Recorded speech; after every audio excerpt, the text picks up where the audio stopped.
Court is now in session. Judge Newman presiding.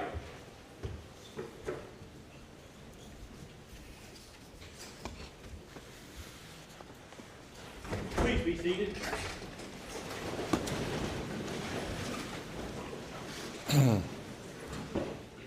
Good morning.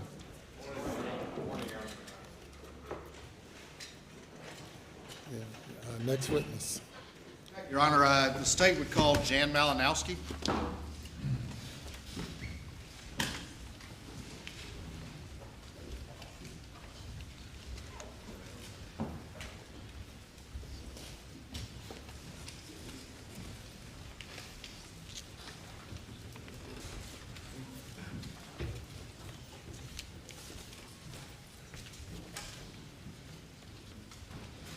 Your Honor, may I approach you?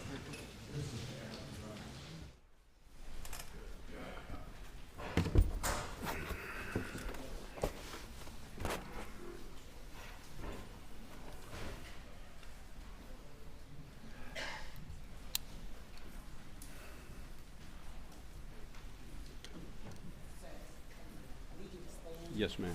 Do you affirm the testimony you have to give the court in this trial shall be the truth, so help you God? State your name again for the record. Yes, ma'am. Spell your last name. Jan Malinowski. Mr. Malinowski, how you doing today? Very well, thank you. Good. If you would, introduce yourself to the court just a little bit. Obviously, we're not in front of a jury, but just so the court knows who you are, tell us just a very quick history of how you got to your current position. I'm currently the president and CEO of Palmetto State Bank, headquartered in Hampton. Started my banking career out of the Citadel, 1977. Went on to graduate school at the university. Upon completion of master's program in Columbia, joined the Wachovia Bank and Trust Company, went to Zurich, Switzerland. From there, went to Barnett Bank in Miami, Florida, and subsequently traveled Europe with the old Barnett. Moved to First Union National Bank in Savannah for a brief period of time, and then in February of 1991, joined Palmetto State Bank. And currently you serve as the CEO, is that right? That's correct. And how long have you been the CEO? Since August of last year. All right. August of 2021? Yes, sir. And who was the CEO prior to you? Russell Lafitte. And was he terminated not long before you became CEO? Yes, he was. Back in June of 2021, what was your role at that time? I was executive vice president and responsible for branches in Beaufort. We have 2 branches in Beaufort. All right. And were you also a member of the board of directors of the Palmetto State Bank? At that time, yes. Okay. And you mentioned that you were in charge of some branches in Beaufort. Could you explain just a little bit to the court about sort of how it operated then with the branches in Beaufort and the branches perhaps in Hampton or elsewhere, please? Yes, sir. At the time, we were about a $700 million asset bank. We have 7 branches, operated somewhat decentralized. I was given responsibility in '91 for the 2 offices in Beaufort, as I said, one in Burton location and one on Ladies Island. Other officers of the bank would be responsible for the other branches, Hampton being the main office, and then with Allendale, Fairfax, Estill, and Bluffton. Right. You say y'all are a little bit decentralized. Is it fair to say that for the most part you were primarily responsible for the operations in Beaufort and someone else was primarily responsible for the operations in the Hampton area? Correct. And who was primarily responsible for the operations in the Hampton area? Russell Lafitte and his father, Charlie Lafitte. And when you say somewhat decentralized, obviously there was a board of directors that looked at the institution as a whole. Yes. But in practice, there was kind of a deference to the local folks on scene, you being in Beaufort and the Lafitte's being in Hampton. Is that correct? Yes. All right. I'm going to ask you to explain just a little bit, though, about the Board of the Directors and the Executive Committee. And again, if you could briefly describe to the court what those two entities are and how they operate so that we can understand the next set of questions. Well, the Board of Directors of the bank has the absolute authority and responsibility to run the bank, but they delegate the day-to-day managerial responsibilities to officers. Charlie Lafitte was long-serving CEO and chairman. Russell, COO, subsequently became the CEO. I was executive vice president and ran the two branches. But Board of Directors would delegate the, as I said, the day-to-day control to the executive committee and certain senior officers. And when it came to authorizing loans, what was the role of the Executive Committee in authorizing certain loans? Was there a threshold, and how did that work? There is a threshold. The Board of Directors would authorize individual loan officer loan authorities on an annual basis, branch managers having a certain level of authority, and then executive officers having a higher loan authority, and then organizationally, two executive officers could approve a single loan or a up to X million dollars, and then once it got beyond the threshold for two executive officers, it would go on to the executive committee, which would review the loan request and either approve or deny any loan that exceeded $1.5 million. At the time, in June of 2021 or thereabouts, in that area of the year, were you the secretary of the executive committee? I was. All right, and I'm going to show you what's been marked as Exhibit 354 to your testimony, and see if you recognize that document. And Your Honor, I have a copy for you. I provided one to the defense. Would you mind handing that to the judge for us? Is that something? Yes, sir. All right, do you recognize that document? I do. Tell me what that is, please. It's in the minutes of the Executive Committee of August 12th of 2021. All right. And a number of topics were discussed, but primarily the relationship of Richard Alexander Murdaugh and his total relationship with the bank. All right. And this is on August 12th, 2021? Correct. Can I get the elbow, please?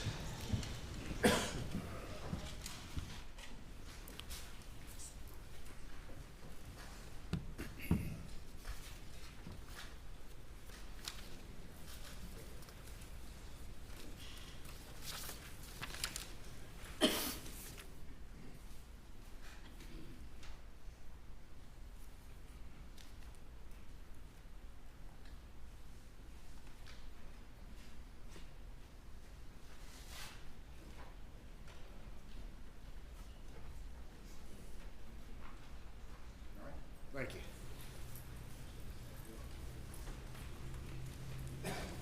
All right, so these are the minutes that you're referring to, is that correct? That's correct. All right, and there's a discussion right there, including reference to a memo that was distributed outlining the bank's relationship with Murdaugh. Is that correct? Yes, sir. And there's a reference also to the total indebtedness that Murdaugh had to the bank at that point in time. Yes, sir. As of the day of that memo that was presented to the Executive Committee, Mr. Murdaugh owed directly or indirectly $4.2 million. $4.2 million, is that correct? Yes, sir. All right.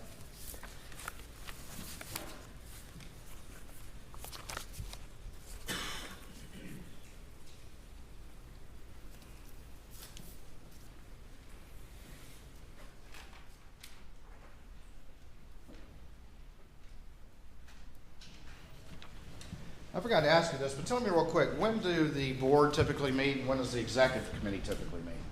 The Executive Committee typically meets on the second Tuesday of every month, and the board meets on the third Tuesday of every month. I'm going to show you what's been marked as Exhibit 385 to, for the purposes of this in-camera hearing, and see if you recognize that document.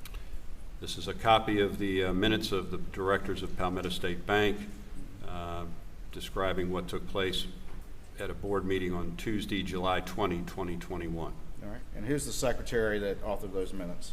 Ray Henderson. Okay. And you were present as a board member for this discussion? I was. All right. And what's the date again on that particular one? July 20, 2021. July 20, 2021. At that time, was there any discussion or any record of a discussion of any loan to Alec Murdaugh for $750,000? No, sir, there is not. All right.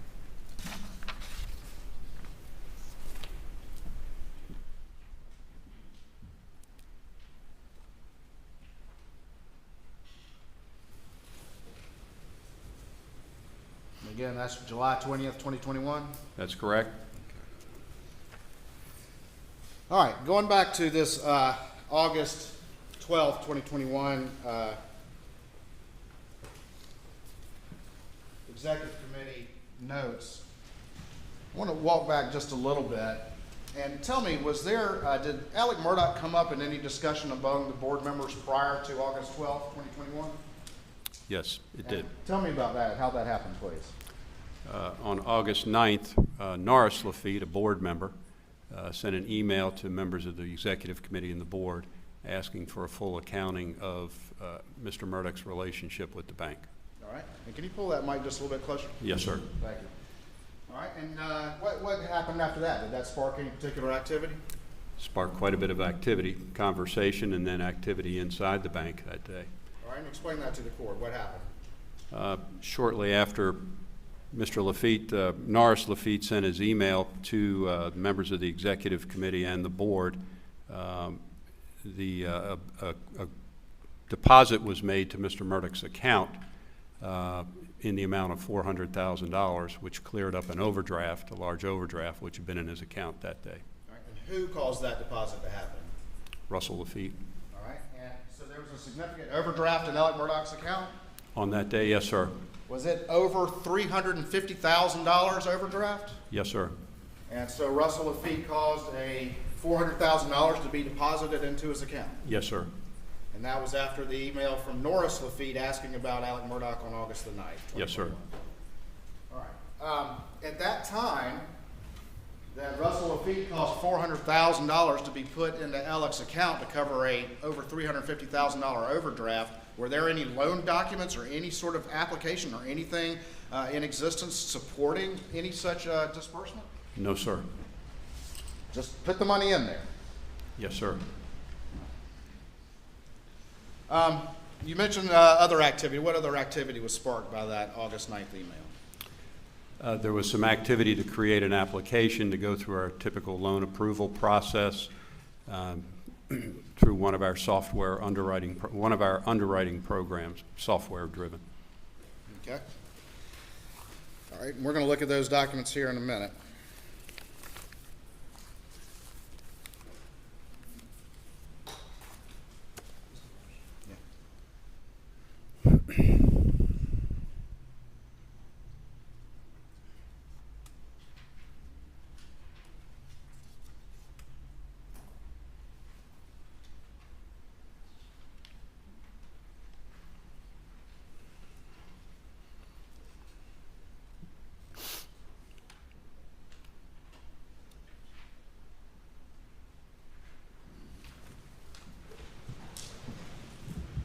All right, I'm going to show you what's been marked as Stake 356 and see if you recognize that.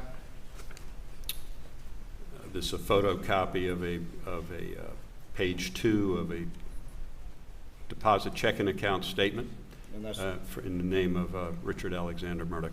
all right, and what does that reflect on August 6, 2021, what the balance was in his account?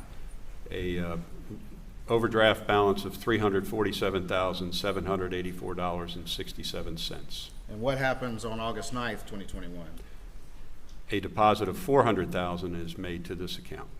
All right, and we see after that there's a transfer to checking of $20,000 that's done as well? Yes, sir. And do you know what the purpose of that transfer was? No, sir, I don't.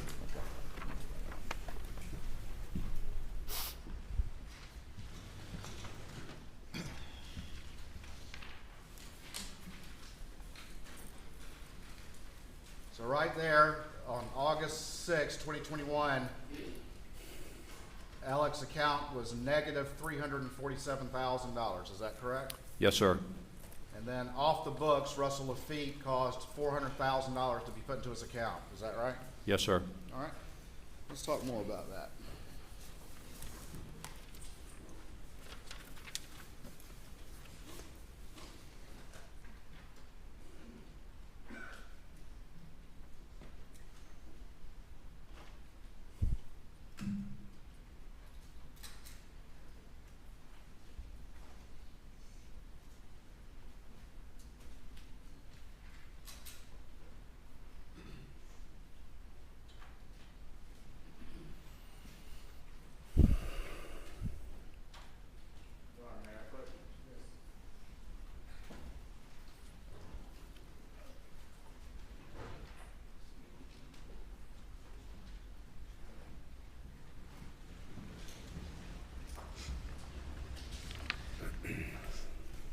I'm going to show you what's been marked as Exhibit 357 to your testimony and see if you recognize that.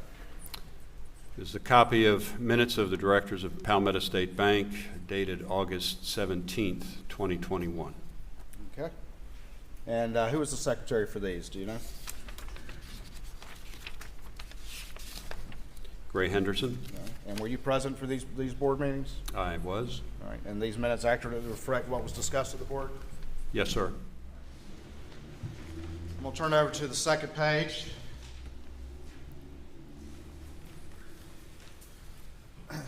And was there a discussion at that time about, and again, this is on August 17th, 2021, was there a discussion about loans to Richard Alexander Murdaugh? There was. All right. And is there a reference there of Alex's intention to sell the farm? Yes, there is. All right. And then is there a reference in there to the extent of Alex's liability in total loans? Yes, there is. $3,544,897. All right. And was there then a discussion of additional loans that Alec had been charged off? Yes, there were. Okay. And very quickly, are you familiar with two entities called Zier United and Redbeard? I am. And are those entities associated with Alec Murdaugh? They are. And are those loans that in fact the bank had charged off? That's correct. All right. And explain very quickly what a charge-off is without too much detail for these purposes. Certainly. In a situation where a loan is deemed non-performing to the point where the bank's executive committee and or senior management decides that it's time to take it off the books, you charge it off. It's an accounting treatment, but it doesn't remove the obligation of the borrower, or in this case, members of the LLC, any legal obligation to repay the loan. All right. And so Alec Murdaugh was still on the hook, required to pay those loans. Is that correct? Yes, sir. And were there real properties associated with both of those loans? Yes, sir. And in the event Alec Murdaugh had tried to sell those properties, would the bank expect to be paid any outstanding balance plus interest and all the rest of it? Yes, sir. And in fact, was Alec still paying on those notes even though they were charged off? He had periodically, yes. And so the ultimate liability to the bank for Alec was somewhat larger if those are included. Is that correct? Yes, sir. There's discussion in here about a $750,000 loan in this particular board discussion. Is that correct? Yes, there is. And this is on August 12th, 2021, I believe. Is that right? The date, I think it's 17th.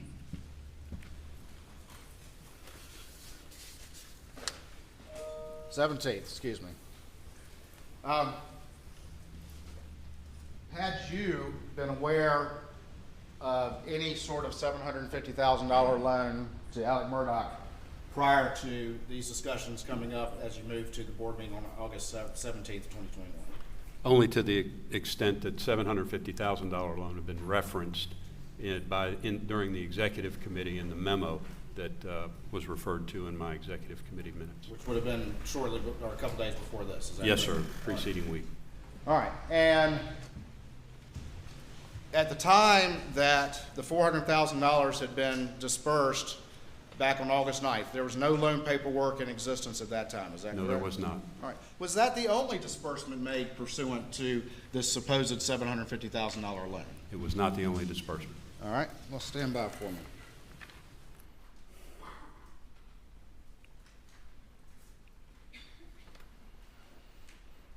This is in that first packet I gave you. I'll show you what's been marked as States 358 and see if you recognize that. It's a wire request form on our standard documentation dated July 15, 2021. The Palmetto State's going to wire funds to South State Bank. The beneficiary of the wire is the Wilson Law Group, LLC, to their IOLTA account in the amount of $350,000. $350,000 to the Wilson Law Group? Yes, sir. All right. And then what's the next page in this document? Are the wiring instructions to the Wilson Law Group. And does it have contact information? Contact information is to Chris at wilsonlawgroup.se.com. All right. And is that Chris Wilson, the lawyer in South Carolina, in Bamberg, South Carolina, excuse me? As I currently understand, yes, sir. This is on July 15th, 2021. Yes, sir. $350,000 was wired to Chris Wilson. Yes, sir. Was there any documentation, loan application, any sort of paperwork whatsoever justifying Palmetto State Bank sending $350,000 to Chris Wilson? No, sir. All right. And then whose benefit was this sent for? Alec Murdaugh's. Alec Murdaugh's. All right, let me ask you about this, and I'm going to put it up on the screen.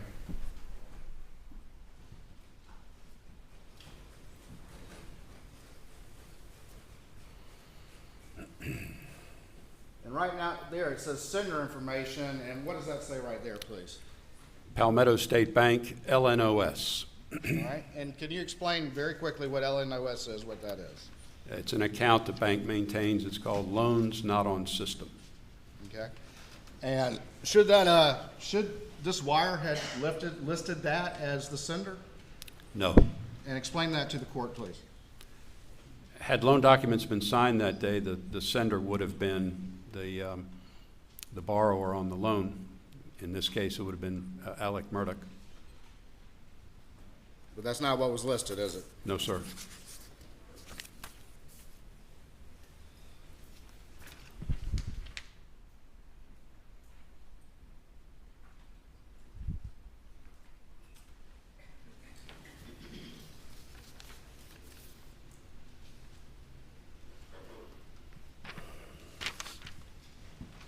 I'll show you what's been marked as 359 to your testimony and see if you recognize this document. This is the customer copy of the cashier's check in the amount of $400,000 that was deposited to Alec Murdaugh's checking account. All right, and is there a sticky note on there, a copy of a sticky note? Yes, sir, there is. And what does it say, if you would, please?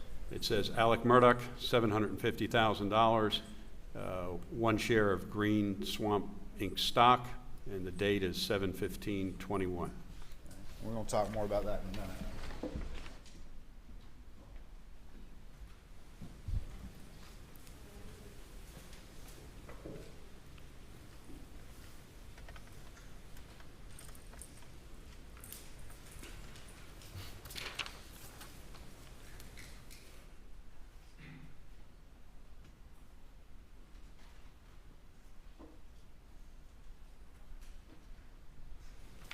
I've got states 360 and 361. Just real quick, I'm going to show you those and see if you recognize those.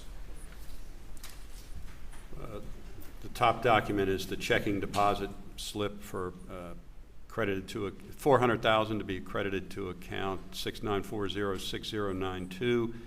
The account holder name is Alec Murdaugh. The date is 8/9/2021. And then we see a copy of the cashier's check dated 8/9/2021 in the amount of $400,000. All right, and then the next exhibit, 361. Next exhibit is the debit to the Loans Not on System account in the amount of $400,000. which was the source for the cashier's check in the same amount.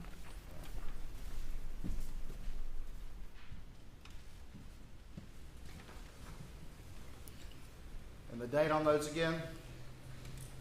8/9/2021. And that was the same day that Norris Lafitte sent an email to the board directors making an inquiry about the bank's relationship with Alec Murdaugh. That's correct.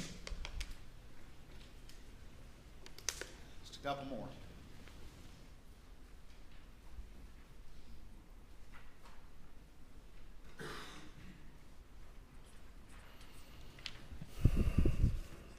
You've already testified that there was no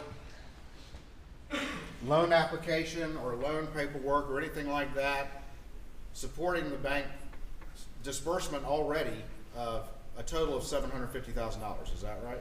That's correct. And that was a wire in July 15th for $350,000 that went to Chris Wilson, correct? Yes, sir.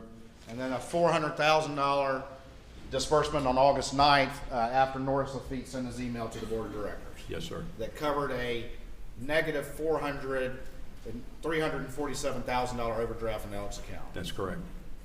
A little bit extra for some walking around money, another $50K or so, correct? I can't answer that. All right. I'm going to show you what's been marked as it states 362 and see if you recognize that.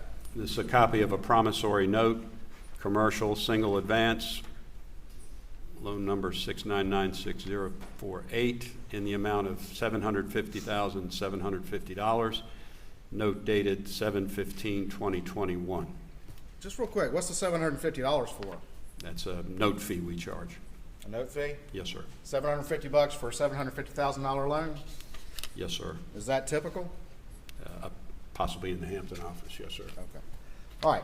Now, I'm going to let you hold that one for a second. Look at the back page and tell me, is that application signed?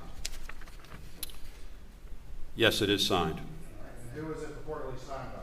Richard Alexander Murdaugh. And what is the date on that application? Date on the note is July 15, 2021. All right. And is that the same day as that wire to Chris Wilson? Yes, sir. Have you had a chance to examine that document and look at the records of the entity for which you're the chief executive officer? I have. Have you had a chance to look at the loan number? I have. And are those loan numbers sequentially generated by your system? They are. And in looking at that loan number, is there any way that document could have even been in existence in July of 2021? No, sir. And in fact, it had to have been generated after the August 9th email and after these disbursements. Is that correct? That's correct. I'll show you 363. Just give me 1 second while I put this on the screen.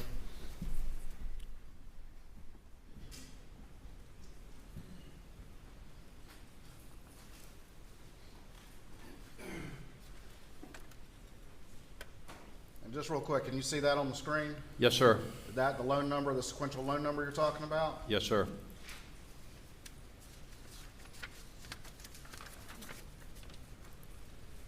And then that's the signature and the date that you're talking about. That's correct.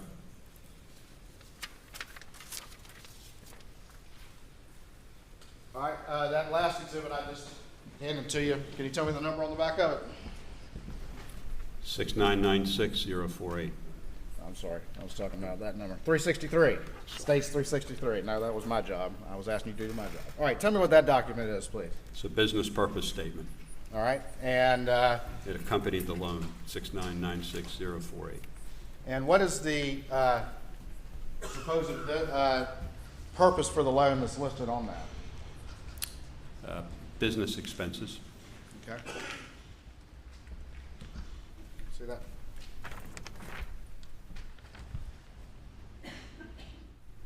And again, this document's also dated 7/15/21. That's correct.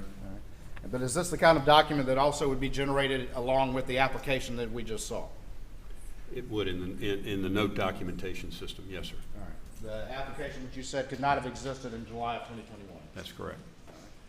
Let me go back. We had a reference to the board minutes.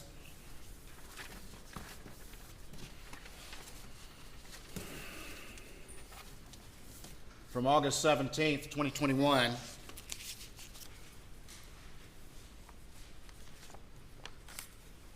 And there was some discussion of this particular loan at that board board meeting, is that correct? Yes, there was. And there had been discussion at the executive committee meeting a little bit prior to that, is that correct? That's correct. What was your understanding at that time from those meetings, what the collateral was supposedly for this new $750,000 loan?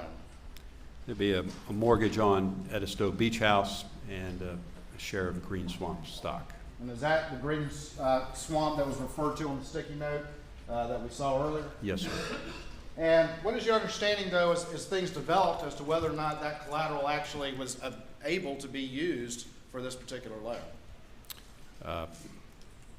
Certainly the second mortgage did not exist or was not placed on the property. The property was in the name of Mrs. Murdaugh. Okay. And what about the green swamp? Was that already collateralized? It was cross-collateralized with other loans. So this loan was heavily under collateralized, is that correct? Yes, sir. Okay.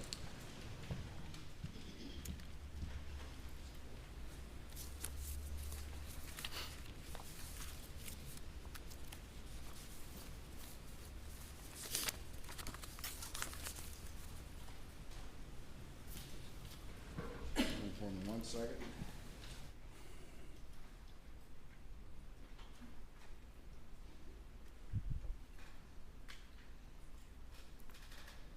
There's been some discussion about whether or not an appraisal had been ordered prior to June of 2021 for this supposed $750,000 loan. Was there an appraisal that had been ordered prior to June of 2021 on the Edisto property? There was. Did that have anything at all to do with some sort of loan for an additional $750,000? No, sir. And I'm going to show you what's been marked as states 364 and see if you recognize that document. It's an email, but there's an attachment. Email from Chastity Malfris to Charles Lafitte III, who's the bank's appraisal officer, referencing 3606 Big Bay Drive, Edisto.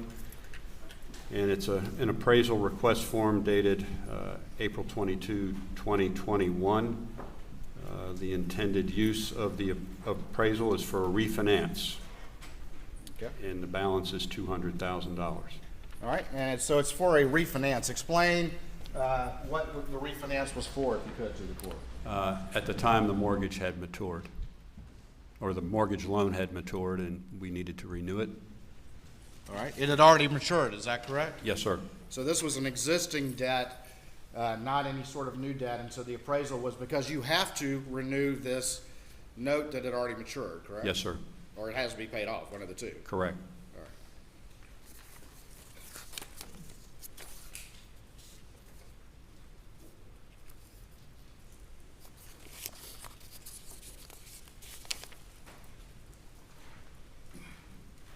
Right, can I approach this?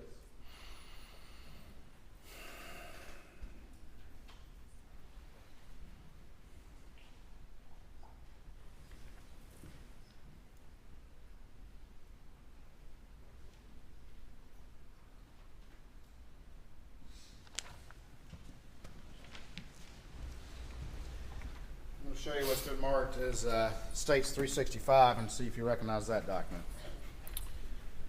This was the memo summarizing, or this is a copy of the memo that summarizes the relationship of Alec Murdaugh with the bank. It was prepared and presented at the executive committee meeting. Okay.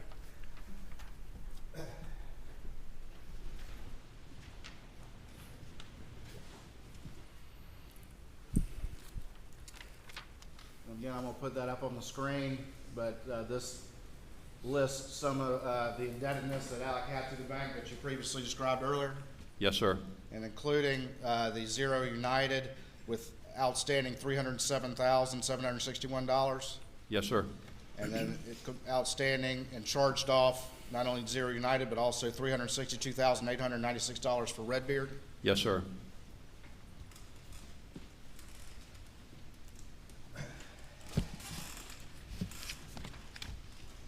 A few more.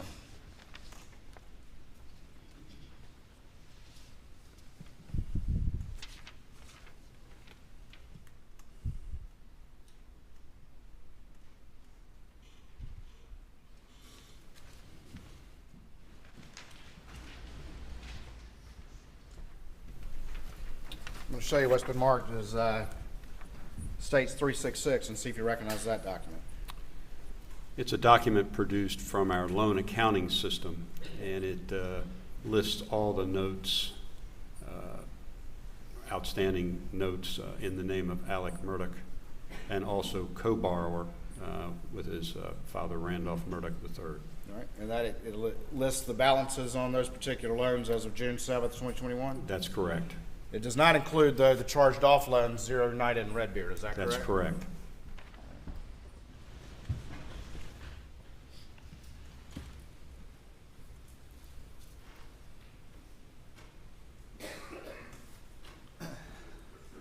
So on the first one, is that the balance right there, $104,119.80? That's the principal owed, yes, sir. That's the principal owed. These are not deposits, correct? That's correct. Owed by who? I think for the $104,000 was Williams Islands. All right, but I mean, what borrower owed those? That would have been Mr. Murdaugh, Alec Murdaugh, yes. All right, and then this next one, what's the balance on that? How much is owed for this loan? $806,666.26. The next one, how much is owed for this loan? $195,171.64. How much is owed for this loan? $999,650.94. And this is actually $1 million line of credit, is that correct? Yes, sir. It's pretty much maxed out, isn't it? Yes, sir.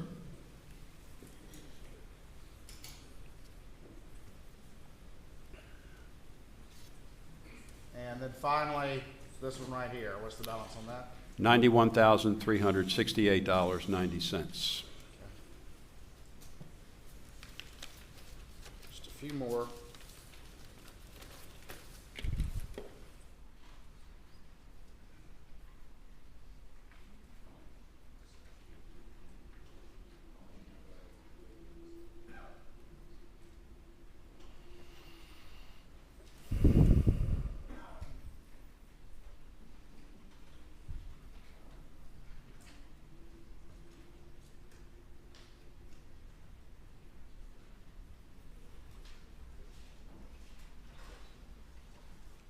All right. Last set of documents here. I'm going to show you what's been marked as states. Stand by for me real quick.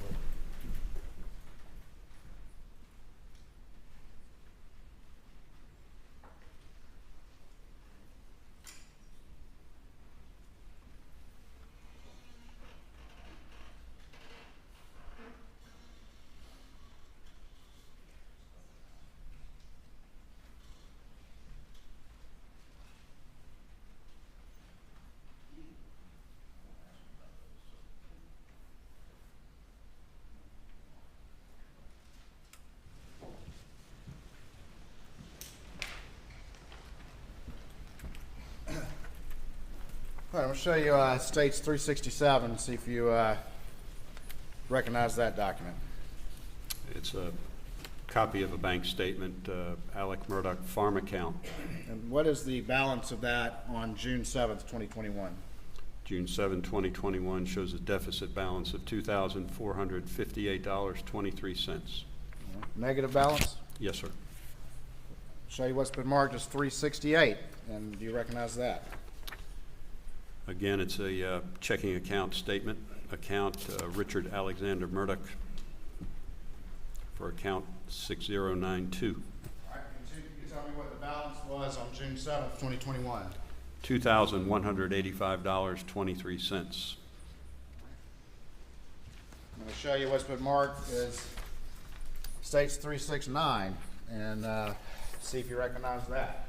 This is a again, statement for a health savings account, 3094, in the name of Richard Alexander Murdaugh.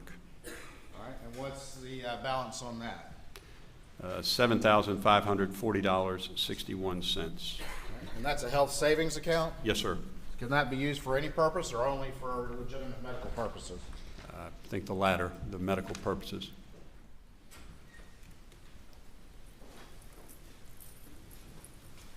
I'll show you what's been marked as States 370 and see if you recognize that.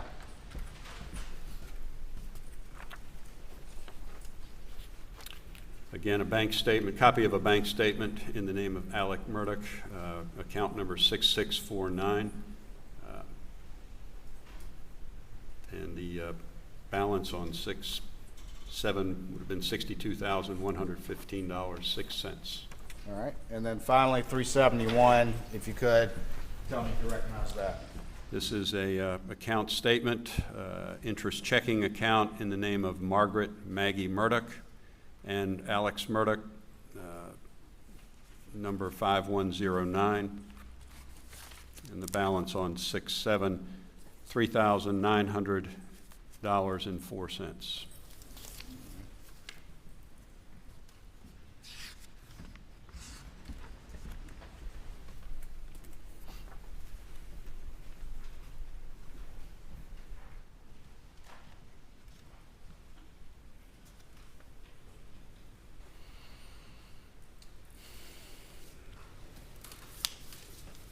Just have a couple more questions for you, for the purposes of this hearing at least.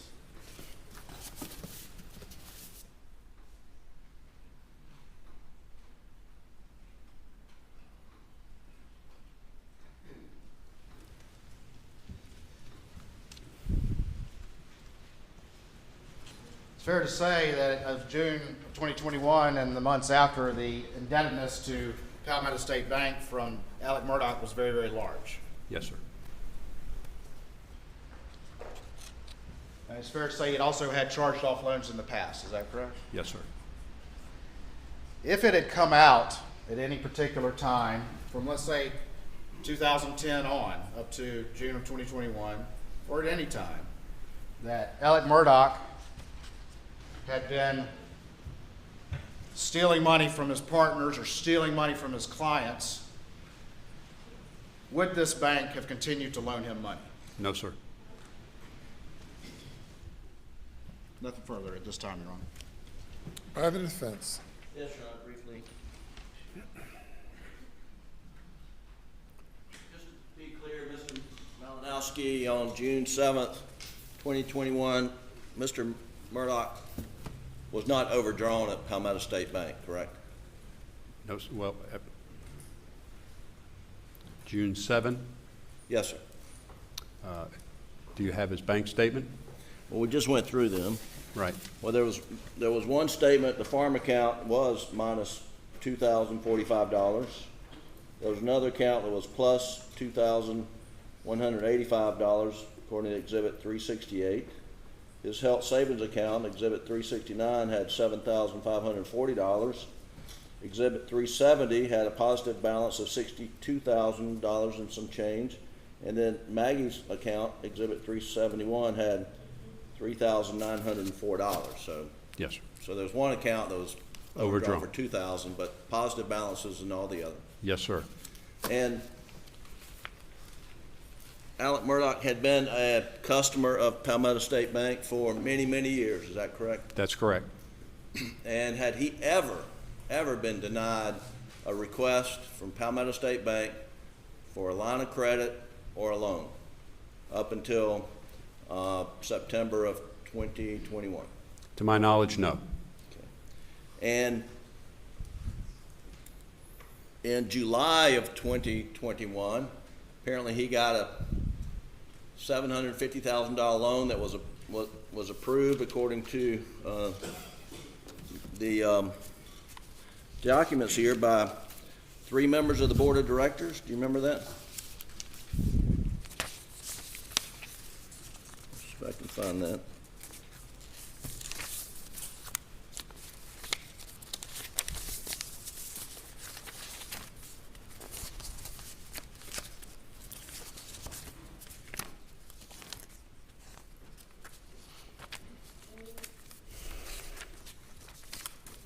Left it back over there. Here it is. Is Elmo up? All right. Can you see the highlighted language there? I can see the highlighted language. Yes, sir. Yes, sir. And this is from, let's be sure we know what we're talking about. Minutes of the Board of Directors meeting, August 17th, 2021, is that correct? Yes, sir. And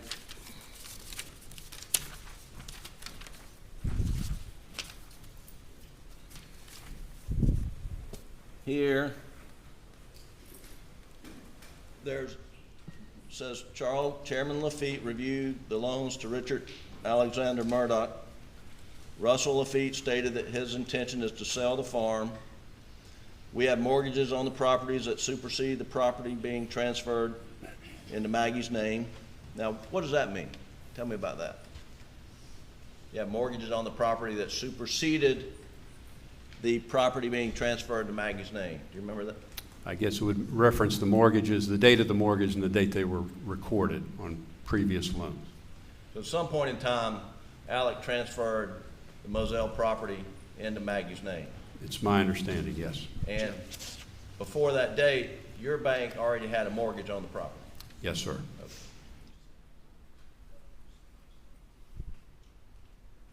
Is that Moselle property? Are we talking about Moselle property here?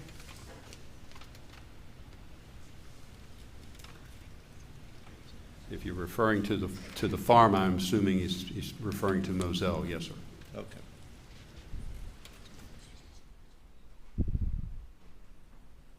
Then, at the last sentence of this paragraph, it says, Elizabeth Malinowski commented the $750,000 loan did not appear to have been approved by the executive committee. Russell Lafitte explained that 3 of the 5 members approved the loan. You recall that? I recall it, yes, sir. And who are the 3 of the 5 members of the executive committee that approved the loan? It would have been Charlie Lafitte, Gray Henderson, and Russell Lafitte. And do you recall Charlie Lafitte telling you at some point in time, maybe around in here or even before, that if Alec Murdaugh wanted to receive a loan from the bank, that he would get it? That was Mr. Lafitte's opinion, yes. And who was Mr. Lafitte in relation to the bank in June of 2007? 2007? Excuse me, June 7th, 2021. He was the chairman of the bank. Okay. And was Russell Lafitte related to Mr. Lafitte? His son. Okay. And who are the members of the executive committee? The executive committee was Charlie Lafitte, Gray Henderson, Russell Lafitte, Scott Swain, and myself. And so Mr. Lafitte, Mr. Charlie Lafitte's opinion was if Alec Murdaugh wanted a loan from the bank, he would get it. Is That was his opinion. And on the $750,000 loan he was provided, apparently without a lot of paperwork done on the front end, but it was approved by Mr. Lafitte, his son, Russell Lafitte, is that correct? Yes, sir. And his daughter, Gray Henderson, is that right? Yes, sir.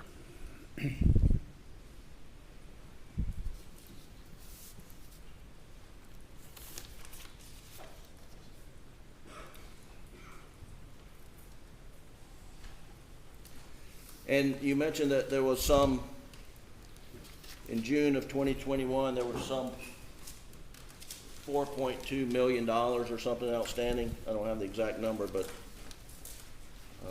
maybe we can find that. Do you know how much was secured and unsecured when you reviewed the indebtedness? Do you have a document I can refer to? I'm trying to find it. Hang on.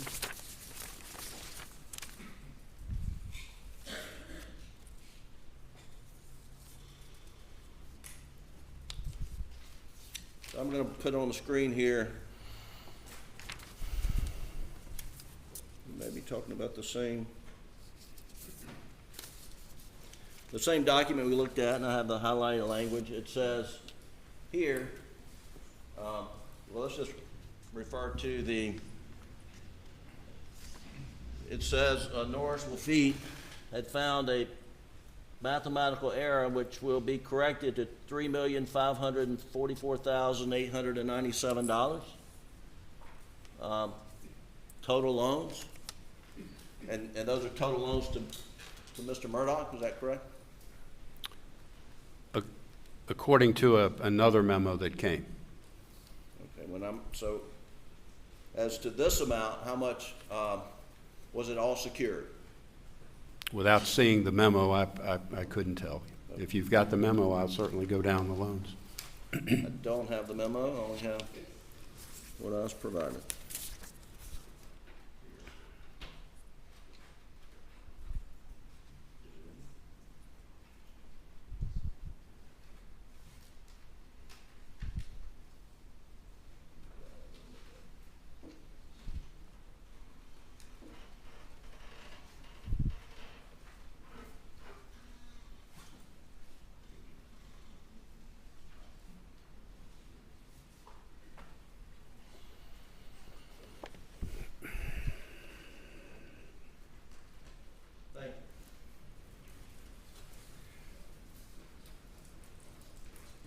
Does this memo set forth the collateral for the indebtedness to Mr. Murdaugh? And I am referring to Exhibit 365.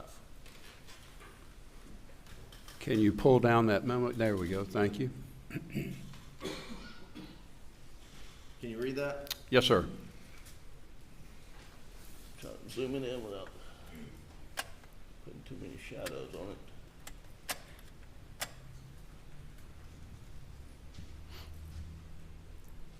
And so we went through that. Is that the collateral for those loans? As stated in the memo, yes. Okay. Now, you mentioned that some loans have been written off. Are you aware that Mr. Murdaugh was still paying on the loans that had been written off? Yes, sir, I was. And you mentioned that, and had Mr. Murdaugh always paid the bank interest, monies he owed? And did he ever go in default? And let's put it like, did he ever go in default on any notes issued to him by Palmetto State Bank? Redbeard and Zero United. And those were the ones that were written off? Yes, sir. But he continued to pay those, correct? He periodically made payments. Yes, sir.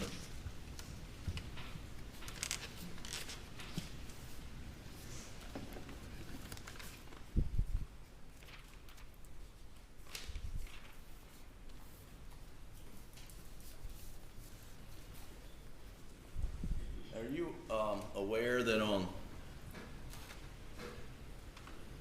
the day Maggie Murdaugh was murdered sometime the night of June the 7th, are you aware that she was scheduled to meet your appraiser at Edisto on June the 8th? No, sir.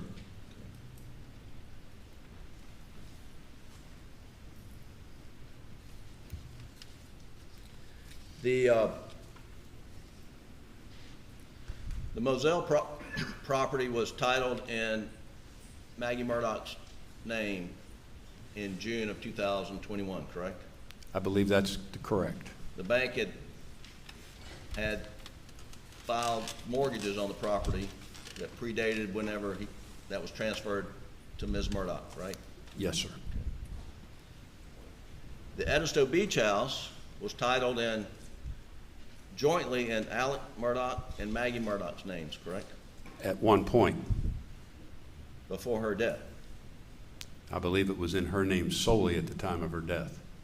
You do? Are you sure about that? I believe so.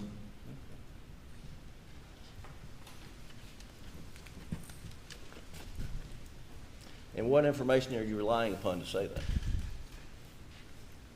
Looking at the Colleton County deed records.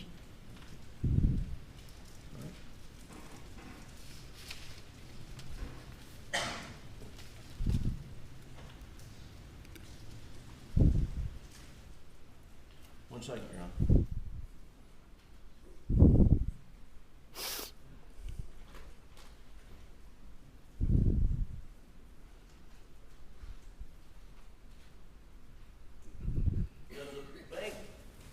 Undergo routine FDIC audits, Palmetto State Bank? Yes, sir. And had Mr. Murdaugh's relationship with the bank ever been flagged in any audit conducted by the FDIC or their contract auditors? To my knowledge, no. That's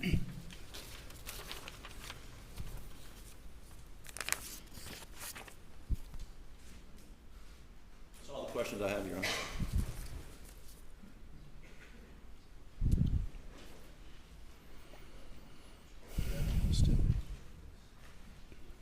Mr. Malinowski, just a few more questions. May it please the court. Get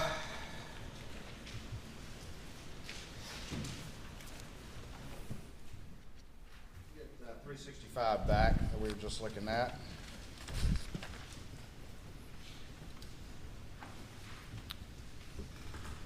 This is that memo that was prepared for the board meetings, correct? This was the one that was prepared for the executive committee. And what does it say right there at the bottom, the purpose that's being reported that the $750,000 is for? To remodel of the house in Edisto. Does it say anything about sending $350,000 to Chris Wilson to try to make up the funds that he had diverted from his law firm? No, sir. Does it say anything about $400,000 to cover a $347,000 overdraft? No, sir. After June 7th was the first significant activity from the bank to ALEC to provide that $350,000 off the books with no application whatsoever. Yes, sir. And after June the 7th, did his account run to negative $347,000? Yes, sir. And the bank kept paying. Yes, sir. Perhaps the most generous overdraft policy ever seen. Quite possibly.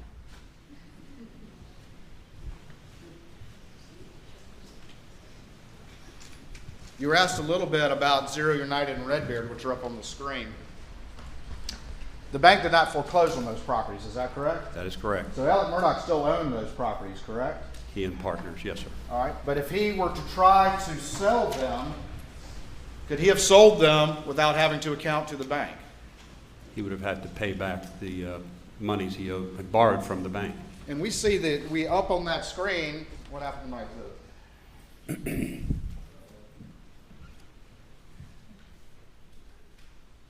Back in 365. If he had tried to sell those properties, would he have just had to pay the bank those amounts listed there, or could it potentially be much higher than that? Potentially much higher. And explain to the court very quickly why it could be much higher than that he would have to satisfy before he could sell those properties. There would be accrued interest and any late charges and fees that accumulated since the date of the charge-off. Once y'all charged it off, it no longer was accruing interest and penalties and fees on the books at least, correct? Yes, sir. But if you were to, if he was to try to sell that property and the buyer came to you or to see how much they needed to pay y'all out of the proceeds before title could transfer, y'all would go back and look at all that interest that hadn't been paid over that time. Yes, we provide a payoff statement which would have included principal, accrued interest or lost interest to that date, and any late fees and charges.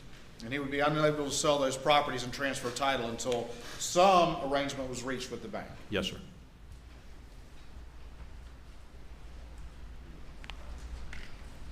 We just,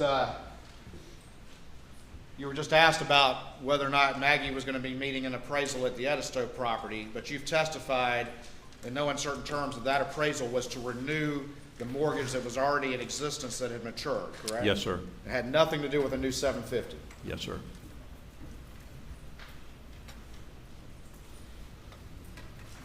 We just talked about the negative $347,000 overdraft policy, correct? Yes, sir.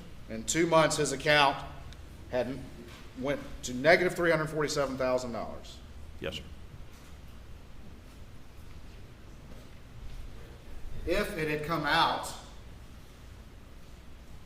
that Alec Murdaugh had been diverting fees from his law firm, if Alec Murdaugh had been forced to resign from his law firm, if it had come out that he had been misappropriating money from his clients, would the bank have continued to pay charges coming in on that account? No, sir. No. No, sir.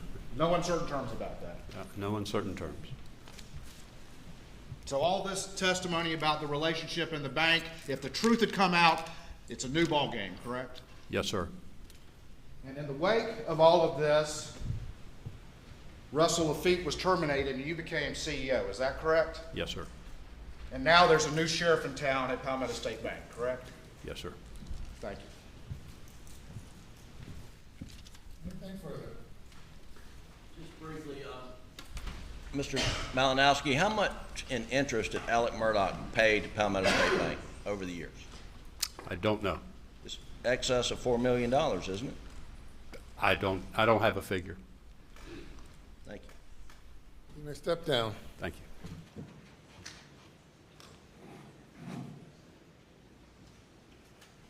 Let me call your next witness. Thank you, Your Honor. We'll stand just a moment while that next witness is coming.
All right, in order.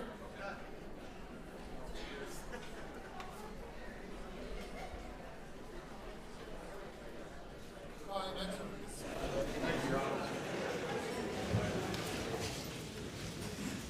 The state calls Tony Satterfield.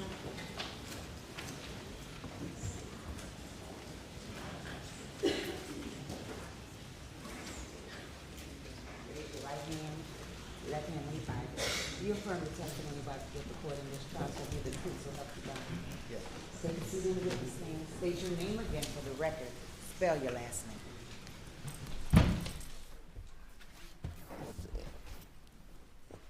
My name is Michael Satterfield. My last name is spelled Satterfield. How you doing today? Good, how are you? All right, pull that mic to you just a little bit close so we can hear you good. How old are you? I'm 33. All right, where do you work? I work at Beaufort Memorial Hospital Okay. And where'd you grow up? in Hampton. For the purposes of this hearing, we're just on a hearing in front of the judge to determine the admissibility of some testimony. So I'm just going to ask you a few questions, not everything I might ask you if we were in front of the jury. You understand that? Yes, sir. Okay. Speak up for us because the court reporter and everybody needs to hear you. Who was your mother? Gloria Satterfield. Gloria Satterfield? Yes. And is Gloria still with us? She's not. And when did she pass? February 26, 2018. 2018? Yes, sir. And who did she work for when she passed? Alex and Maggie Murdaugh. Okay. And do you know Alec Murdaugh? I do. Do you see him here in the courtroom today? I do. Can you point him out? Yes, right there. Your Honor, can the record reflect he's identified the defendant? It's that camera. Yeah, where is he? Where is he? What was that, sir? I'm sorry. Pardon? Point him out again if you would, please. Right there. All right. Right. Can you tell me what jacket he's wearing? A navy blue jacket. It does. Thank you, Your Honor.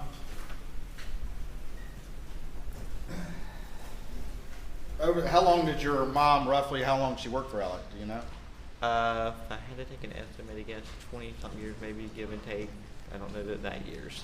Okay. And slide up just a little bit more. Talk right into that mic. There you go. Just a little bit. You need to get up on the mic so we can hear you. All right. What did your mom do for Alec? She was their housekeeper. She babysat for them. She cleaned their house, and kind of anything else they kind of need. Okay. And she had been doing that for a long time? Yes. During the course of that, you got to know Alec and his family to some extent as well? Yes. Did you trust Mr. Murdaugh? Yes. What happened to your mom? She fell and hit her head. And where was she when that happened? She was at Alice's house in Moselle. In Moselle? Yes. Did she pass right away, or did she live for a while? She lived for a few weeks. Was she ever able to say to you what happened, how she felt, or anything? No, she was not. After she passed, did you have any conversation with Alec about what to do about it? I did. And what was the conversation you had with Alec? What I did he say? barely, Go ahead. I barely remember, but it's like, let me go after my insurance company for this or whatever, kind of get these medical bills and stuff paid. Okay. So he said he was going to go after his insurance company Yes. and get medical bills for your mom paid? Yes. Did he say he might get any money for you and your brother? Yes. Did he say how much that might be? No. Ultimately, was there a lawsuit filed? Yes. All right, and who did you consider your lawyer was in all of this? Alex. At some point in time, did he bring another lawyer in? Yes. And what did he tell you about that? He said, if I understood it correctly, I can't do it myself because conflict of interest. I'm going to send you to my buddy, Corey Fleming. Corey Fleming? Yes. Did he tell you anything about his relationship with Corey Fleming other than they were buddies? Can you repeat the question? I'm sorry, I didn't hear you. Did he tell you anything more about his relationship with Corey Fleming? No. After he brought in Corey Fleming, were you still communicating directly with Alec about the case? Yes. Who did you think your lawyer was? Alex. The whole time? Yes. Did he ever bring in a person, or did they ever bring in a person by the name of Chad? Yes. And you remember Chad's last name? Westendorf. Okay. And what did they tell you about Chad? That he should be my PR. Your PR? Yes. Did you ever meet with Chad? Yes. Did you meet with him a lot, or just? One time I can think of. Alec told you that he was going after his insurance company. Did he say how much that insurance was? One of them that I know of was like $500,000, and that's the only one. That's the only one he told you about? Yes. Did he ever tell you that there was also an umbrella policy worth upwards of $5 million? No. Never mentioned that to you, did he? No.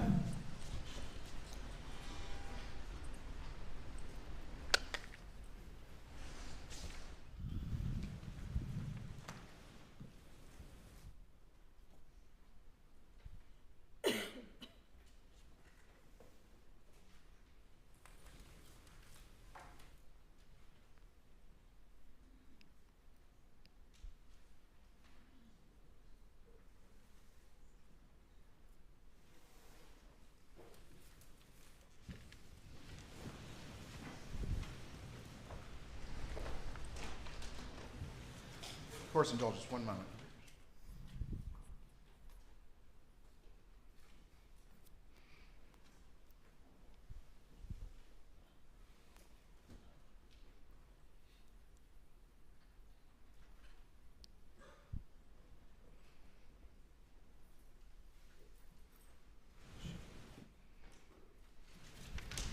I'll show you what's been marked as States 372 to your testimony and just have you take a look at that. And do you recognize that document? Yes. And tell me what that is.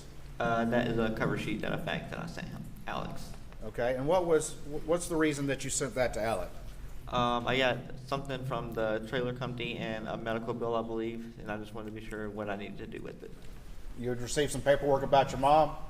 It was a bill. It was a bill? Yeah. And who did you send that to? Alex Murdaugh, or the law firm. All right, and why did you send it to Alec Murdaugh? Because he said if we got any medical bills, just forward them to him, and I didn't know if I needed to do anything with it. Because you thought he was your lawyer? Yes. All right, and this had your phone number on there, but we blacked it out, correct? Yes.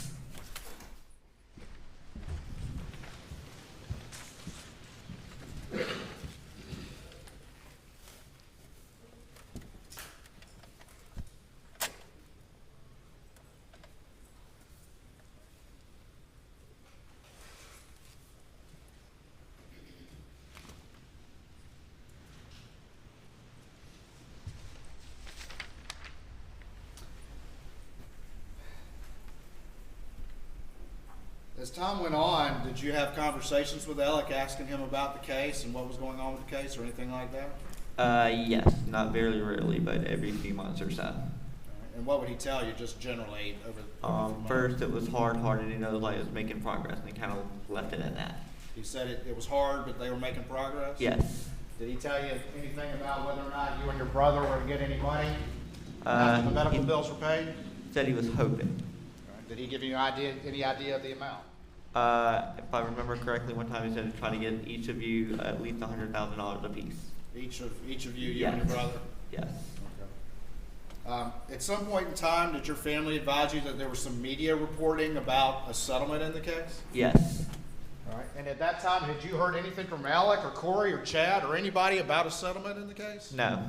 All right. And what, if anything, did you do after your family? Did they ask you to do anything? Yeah, they said you might want to kind of follow up on it and kind of see. And did you make a phone call to Alec? Yes. All right. And what month was that in?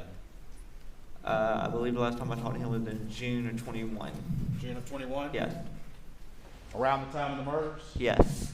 And what did you ask him? I can't believe what I asked him, but it was still making progress and be ready to settle, by the end of the year. He told you it was still making progress and he was hoping to settle by the end of the year. Yes. Did he tell you that they had already gotten a settlement for $505,000? No. Did he tell you that they had already gotten a settlement for $3.8 million? No. Had he ever told you that there was an umbrella policy for $5 million? No. Did he ever mention to you anything about Forge? No. Did he mention anything to you about structuring any settlement? No. Did you give him permission to steal your money? No.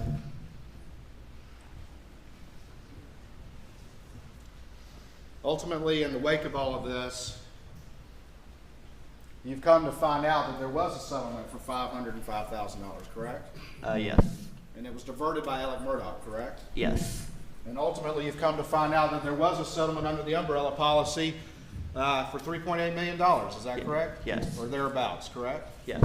And a large proportion of that was diverted by Alec Murdaugh. Is that right? Yes. Did you ever get 1 cent from Alec Murdaugh when he was still, before all of this happened? No. And it took, after this happening, and it took a legal process for that to happen. Is that right? Yes. And ultimately, is it your understanding that he confessed judgment to taking money for both of those? Is that Yes. right? In June of 2021, you made a call to him asking the status of this case. Is that correct? I can't remember if he called me or if I called him, but yes, I talked to him in June 2021. You talked to him in June of 2021? Yes. And there were reports in the media about that settlement, correct? Yes. Thank you. Thank you. And please answer any questions the defense has, okay? By the defense.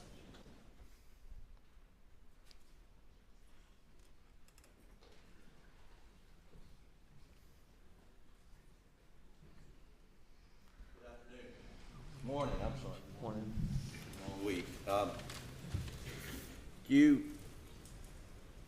had a family member who saw an article in somewhere. Do you remember where that article was published? I don't remember exactly where they found it at or seen it at. Okay, but after that article was published, that's when you started making inquiries and you contacted Mr. Murdaugh? Yes, once they seen the article or whatever, they were like, you need to follow up on it, and yes, and I can't remember if he called me or if I called him. And do you know whether you called him on the cell phone? It was on his cell phone normally, that's how I called him, yes. So you called him on the cell phone? Yes. Okay, and his cell phone record would reflect, how many times did you call him? What was that? How many times did you call him? Like, once, twice, three, we talked like 3 or 4 times, throughout the whole year, if I remember correctly. Okay. And when you called him after reading some article about a settlement. Do you know if that was before or after Maggie and Paul were murdered? It was around the time, but I don't remember if it was before or after. Okay. All right, thank you. Nothing further, Your Honor. Thank you. You may step down.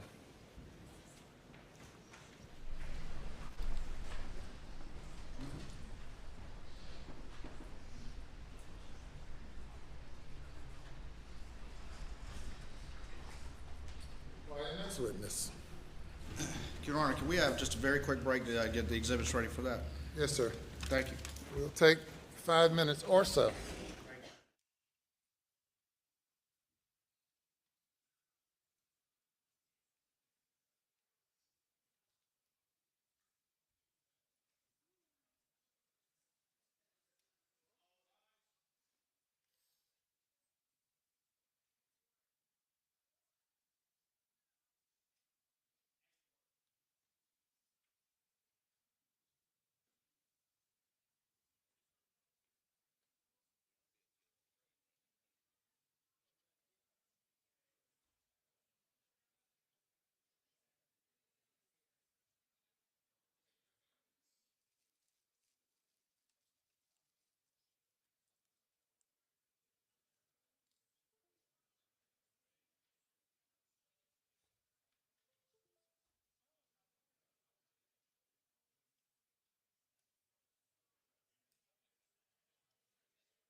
Please be seated.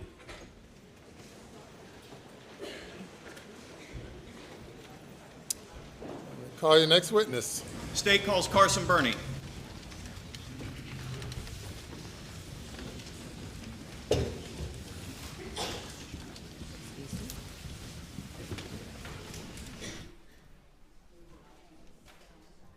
Do you affirm the testimony about to give the court shall be the truth, so help you God? I do. And to take a seat in the witness stand. State your name again for the record. Spell your last name, please.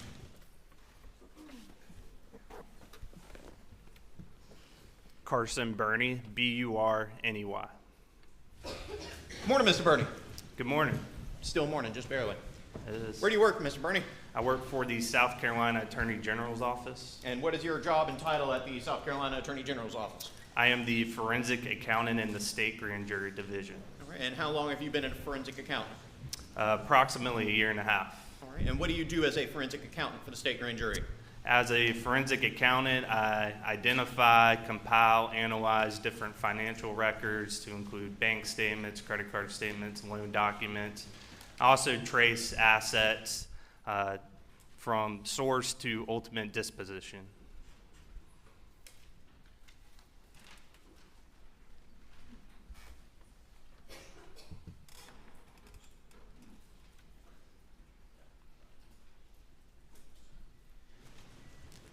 All right, and what did you do prior to serving as a forensic accountant for the state grand jury? In 2019, I joined the South Carolina Department of Revenue as a sales tax auditor, and I was there for a little over 2 years.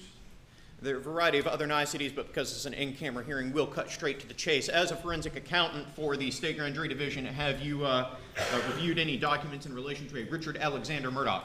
I have. And what sorts of documents have you reviewed in relation to that gentleman? Similar documents, as I mentioned earlier, they would include bank statements, loan documents, wire information, money orders, and other various things. And what were you asked to do in relation to those documents? I was asked to trace the alleged stolen funds and ultimately show where the disposition of those funds ended up. Now, you said trace. What is tracing from a 10,000-foot view? Tracing is simply just following a fund. In this example, these are the alleged stolen checks, primarily that went to forged account, and following the money through to see where exactly it was ultimately spent out of those accounts. And so in analyzing records and in coordination with law enforcement, were specific instruments identified and asked of you to trace where their ultimate disposition was? I was. Now, when we say ultimate disposition, can you follow that same dollar forever and ever on to eternity, or is there sort of a line where you have to draw it and stop and say that's as far as we can go? You have to draw a line. Obviously, you could follow money forever, and forever, but for the purposes of my analysis, I looked at when they ultimately went out of an account controlled by Alex Murdaugh. Did you also draw any lines when they went into any sort of loan statement or credit card statement or anything like that? That's correct. If it was a credit card payment or a loan payment, I would stop there for that particular trace. And have you prepared documents reflecting the conclusions that you reached upon tracing those funds? I have. All right. And just very briefly, there's a variety of different ways to trace money. Is that correct? That is correct. And just very quickly, which methodology did you apply in tracing the funds? Right, so you do have to have some rules when you are tracing funds to stay consistent. So the method I used was a first in, first out method. And what is the first in, first out method? It's exactly like the name implies. The first money into an account would be the first money out of an account. I'm showing you a document that has been labeled for the purposes of this in-camera proceeding as it states Exhibit 373. Very briefly, do you recognize this document?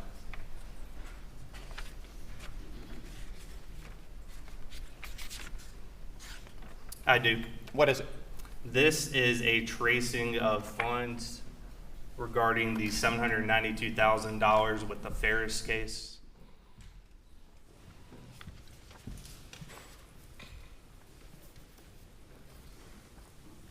May I please have the honor?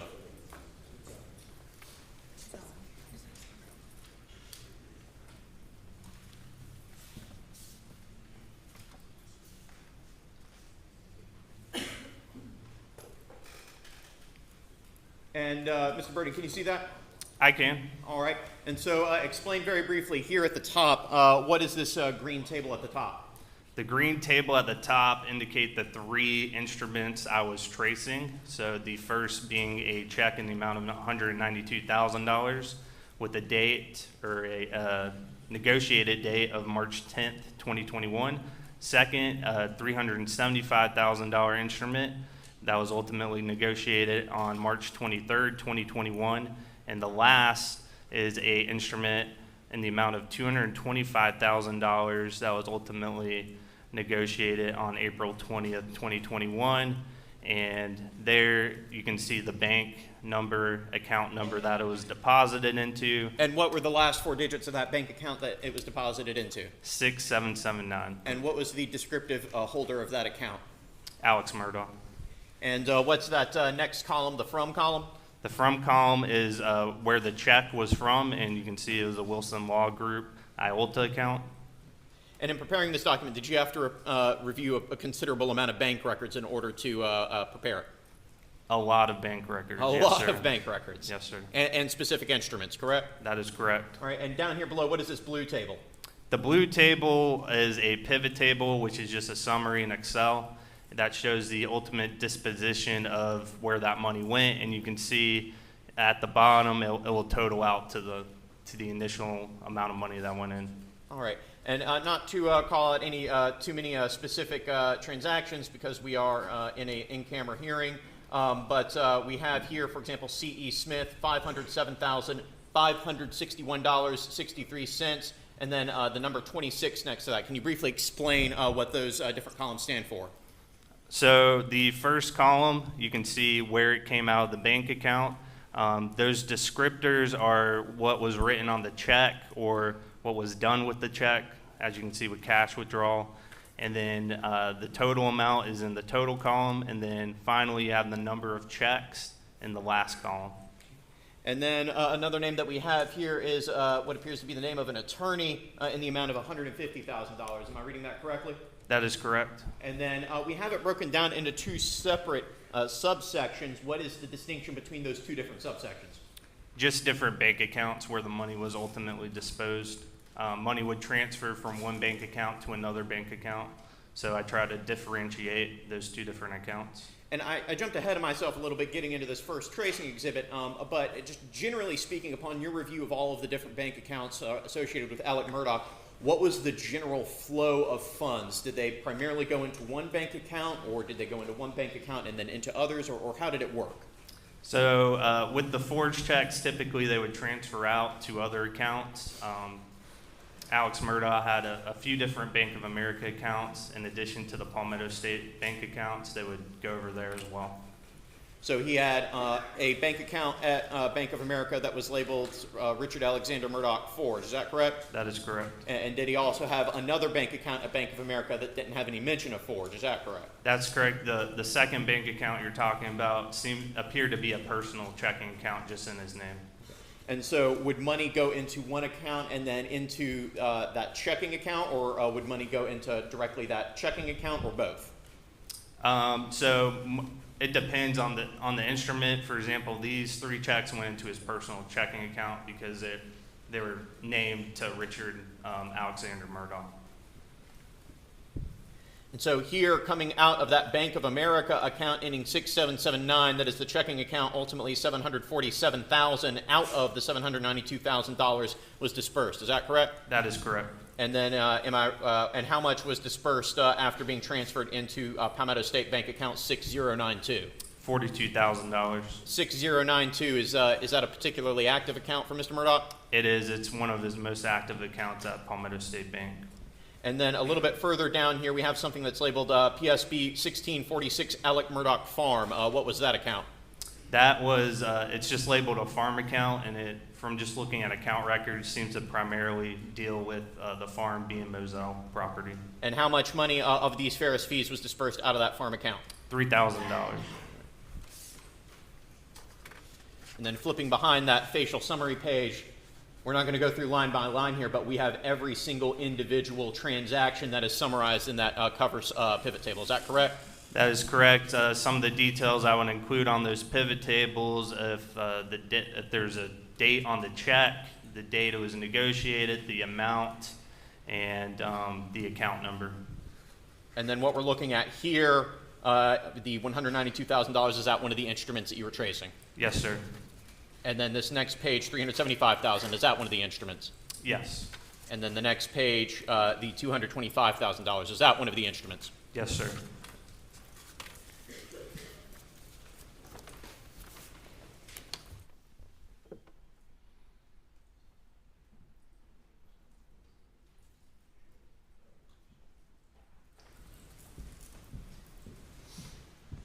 Mr. Bernie, I am showing you a document labeled at this time as States Exhibit 374. Do you recognize this document?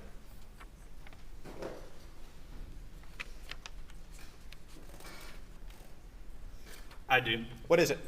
This is a tracing summary for a check in the amount of $403,500 from the Moss, Kuhn, and Fleming client trust account. Is this identified in common parlance as Satterfield money? Yes.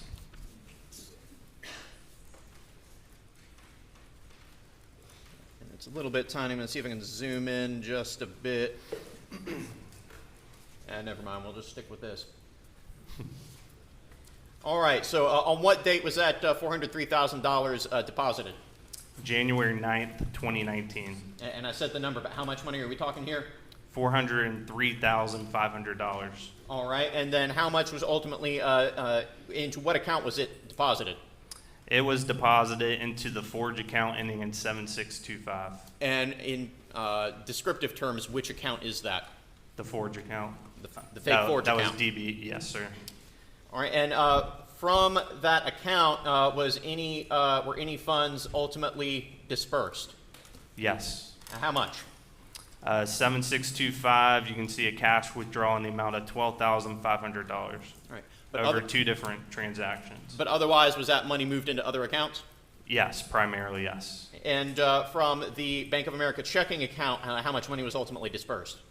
$3,970.07. And then was that money further transferred into other accounts? It was. Which account was it primarily transferred into? Into the account ending in 6092 at Palmetto State Bank. And out of that Palmetto State Bank account, how much money was ultimately dispersed? If you could move it down a little bit. There we go. Looks like $387,029.93. I'm not going to go through all of these payments that were made, but there's a cluster of payments here at the top: payment to loan, payment to loan, payment to loan. What are those, generally speaking? Those are loans that were held at Palmetto State Bank that were under Alex's name, at least some of them in part, some of them in solely him. And these items in parentheses, are those just sort of descriptors of those particular loans? Yes, they're for my notes, so I could identify which loan number went to which loan. And you specifically reviewed the loan documents in relation to each of these loans, correct? Yes, sir. So you're familiar with the supporting documentation for what they were collateralized by? Yes. So here at the top, we have a loan for Redbeard, correct? That is correct. And a payment on that in the amount of $47,000 some odd dollars. Yes, sir.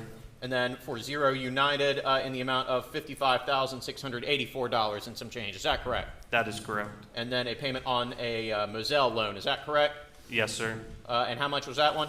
$65,238.92. And then a payment on a GMC Yukon. How much was that payment? $75,099.35.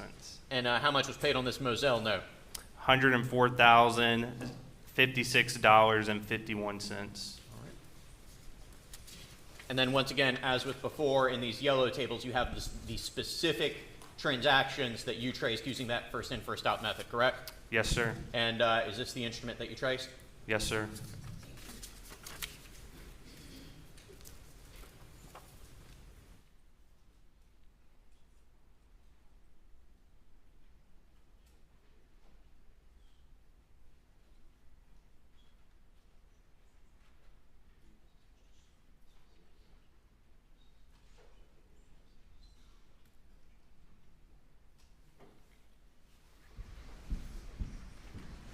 I'm showing you a document labeled as States Exhibit 375. Do you recognize this document?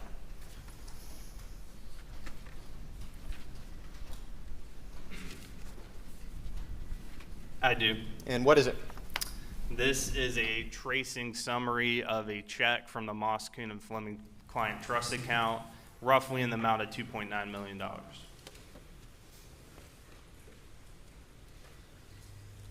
And when was this instrument deposited?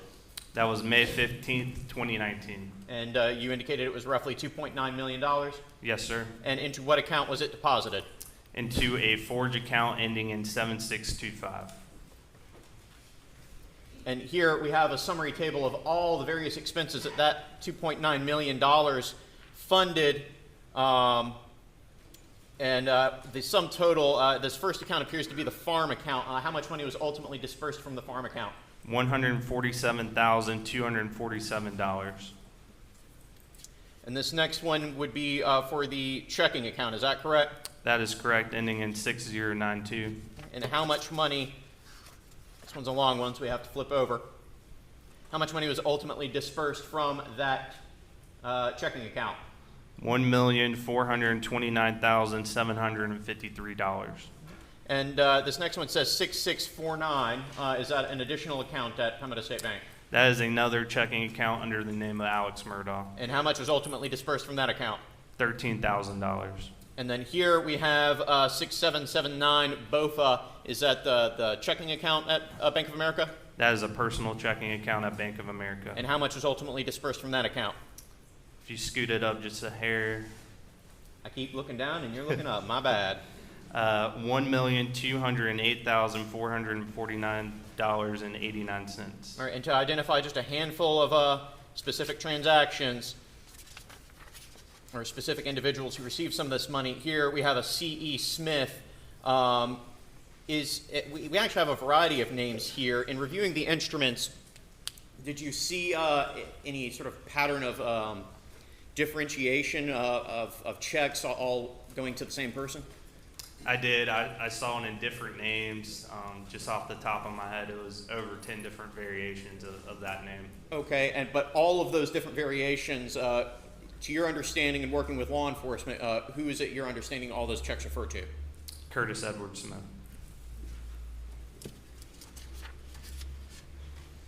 And so here we have a line that says C.E. Smith, and how much went out of this money to him? So under the name C.E. Smith, $132,687.03. And over how many instruments was that money effectuated? 24 different instruments. And then a little bit further down, we have a Curtis E. Smith. And if I can read lines correctly, how much money was dispersed under that name? $56,765.48. And over how many instruments? Your highlighter's covering it by 12.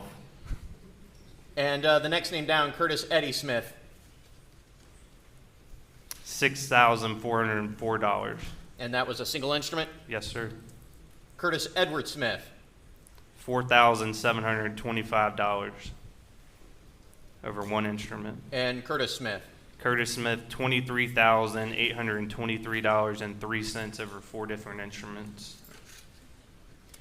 We additionally had a payment to a credit card here in the amount of how much? $7,570.50. And did you ultimately get the records of that credit card? I did. Did you attempt to trace any further what specific purchases that money went to?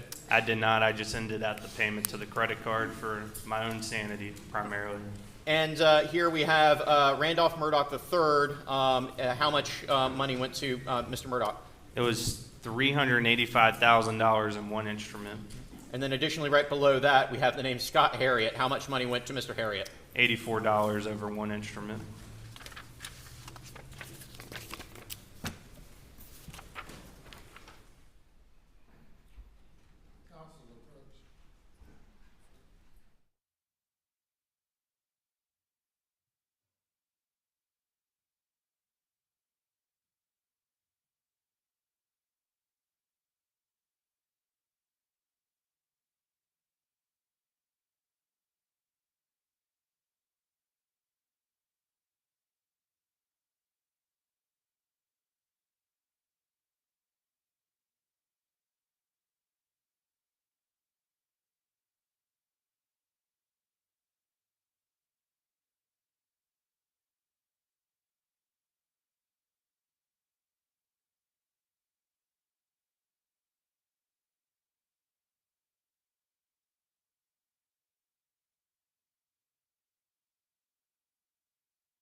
Your Honor, we'll see if we can accelerate this process a little bit.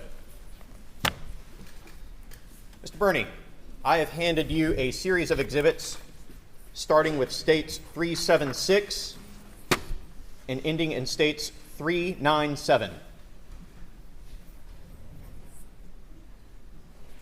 Do you recognize these documents?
I do. And are all of these exhibits from 376 to 397 documents that you prepared tracing the flow of funds from instruments involving money going through the Forge account, through checks negotiated in the name of Palmetto State Bank, and from the Ferris fees from the Mack truck case? Yes, sir. And I think we actually already got through the Ferris fees from that truck case, so these would be what went through the Forge account, correct? Through the Forge account, there's some Palmetto State Bank checks in there as well. In addition to, I believe there might be a check or two in the name of Alex Murdaugh in there.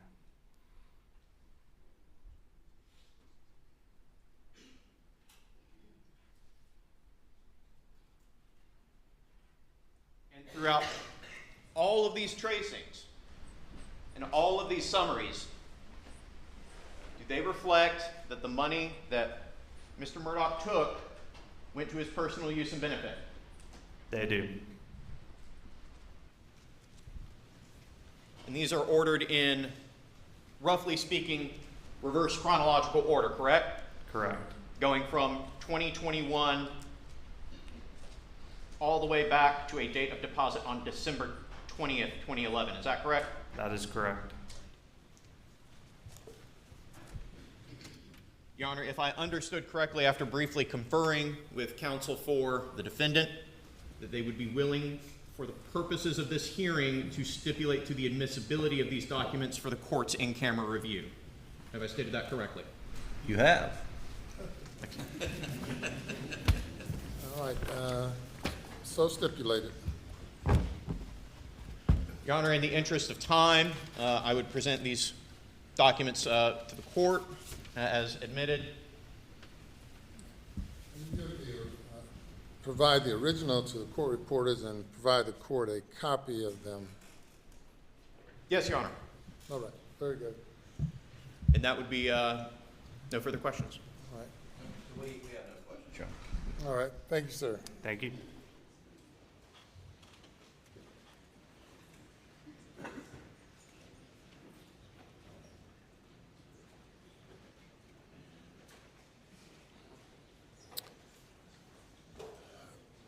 State ready for the jury, state and defense. Your Honor, one moment, please.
Okay, if you'll bring the jury.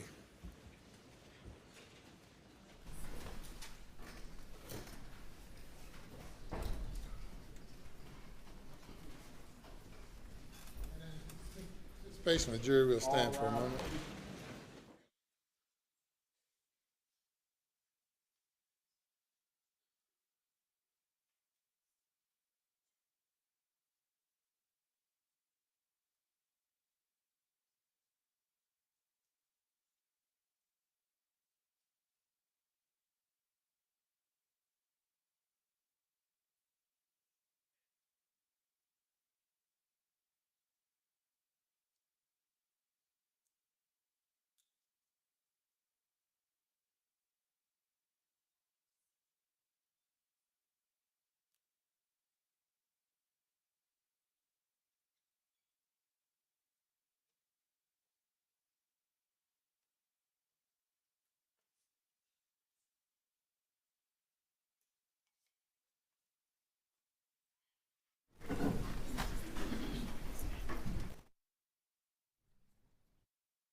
Jury is present, sir. Thank you.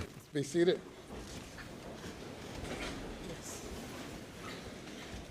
All right, good morning. All right, welcome back. Day number 10. State's case, next witness. State calls Tom Darnell.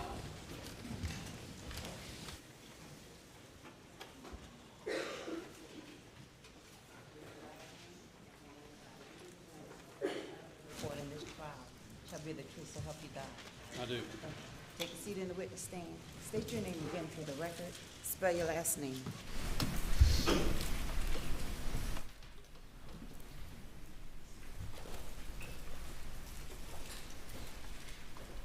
My name is Thomas Edward Darnell. Last name is spelled D-A-R-N-E-L-L. Good morning, Agent Darnell. Good morning. Could you tell the jurors where you work? I am a fingerprint examiner at the State Law Enforcement Division Forensic Crime Lab. And how long have you been a fingerprint examiner for SLED? Approximately 30 years. Can you tell us some of your training, education that you've had? Yes, ma'am. To begin with, I have a Bachelor of Science degree in Criminal Justice from University of South Carolina, where I graduated in 1982. I started my employment with the Richland County Sheriff's Office in Columbia, where I was employed for about 8 years. I started my career at SLED in 1990 in the Late Print Crime Scene Department. During that time, I completed an in-house training program that dealt with all aspects of fingerprint science. I've attended a number of courses across the state, as well as out-of-state courses that dealt with all areas of fingerprint science, to include how to process evidence for fingerprints and how to compare fingerprints. And I also trained under the FBI Academy in Quantico, Virginia, in the same area of fingerprints. I've also trained other examiners to do the same job that I'm doing today. Your Honor, at this time, the state would move to qualify Agent Tom Darnell as an expert in fingerprint analysis. Says the defense. He's so qualified. Thank you, Your Honor. All right, Agent Darnell, could you just kind of tell us in general about fingerprint evidence? Well, basically, fingerprint evidence can be most anything. It can be items that are porous, items that are non-porous, items that come to SLED and where we get requested to process them to see if we can identify any fingerprints that might be on the surface. Fingerprints are primarily moisture. About 98% of the fingerprint that may be left on the surface is nothing more than moisture, perspiration, or sweat, if you want to call it sweat. And then once we determine the type of evidence that we have, then we try to develop it. We try to enhance any impressions that might be there. One thing to keep in mind is that in most cases, the fingerprints that we're trying to develop are invisible, basically latent a latent print means just that, hidden or invisible. So it would require some enhancement. And how, or what is the process of finding these hidden fingerprints? Well, we have several different techniques that we can use, everything from super glue fuming to alternate light sources to fluorescent dye stains to different chemicals that we can use. There's also the black fingerprint powder, which is still being used. We don't use a whole lot of that in our laboratory today, but we tend to go with the fluorescent dye stains and the different light sources. It just depends on the type of evidence that we're trying to process.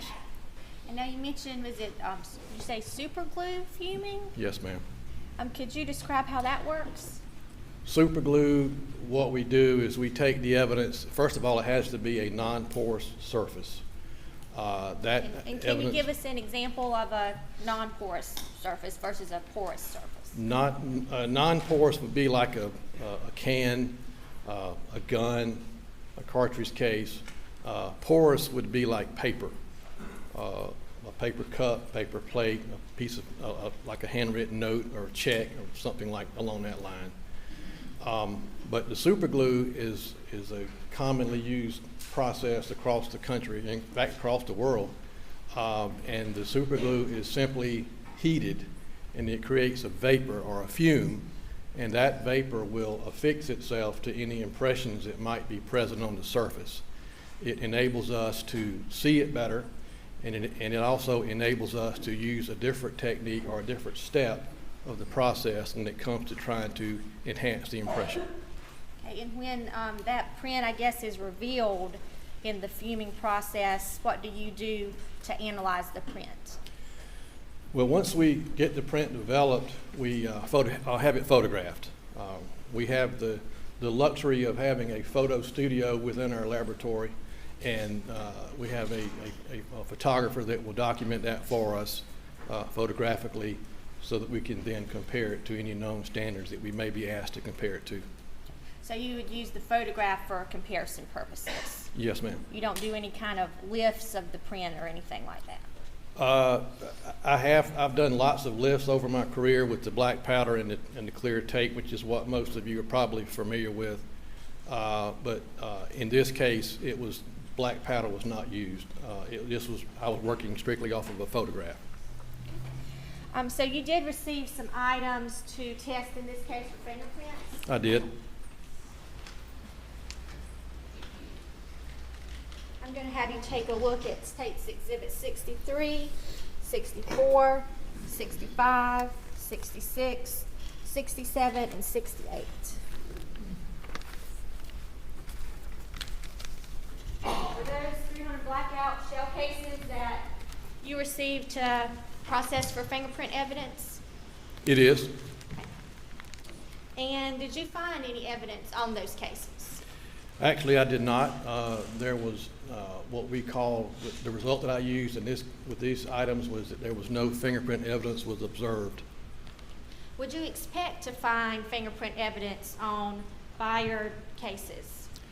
We don't find a lot of developed prints on cartridge cases. It does happen.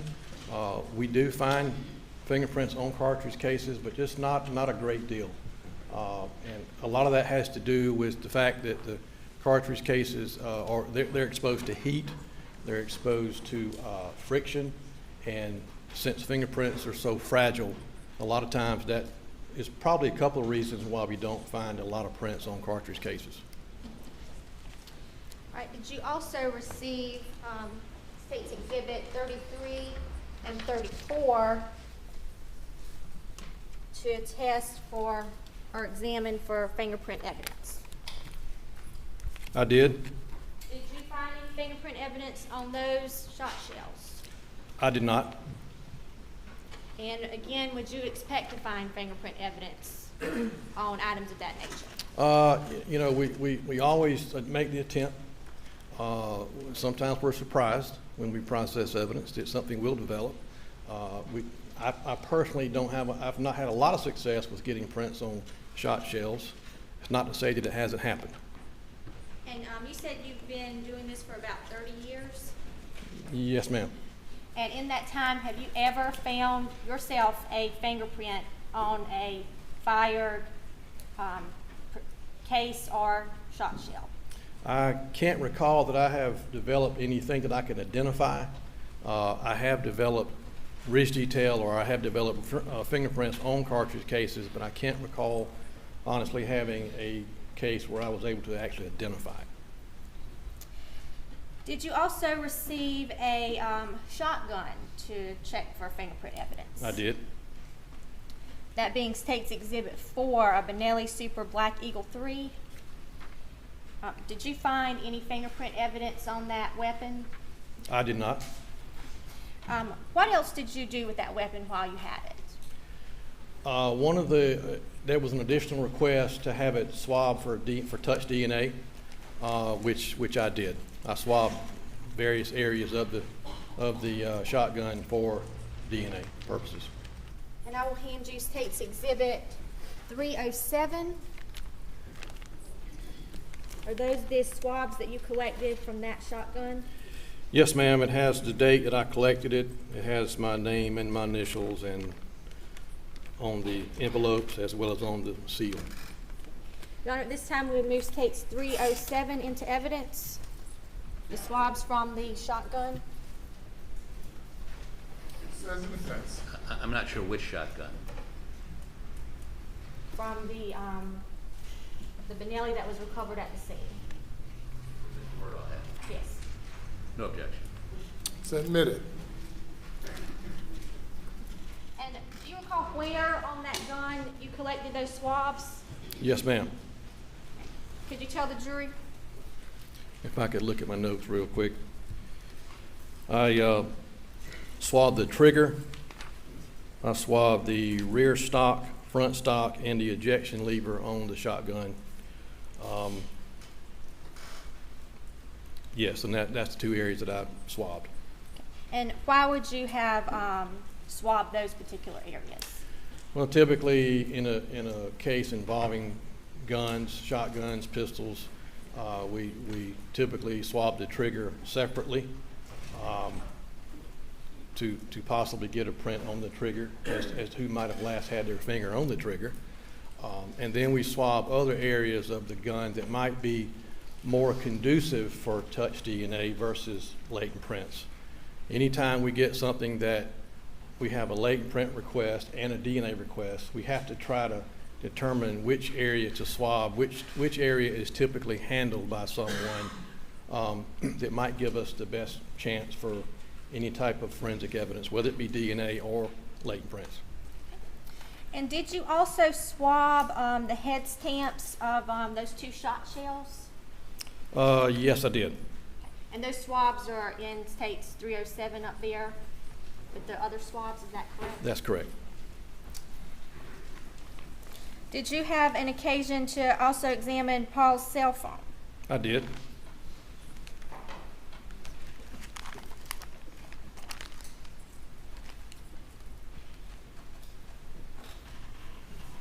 I'm going to hand you State's Exhibit 309. Are those the swabs that you collected from Paul Murdaugh's cell phone? These are swabs that I took from a cell phone. I don't know for sure whose phone it was, but these are swabs that I took from the phone, which was my item 25. And could you refer to your report to tell us what item 25 is listed as? Item 25 is listed as a one iPhone cell phone, black in color with a clear case. Your Honor, at this time, the State would move to admit State's Exhibit 309. No objection. It's admitted. Did you also examine that cell phone for fingerprints? I did. Did you find any fingerprints on the phone? I did not find anything that I could identify. I found a very small amount of fingerprint evidence on the phone. The result that I had to render was what we refer to as no value for comparison, which what that simply means is that there was the evidence of someone's fingers having come in contact with the phone. there just was not enough detail, not enough clarity for me to be able to compare it to anyone.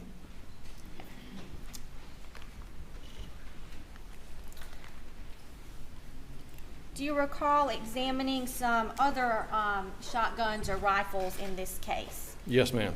That would be a 300 blackout rifle, a Mossberg shotgun, a Browning shotgun, and another Benelli shotgun. That's correct. Did you find any fingerprints on any of those guns? Nothing that I could identify. Again, the result of no value for comparison was the result that I reported. And if a gun has a camouflage print, for example, would that make it harder to find fingerprints on that weapon? Well, not necessarily. We have some very bright lights that we would use to help us pick up anything that might be on a camouflage type surface.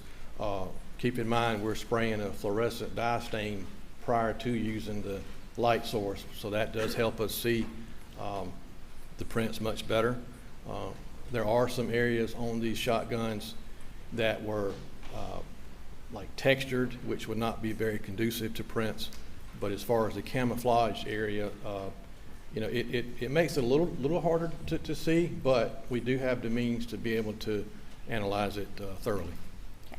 And these items that we've been talking about, when you process them for fingerprint evidence, you use the super glue fuming method? Yes, ma'am.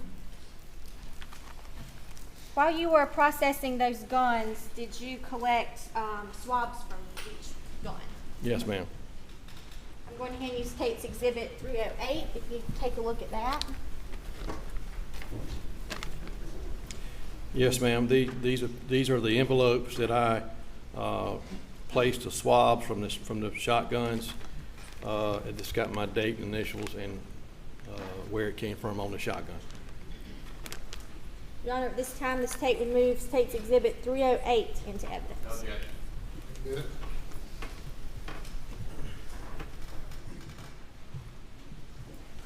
Now, did you receive a 30-round magazine that was full of 300 blackout cartridges?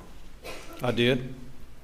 Did you test that item for fingerprint evidence? I did. Did you find any fingerprints on that magazine? It was, again, as the shotguns, it was all no value for comparison. What about each of the bullets that was in that magazine? Did you examine them in any way? Yes, ma'am. I took each one of them out of the magazine and processed all of them individually. Did you find any fingerprint evidence on those bullets? No, ma'am, I did not. And what did you do with these swabs that you collected?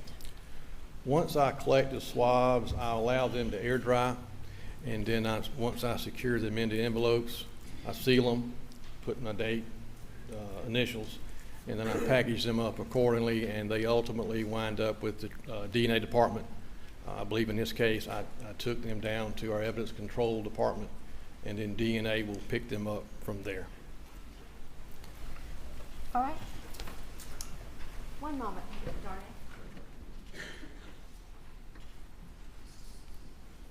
No further questions from the State at this time. You'll answer any questions from the defense. Please, Court, Your Honor. All these items were processed in the lab, is that correct? That's correct, yes, sir. And help me to understand this. You processed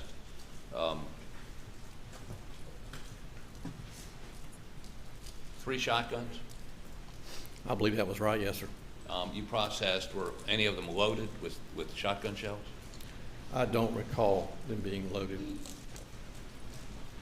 So you did not process any of the, if they were loaded, you didn't process any of the shells in them? Normally, when a weapon comes into the laboratory, it's cleared and unloaded prior to it getting to our laboratory. So had they been unloaded, I would have, or had they been loaded, they would have been unloaded prior to me receiving them, and I would have processed what had been inside the weapon at that time.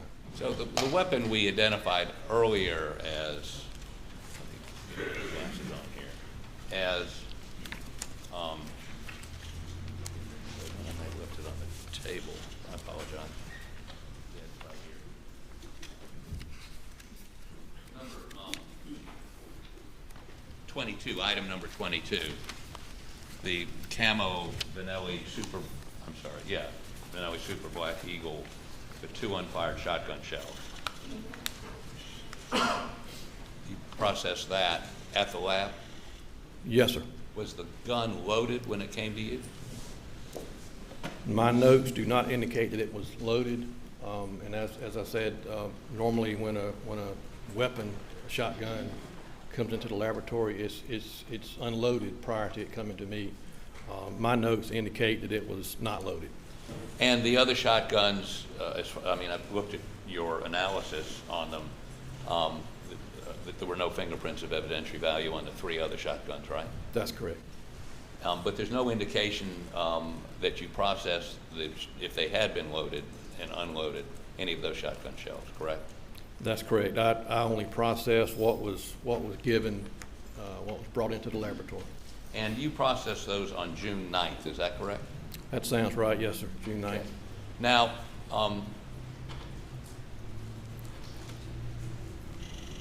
the cartridges, there's a bullet and then there's a casing on a typical semi-automatic weapon. Were you ever asked to, you were asked to process the ejected cartridges that were involved in the murder, correct? The 308s? I mean, the 300 blackouts? Yes, sir. And those had been fired. And what you indicated that once a bullet or a shotgun shell had been fired, it heats up. Is that why you can't get a fingerprint off of it? Well, that would be one possible explanation. Heat, friction, they're on the ground. You know, weather can have an effect sometimes if it's raining or if it's hot or cold. There are lots of things that could have an effect on whether or not a print would be left. And I think your testimony is that, if not rarely, never found fingerprints on an expended casing. Is that correct? Well, I wouldn't say rarely, never. I know of cases in our laboratory that have been, where they have been able to identify prints on cartridge cases. It just doesn't happen very often, but it does happen. Okay, but then you processed a number of, there was a magazine with a number of 300 blackout shells that had never been fired, correct? Yes, sir. Bullets, I'm sorry. That's correct. And that's a piece of brass, right? Yes, sir. I mean, is a piece of brass conducive to fingerprints? Yes, sir. It can be, yes, sir. Any evidence these bullets have been wiped or something, or just, I mean, please explain to the jury why you wouldn't normally get fingerprints off of a piece of brass, a unspent bullet. Why is that? Well, you got to keep in mind that a latent print is nothing more than, or mostly moisture. They're very fragile. It doesn't take much to wipe a print off of the surface. The cartridges I think that you're speaking of were in a magazine, so they've been shoved into a magazine, and then you got to get them out. So you got friction there going on, but any surface that's smooth and fairly clean and not corrugated or textured can be conducive to prints. I have developed prints on cartridges before. It just doesn't happen very often. But again, it's a brass surface, almost a polished brass surface. Did you say because it's mostly moisture, isn't there some oil involved in that from the fingers? Or am I wrong about that? Well, you would have, as far as the coming from your fingerprints, from the fingers, or from? I mean, the finger that, it's always just moisture? It's mostly 98 to 99% moisture. And then you might have some other substances mixed in there. But it's mostly just sweat is what's left behind. You do retrieve fingerprints occasionally, do you not? You find fingerprints on things? Oh, yes, sir. I've developed quite a few prints in my 30 years of doing this. And once you develop a print, you can compare it based on how many points you have to have to do a comparison to make Well, a match? well, there's no set number in this country where you have to have a certain minimum number of points. You just have to have a sufficient amount of clarity and to be able to determine that an impression was made by a certain individual. Okay. Did you ever go to the scene of these murders? No, sir, I did not. You were not called out that night? No, sir. So the forensic folks that went out there, to your knowledge, did they throw any powder down? Did they do anything to find any fingerprints that night? I honestly don't know. I did not look at their notes from their crime scene or what have you. I really had no real reason to. I was just asked to process the things that they brought me. So let me ask you this. You've got a doorknob right here. Doorknob. I just grabbed it to open it. It's brass. Would that leave a fingerprint? It's possible. You have to consider how much someone perspires when they touch something. You have to consider how soon after the doorknob was touched did someone else grab the doorknob, because a leg print is extremely fragile. It doesn't take much to obliterate a print. But you would check. If you were on the scene, you'd look.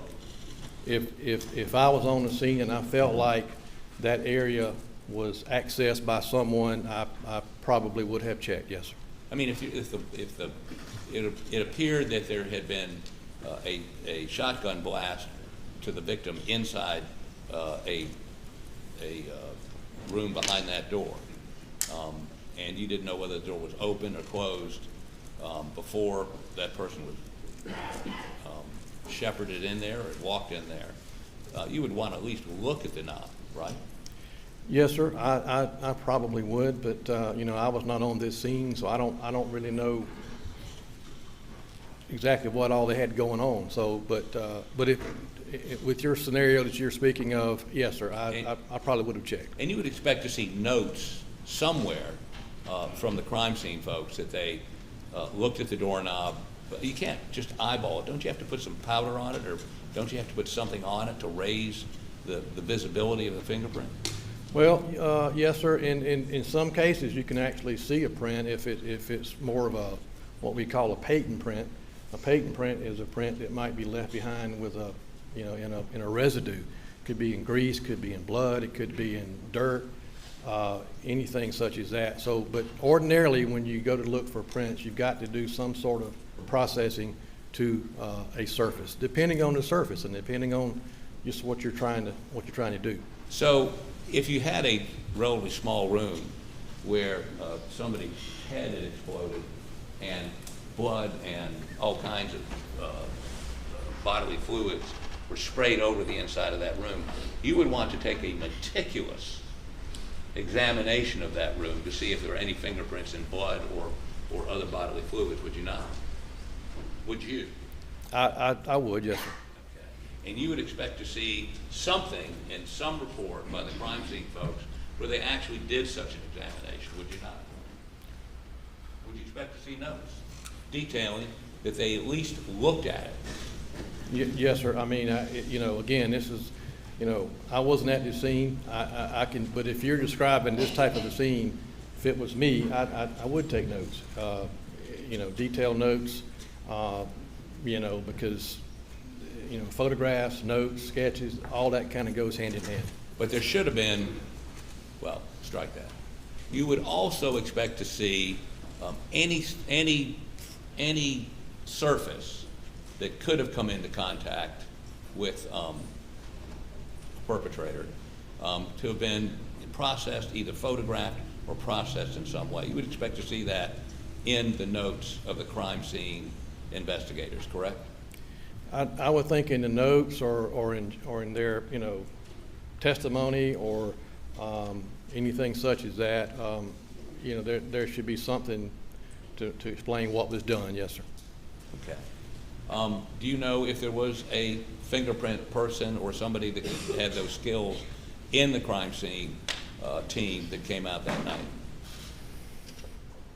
I don't know. I know that there was no one from the Latent Printing Department where I work at the scene that day. Do you go out to crime scenes? Do you go to crime scenes? I've done plenty in my earlier days, but I have not been on crime scenes for quite some time. You have people in your latent print unit that do go to crime scenes. Not really. The latent print department, the way it was set up, we pretty much are in the laboratory setting, and we process evidence that comes in from crime scenes. We don't typically go to the crime scene. And so I guess if I'm summarizing this, everything they had you looked at in the lab. Yes, sir. And you found no, when I say identifiable prints, it sounds to me like you found no evidence of any prints.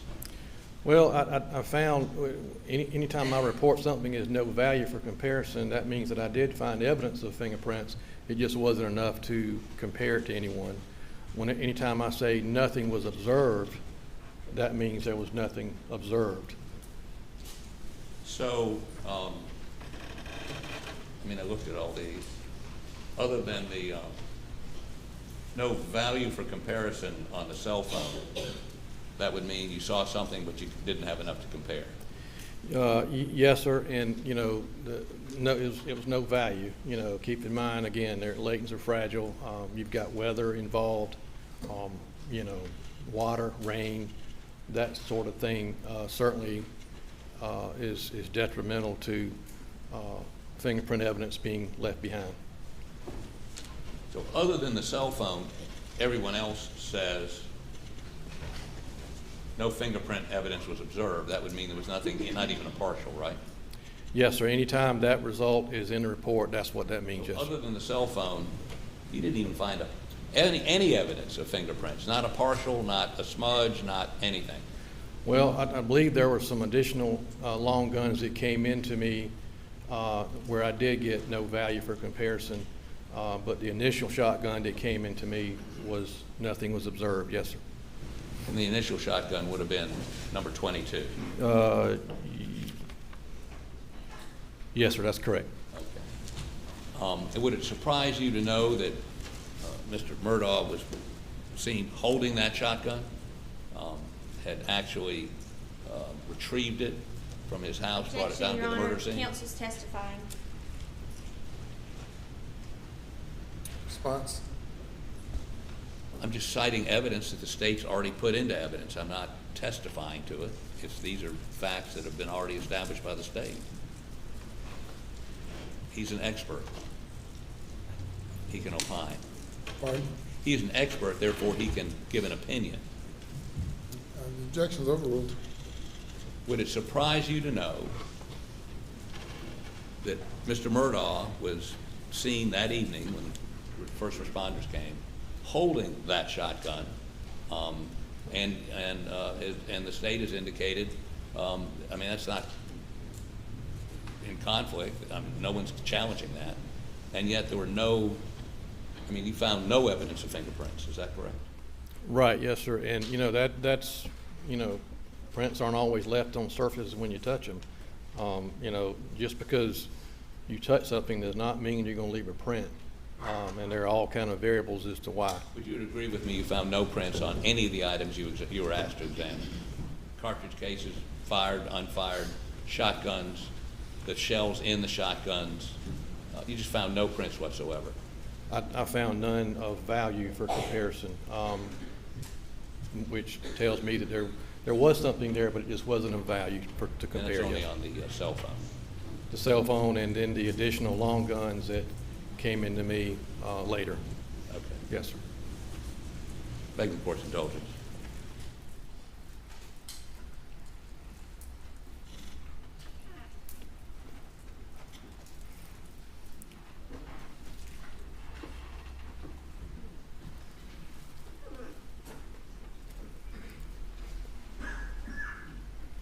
Thank you, sir. No more questions.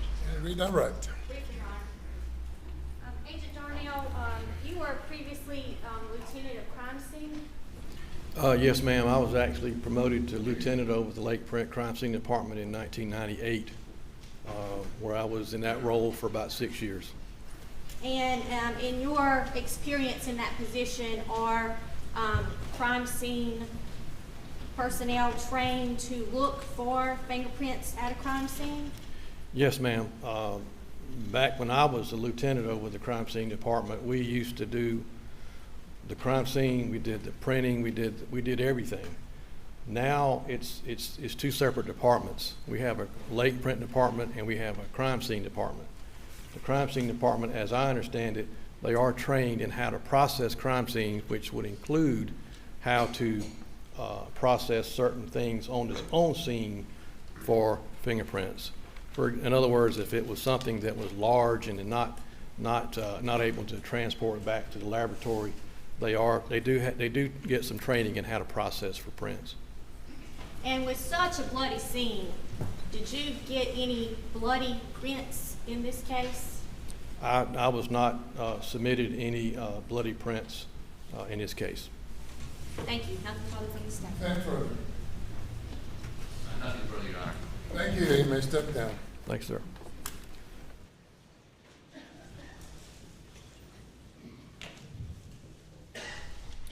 Call your next witness.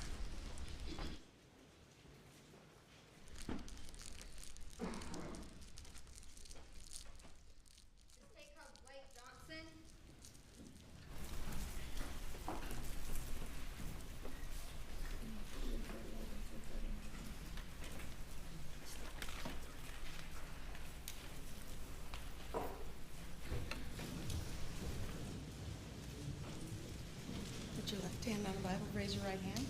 Do you swear or affirm that the testimony you're about to give to this court to be the whole truth, so help you God? I do. Okay, thank you. Have a seat on the witness stand. Repeat your name and spell your last name for the record.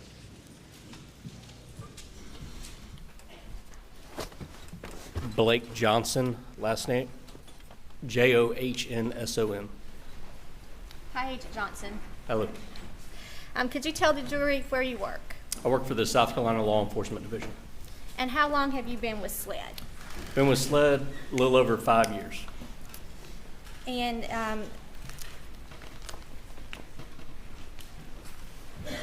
what are some of the duties of your position? At SLED, I work for the investigative services in the Low Country region, and as part of that, I investigate crimes within the lower 12 counties, to include homicides, officer-involved shootings, cases such as that. And with your involvement in the investigation of Paul and Maggie Murdaugh's murders, did you have a chance to collect some vocal swabs in that case? I did. I'm going to show you what's been marked as State's Exhibit 338 and State's Exhibit 339. This one is a buccal swab that I took from Claude Rowe, CB Rowe. And That's State's Exhibit 338. And this is a buccal swab that I took from Connor Cook. Okay. And how do you know you took these two buccal swabs? Because of the writing on the outside. This is the exterior envelope. If I open them, the one that I have side would be inside. All right. And how did you collect these buccal swabs? I was provided buccal swabs. They come two to a pack in a sterile pack. They're opened, and the inside between the cheek and gum of both subjects are swabbed. And they're put back in an envelope and sealed. And sealed? Yep. Okay. They're sealed so nobody can tamper or alter those buccal swabs? Yep. Evidence tape is placed on the seal, and it's signed and initialed and dated. Okay. Your Honor, at this time, the state removes State's Exhibit 338 and 339 into evidence. No objection, Your Honor. You're admitted. And Your Honor, we have no further questions for this witness. No questions. Thank you. You may Thank you, step Judge. down. Your next witness. Lawrence Wiggins.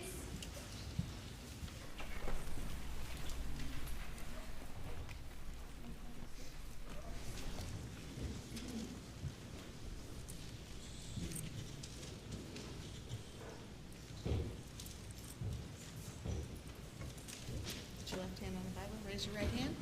Do you swear or affirm that the testimony you're about to give this court to be the truth, so help you God? I do. Thank you. You have a seat on the witness stand. Repeat your name and spell your last name for the record. Lawrence Wiggins, Wiggins. I believe it's Chief Wiggins now, is that correct? That is correct. Are you the chief of Allendale? Is it Sheriff's Office, Police Department? Yes, so I'm currently employed as the chief of police for the town of Allendale. But back in 2021, where were you employed? I was employed with the South Carolina Law Enforcement Division. I was assigned to the investigative services, and I worked out of the regional office in Walterboro. And at that time, were you involved in the investigation of the deaths of Maggie and Paul Murdaugh? I was preliminarily. And did you have an occasion to collect some buckle swabs? I did. I'm going to hand you State's Exhibit 336 and 337. You could take a look at those and tell us what we have there. We have buccal swabs taken from Mr. Roger Davis and Anthony Cook. And you collected those swabs? I did. And how do you know you collected it? My initials and... I'll consent to the admission of these rather than going through the process of how he identified them and collected them. Now, she's welcome to do that, but I'm just trying to save a little time here. All right. So, there's State's Exhibit 336 and 337. Well, Your Honor, we would have no further questions for this witness then. No questions, Your Honor. All right. Thank you, sir.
The state would next call Chandler Horney.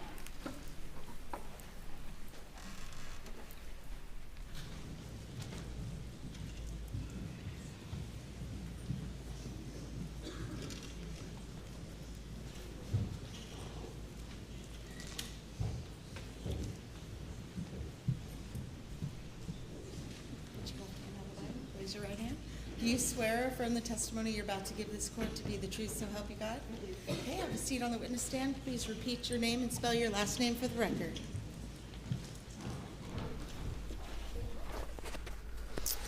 Hi, my name is Chandler Horney, Horney. And Agent Horney, can you tell the jury who you've worked for? I work for the South Carolina Law Enforcement Division. Okay, and what is your position there? I'm a special agent with the Vice Services Unit. Okay. And were you involved in the murder investigation of Paul and Maggie Murdaugh? I was. And did you collect some buccal swabs or in this case? I did. Okay. I'm going to hand you State's Exhibit 340. You will tell us what those are. These are the collected buccal swabs from Morgan Dowdy and Miley Altman. And how were those collected? They were actually collected by a coworker, Special Agent Anthony Sampson. In my presence, he took the swabs of the inside of both of these individuals' cheeks. And then when he took the swabs, he placed them in this envelope. Okay. And they were placed in bags that were sealed, not to be tampered with? Yes, ma'am. Your Honor, at this time, the state removes takes Exhibit 340 into evidence. No objection. Submitted. We have no further questions for the state. Sorry, Your Honor. Any questions? No, sir. Thank you. Step down. Thank you.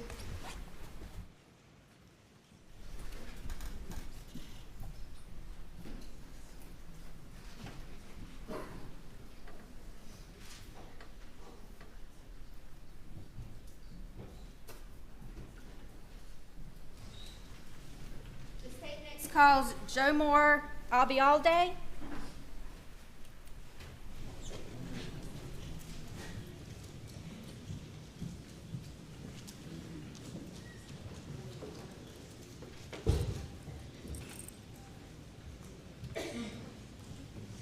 Stand on the Bible, raise your right hand. Do you swear or affirm the testimony you're about to give this court to be the truth, so help you God? I do. Okay, have a seat on the witness stand. Please repeat your name and spell your last name for the record. Joe Marr, I'll be all day. Spelling my last name is A-L-B as in Bravo, A-Y-A-L-D-E. I'll be all day. If it makes it any easier, my peers call me Joe. Joe. Thank you, Joe. And you did tell me a little trick to pronouncing that last name there. Yes, ma'am. Okay, what was that? If you remember the phrase, I'll be here all day, and drop the here, I'll be all day, you got it. And thank you so much for sharing that with me. Yes, ma'am. And you work for SLED, is that right? I do. Okay, and did you have the chance to collect some buccal swabs in the investigation of the murders of Paul and Maggie Murdaugh? I did. I'm going to hand you State's Exhibit 342, 343, and 344. We'll take a look, please.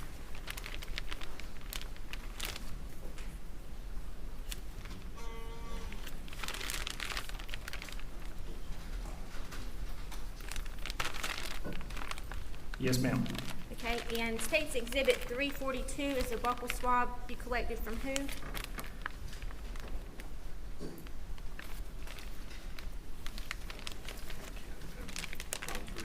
Thank you. All right, this Exhibit 342 is from Mr. Randy Murdaugh. Okay, and then 343? 343 is a DNA sample collected from a Hippolito Torres. And 344? This final buccal sample was collected from his son, Alan Gonzalez. And how did you collect these buccal swabs? Yes, ma'am. These were collected via a DNA or buccal swab kit, which essentially is a swab, as a Special Agent Johnson explained to you earlier. So it's simply a swab from each side of the inner cheek, placed into a secured envelope, and then sealed in a evidence envelope, such as this one. It would be sealed so it was not tampered with, is that right? That's correct, ma'am. Okay. At this time, this tape removes tapes 342, 343, and 344 into evidence. It says the defense. Any objection? No, sir. Admitted without objection. Thank you, Your Honor. State has no further questions for Joe. Thank you. Cross-examination. Beg your court's indulgence one moment.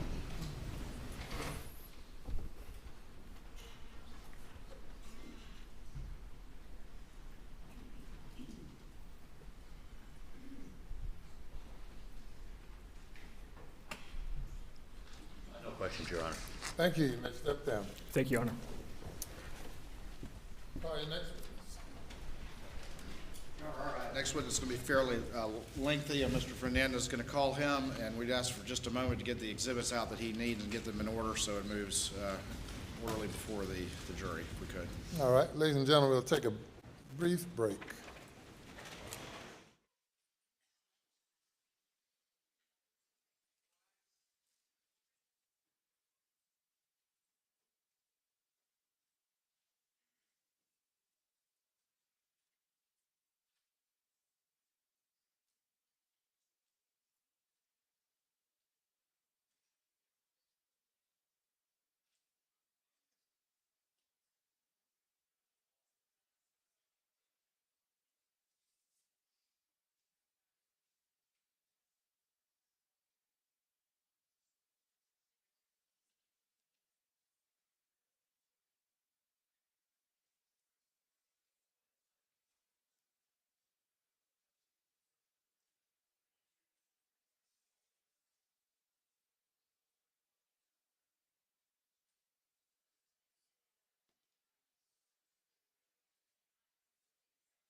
Bring the jury.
Thank you. You may call your next witness.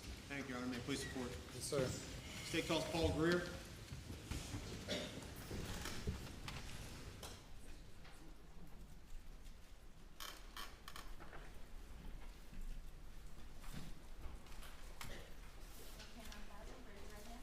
Do you swear or affirm the testimony you're about to give the court to be the truth, so help you God? I do. Okay, please have a seat in the witness stand, repeat your name, and spell your last name for the record.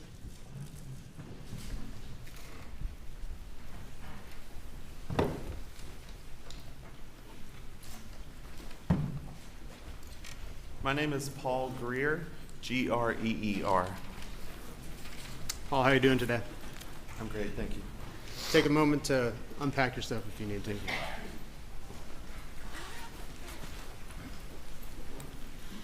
Paul, if you would, please introduce yourself to the jury and tell us a little bit when you graduated high school and where you went for education.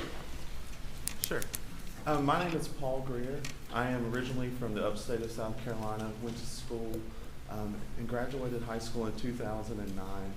Upon graduating high school, I attended the University of South Carolina and received a Bachelor's of Science in Biological Sciences from the University of South Carolina. Thank you, Paul. I'm going to ask you, if you would, to pull that microphone a little closer so we can all hear you. Yes, sir. Oh, thank you. All right, Paul, walk us through a little bit about your career. With whom are you currently employed? I'm employed at the South Carolina Law Enforcement Division, which is commonly known as SLED. All right, and tell us a little bit about your professional career. How did you get started at SLED, and what it is that you do there? Yes, sir. After completing my Bachelor of Science at USC, I began an internship at SLED in the Forensic Services Laboratory. I specifically did that internship with our Firearm and Tool Mart department. I interned there for several months and ultimately achieved a position there in that unit. I began my employment officially at SLED in March of 2014 in the Firearms Department, where I began training to become a firearms examiner. All right, and are you currently employed as a firearms examiner with SLED? Yes, sir. All right, Paul, Mr. Greer, if you would, walk us through what that required in order to become a firearms examiner. Sure. In order to become a firearms examiner, there's a lot of extensive training on the job that must be conducted. At SLED, I began an in-house training program that we refer to as the Firearm and Tool Mart Course of Instruction. During this time, again, it was extensive, approximately 3 years or so. I assisted other examiners who were qualified on the job, prep their cases. I learned how to work those cases. I looked at thousands of fired ammunition components on the microscope and did many comparisons of those. During that time, I also completed multiple written and practical examinations. At the conclusion of that training program, I was given a comprehensive final exam that included some mock casework within our laboratory. I successfully completed all of that training and that mock casework and was able to begin working cases on my own. In addition to the comprehensive qualifications and testing required to become a forensic examiner, are forensic examiners in SLED also subject to yearly testing as well? Yes, sir. We do the competency at the conclusion of our training program. But we also participate in proficiency testing each year within an area in our discipline. So that is completed. I complete a proficiency test each year, and that just assures that we're maintaining our competency. Thank you. Paul, are you a member of any professional organizations? Yes, sir, I am. And which one would that be? I'm a member of the Association of Firearm Tool Mark Examiners, which is also known as AFTE. Have you had any opportunity to attend additional trainings or conferences under the umbrella of firearms and tool mark examinations? Yes, sir, I have. Could you please explain a couple of those or a few of those, if you would? Yes, sir. AFTE hosts an annual conference each year, and AFTE, I might add, is an international organization. It's a group of firearms and tool mark examiners around the world, as well as other scientists and members from the academic world. We get together each year, and I attend that when I'm able in order to share information and see what's happening within the field of firearm and tool mark examination. I've attended several of those conferences, and I've also attended some regional conferences that have been hosted by the FBI laboratory in Quantico. And speaking of laboratory, is your laboratory accredited? Yes, sir, it is. And what is the accreditation it operates under? The SLED laboratory is accredited under ANAB. That is a national organization that follows ISO 17025 standards, and those are international standards. So our laboratory is operating within the same set of standards as other labs in the United States that are accredited with ANAB, and also those who follow the ISO 17025. And in order to maintain accreditation, is there an inspection process that ANAB requires? Yes, sir. All right, and explain, if you would, the couple of inspections that are typically required. In order to maintain our accreditation, we have a visit approximately every 4 years. Auditors come in to the laboratory to check our casework, review our files, make sure that we're operating within those standards, and they watch us perform casework. That's a huge component, and they do this for all of the disciplines within the laboratory. And that audit every 4 years within that cycle helps to ensure that we're meeting those standards. Internally at SLED, we also have internal audits each year. So even though the ANAB inspectors that come every 4 years, we may not see them every year, there is some type of audit being performed within our departments and in our casework each year. Thank you. Does the SLED laboratory operate under a policies and procedures guideline for the overall agency? Yes, sir, we do. All right, and explain a little bit about how that involves the lab. Correct. SLED in general has a large set of policies that we must adhere to. Within the laboratory, each department has a manual that they must follow that gives them information on how to conduct their everyday work and how to perform casework. Additionally, and following the ANAB accreditation, we have a SLED quality manual that is specifically for the laboratory. We must follow that as well, and those are all guidelines to help us to conduct casework. And in addition to the SLED quality assurance manual, would there additionally be a SLED firearms department manual that you have to comply with? Yes, sir. There is a firearms manual that we must follow. Okay. Just very briefly, please explain what that involves. Yes, sir. That again is just a document that gives us information on how to conduct our day-to-day casework, what to do with evidence, how we should examine that. It also gives us information into our training program, any type of calibration or measurement references that we need to consult for our equipment that we use. All of that information is contained within that manual that we have to follow and can reference. All right, and if you would, please explain to the jury what firearms identification, generally the subject matter, what that is. Sure. Firearms identification is a discipline in forensic science where our main objective each day is to examine those fired ammunition components. So imagine a fired cartridge case or a fired bullet, and we're looking at those in order to determine if they were fired by a specific firearm. Thank you. How long again have you been working in the SLED laboratory? I've been employed in the firearms department at SLED for almost 9 years. And have you had an opportunity to testify in court such as this? I have. Would that be both state and federal courts? I have testified in state and federal courts, yes, sir. Approximately how many times, or do you know how many times? Approximately 27 times, yes, sir. Your Honor, at this point, the state moves to admit Mr. Greer as a firearms and tool mark examination expert. Your Honor, no objections to his qualifications. He's so qualified. Thank you, Your Honor. All right, Mr. Greer, I'd like to take the moment to kind of educate the jury a little bit on firearms. Yes, sir. And if you would, please tell us a little bit about the, well, first of all, are you familiar with the two kind of cartridge rounds we're going to primarily be talking about today? Yes, sir. And are you familiar with the two kind of firearms we're going to generally be talking about today? Yes, sir, I am. All right. If you would, please give us a little, an intro to firearms, beginning with perhaps the shotgun. Tell us what makes that a unique type of firearm and how it generally operates. Yes, sir. In general, a firearm is a mechanism that propels a projectile through the combustion of gunpowder. As he was stating, there are several different types of firearms, and one of them is a shotgun. A shotgun, if you imagine, is a long gun, typically that is designed to be fired from the shoulder, and that has a smooth bore.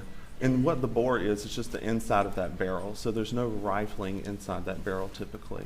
A shotgun is also different than maybe a handgun that you may be familiar with, and it fires shot shells.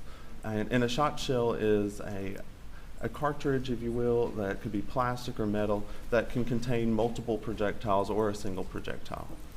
And when you said barrel, smooth bore, and rifling, would rifling mean sort of the interior of the barrel where the bullet exits is spiraled inside? Correct. That rifling is in barrels in order to give a bullet that's traveling down that barrel its rotary twist and spin so that way it can travel to a target or its destination. And does that rifling assist in the bullet traveling in a straight line consistently? I'm sorry, can you repeat the question? The rifling, spinning the bullet, making it go out, does that allow it to travel in a straight line? Yes, that rifling that's inserted into that barrel, if you'll think of kind of like a quarterback throwing a football, it helps it give it that nice spiral so that it can travel more efficiently. And kind of the opposite of that would be the smooth bore of a shotgun. How does that affect the pellets or the BBs inside of the shotgun? So in a typical shotgun, you don't have that rifling that gives it that spin or twist, but that's not the design of the shotgun. So when those pellets or a slug or whatever is traveling down the bore of that shotgun, it is just traveling out the barrel based on the combustion from it firing. And if you would please describe to us what type of ammunition a shotgun will shoot. Typically, you use a shot shell. That can be made of some type of plastic. Typically, we see that with some type of metal head on it. Inside that shot shell, there can be multiple projectiles. You hear of pellets. We think of birdshot, buckshot. That's what would be inside of a shot shell. Also in there may be other components. That could be plastic or some type of paper material, and that would be a wad. And those have different jobs within a shot shell. Those can be to protect the pellets, to keep them together as they travel, to provide some type of cushioning between those pellets and the powder. So they all have different various purposes inside that shot shell. Mr. Greer, did you bring with you some demonstrative items to kind of just demonstrate generically what you're talking about in a shot shell? Yes, sir. All right, can I see that real quick? Yes, sir.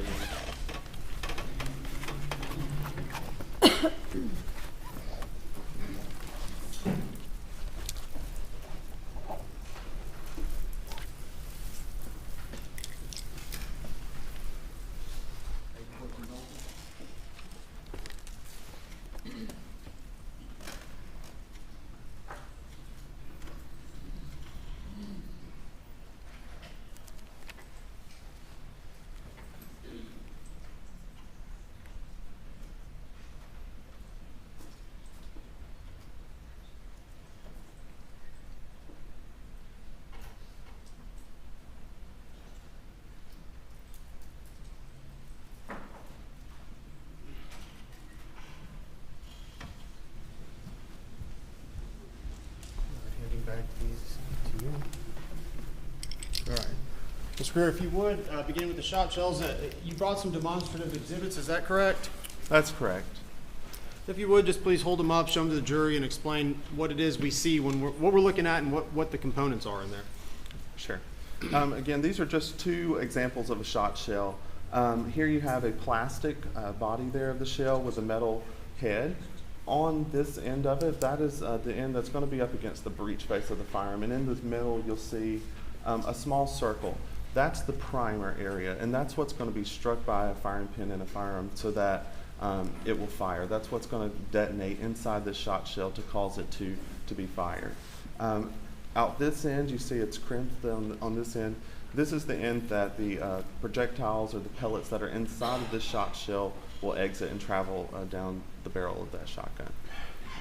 Thank you. All right, Mr. Greer, the second firearm would be, if you would, talk about a little bit about what the AR platform is. Sure. An AR platform is something that is commonly seen throughout America. Originally, it was designed by Armalite, and it's just a modular platform, and it's a rifle, a semi-automatic rifle in its normal state, and that's what we have here today. Okay. And what would be the more common caliber that you might find on the AR platform? Yes, sir. Typically, what is very common that we see in the laboratory and that you may be more familiar with is it's chambered in .223 Remington caliber 5.56 NATO. That is a very common caliber for an AR-15 type firearm. Okay. And what were some of the items that you examined in this case as far as rifle calibers? In this case, I received one rifle, and it was chambered in .300 blackout caliber. All right, explain to us what the .300 blackout round is, and maybe how it's similar and different from a .556 round NATO. Sure. Again, you may be familiar with the .223 Remington or 5.56 NATO caliber. The .300 blackout cartridge is sort of similar to that. When that was designed, it was designed so that it could be used with a lot of the original features of an AR-15. So the overall dimensions of those cartridges are very similar, with the exception of a shorter case length and a much heavier or larger bullet. And .300 blackout being a relatively, at least compared to 5.56 NATO round, were some of the components interchangeable on the AR platform? It's my understanding that when that .300 blackout caliber was developed, it was designed so that some of the components from the original AR-15 type that were chambered in the 5.56 NATO or the .223 Remington could be used with a .300 blackout. And it is possible, maybe not ideal, but possible to use a magazine that would be formatted for the .223 5.56 round in a .300 blackout rifle. Yes, sir, I would say it's possible. And did you bring any .223 and 5.56 and .300 blackout rounds with you today for demonstrative purposes? Yes, sir, I have two. All right, if you please identify the two and tell us what we're looking at and what the similarities and differences would be. Sure.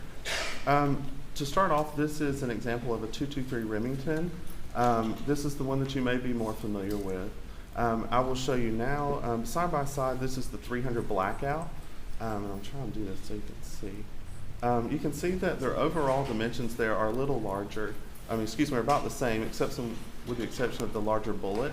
And I'll give you a little bit of anatomy here of the cartridge. What we would refer to as this item right here is an unfired cartridge. Terminology in our firearms department is very key to us in being accurate in what we do. So we would refer to this as an unfired cartridge. That contains a bullet, which is this portion right here, this copper-colored projectile, and that's what's going to travel down the barrel of the firearm towards the target. Again, on this end, just like the shot shell, there's a primer there in the middle. You see the circle object there, and that's what the firing pin is going to strike, so that way it can detonate and cause the cartridge to be fired. When it's fired, we'll have a cartridge case, which is just the brass-colored portion here. And that is the cylindrical component there that holds it all together. It holds the primer, the bullet, and the gunpowder inside of it. Thank you, Mr. Greer. Permission to approach, just for demonstrative purposes, I'm going to put it on the helmet. attention, you have a little video screen there. Let's see if this will work.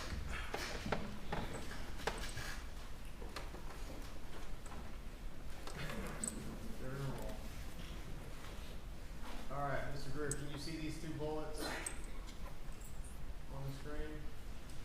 Yes, sir, I can see that. This is not going to work. All right, can you see them clearly? Yes, sir, I can. All right. What's the big black thing on the screen? Appears to be a phone. In your expertise, that's a thing. The two rounds we see there, the top round, can you identify which one that is? The one that is up against the phone there would be the 300 blackout caliber cartridge. And then, as you said before, the round below that would be the 223/556 round. Yes, sir. And seeing the actual projectile, meaning the item that exits the barrel of the rifle, would that be that tip, the cylindrical tip on the top? Yes, sir. And I believe, if I remember correctly, both of those projectiles were copper in color. If you can distinguish that on the screen. Okay. Thank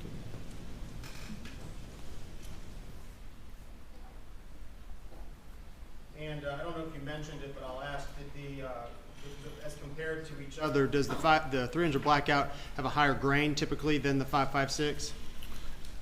It's possible. The bullets come in different grain weights, so that is a much larger bullet, so I would expect it to be heavier. And when we are going to hear about grain weights, could you explain what that means also? Sure. Grain is a term that we use in firearms, and it's just a unit of measurement. So when we measure our projectiles, we are going to measure those in grains. And just as a common way to relate to that, if you imagine 7,000 grains, that's equivalent to approximately a pound. Thank you. So measurements in bullets are done in grains, basically. Yes, sir. That's what we refer to them in. Going back to shotgun shells very briefly, are there various types of shotgun shells and gauges or calibers? Yes, sir, there are. Could you explain a couple of the types that you might commonly find, and then just some of the calibers so we know what we're talking about? Sure. Some of the more common gauges in shot shell, and gauge is just referring to the size and how we are able to determine what that firearm's chambered in. So a 12 gauge is something that's very common. That's a very common shotgun that I would expect to encounter. You may also have heard of or be familiar with a 20 gauge. That's another one that may be common, or 410 bore, which is a type of shot shell as well. Those are some of the more common ones that we would see in our laboratory setting and that you may be familiar with. Again, throughout those, there are all different kinds of shot shells loaded with different projectiles, loaded with birdshot, loaded with buckshot, and they all will serve a purpose within their own respect. But those can have multiple projectiles, hundreds of projectiles. It could have just one large projectile, which we refer to as a slug. So there's lots of options, if you will, within a shot shell. And although this may be obvious, a buckshot is typically used to hunt what type of game? I'm not hunting often, but I would expect a buckshot could be used for something, as it suggests, a buck. You would expect maybe a larger animal. Again, I'm not a hunter, but that's where I could imagine that. Thank you, Mr. Greer. Before we move on, and speaking about the area of forensic science of firearm examinations, is that an area that is subject to peer review? Yes, sir. And could you explain to us what that means? What's the peer review process and why that's important in forensic science? Sure. Within firearms and tool mark examination, this is something that's been around for years.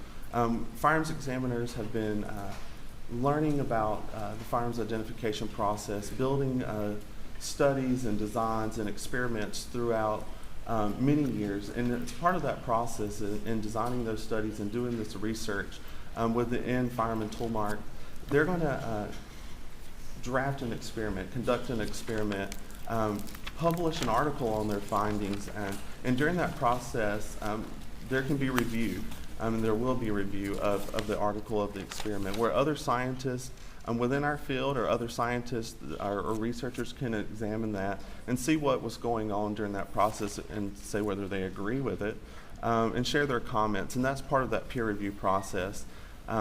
We, as an AFTE member, I have access to our AFTE journal, where a lot of those peer review articles are published, and they're able for other examiners to look at, for other scientists and researchers to look at, and help bolster or their opinions and thoughts on firearms identification. And personally, do you know how many exams you've conducted? I do not have a number of examinations that I've conducted while at SLED. However, at this point, I would say it's somewhere in the thousands. All right, Mr. Greer, I'm going to ask you, did you receive a volume of items concerning this case for review? Yes, sir. I did receive several items to examine in this case. And generally, did you have an opportunity, we're going to go through those items very shortly, but did you have an opportunity to, in general, review a significant amount of items for identification, possible identification? Yes, sir. Okay. And did you prepare a report after conducting these examinations? Yes, sir. I did prepare a report. All right, I'm going to ask us if we would go through a number of items very shortly. Do you have a copy of your report, and is it needed in order to refresh your memory and be able to specifically recall each individual item? Yes, sir. I do have a copy, and I would appreciate being able to refer to it. Okay, very good.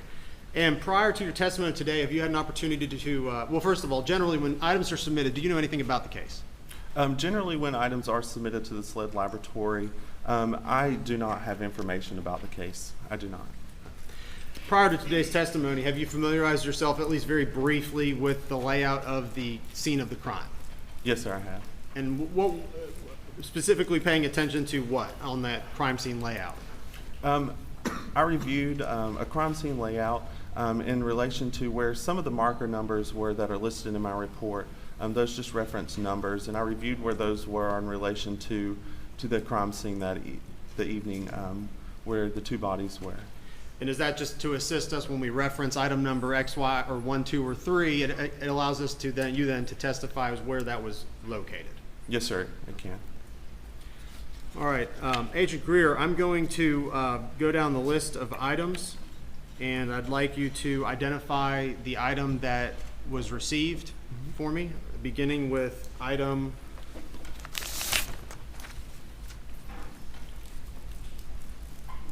numbers 2 through 5. Is slide item 2 through 5? Yes, sir. Your items 2 through 5?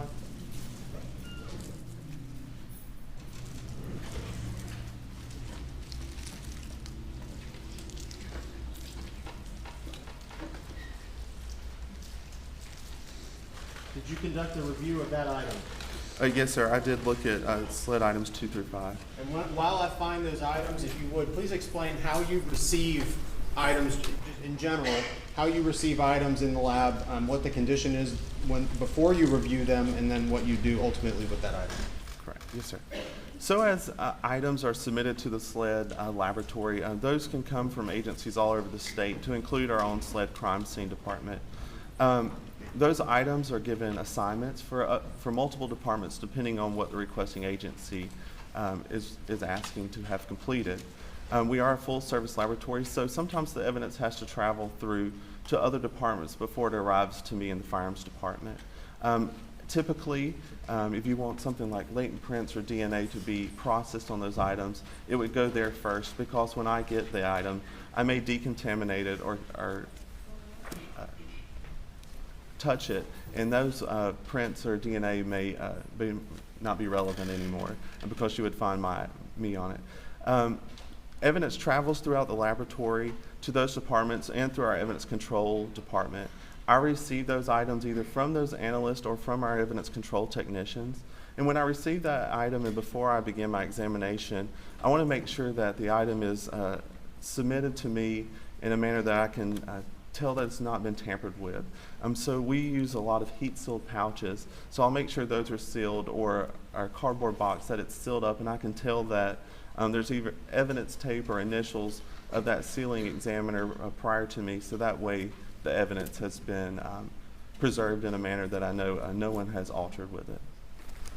And just so we're clear, thank you, Mr. Greer. Just so we're clear, when I refer to items, sometimes I'll say items 2. Does that refer to the items that you received them as a SLED designation? Yes, sir. One other thing about the SLED laboratory, when evidence is submitted to the lab, it receives its own unique lab number that's specific to our laboratory, and it also receives new item numbers, and that's so we can track it throughout the laboratory, and our analysts throughout the lab can report and identify those clearly. Thank you, Mr. Greer. I'm going to hand you what's been entered into evidence already as States Exhibits 63 through 68. And I believe they correlate to items 2 through 7 on your report. Would you please take a moment to look at these items and let me know if you're familiar with them?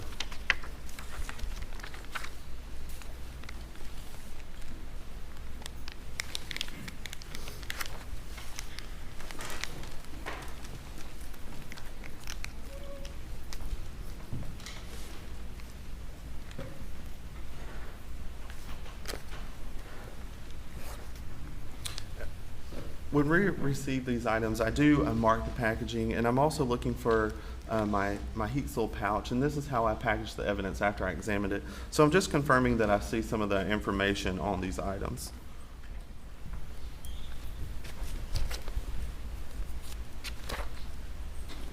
Yes, sir. This appears to be what was submitted to the SLED laboratory as items 2 through 7 in your States Exhibits 63 through 68.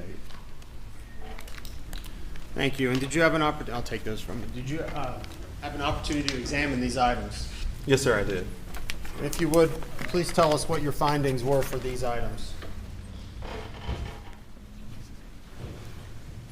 I determined that each of those items, they were all fired S&B heads.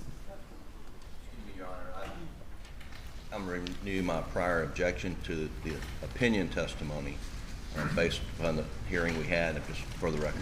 Yes, sir. You may continue.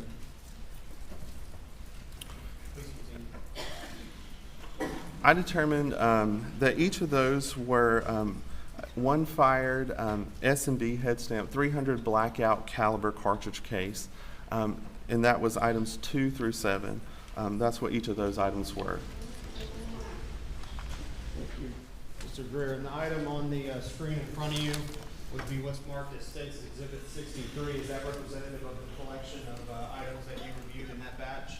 Yes, sir. All right. 300 blackout round. Were you able to see the head stamp on it? And I can give you back one of the items if you would. Were you able to identify the head stamp and who the manufacturer of that round was? Yes, sir, I was. All right. Who was that? The manufacturer of items 2 through 7 was Cellier and Belleau, and you may hear that referred to as S&B. 300? Yes, sir, and head stamp 300 blackout.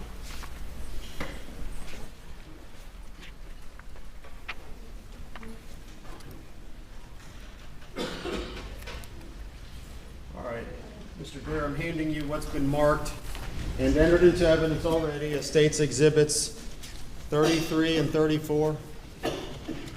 Jim, do you want to see this? 33 and 34, which I believe correlate to 9 and 10 on your report. Would you please take a look at these items and let me know if you recognize them?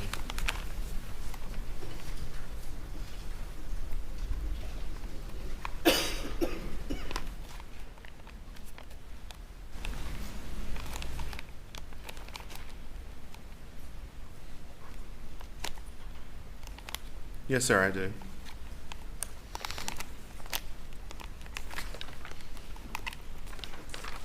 Okay, and please tell us what they are. SLED item 9, which is States Exhibit 34, is a fired Federal Premium Double-Aught Buck 3-inch Magnum shot shell. And SLED item 10, which is States Exhibit 33, is one fired Winchester Drylock number 2 12-gauge shot shell. And after your review of the scene, where were your items 2 through 7 located? After reviewing the crime scene diagram, I was aware of the marker numbers that those were recovered from, and then reviewing that diagram, it's my understanding that those items 2 through 7, the 300 blackout caliber cartridge cases, were located around or near the body of Margaret Murdaugh. All right, and I'm referring now to your items 9 and 10, states 33 and 34. Where were those at your review of the crime scene diagram? Where were those identified and retrieved from? Those appear to be in or around the storage room area near the kennels. Thank you.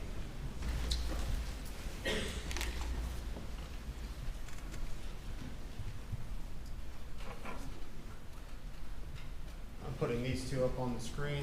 Mr. Greer, are these the items you just testified to having examined? Yes, sir, they are. Okay, thank you. Now, right now we're identifying a number of items. Is it, would it be fair to say that we're going to go over your results then at the conclusion of the identification? Yes, sir, we can. All right, referring to item States Exhibit number 4, your item number 22, would you please direct your attention to that? Yes, sir.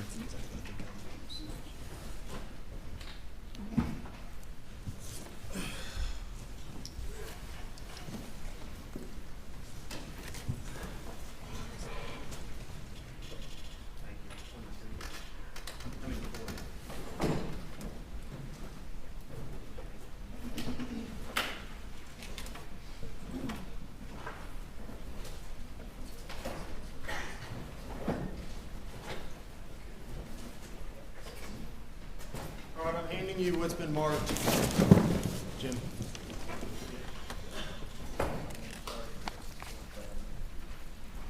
Handing you what's been marked as and entered into evidence as States Exhibit 4.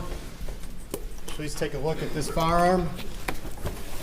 Let me know if you're familiar with it.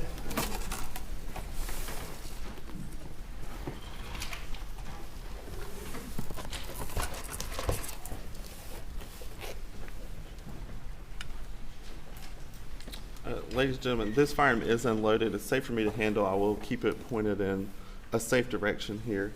I'm going to look for some of those identifying marks that I placed on this shotgun.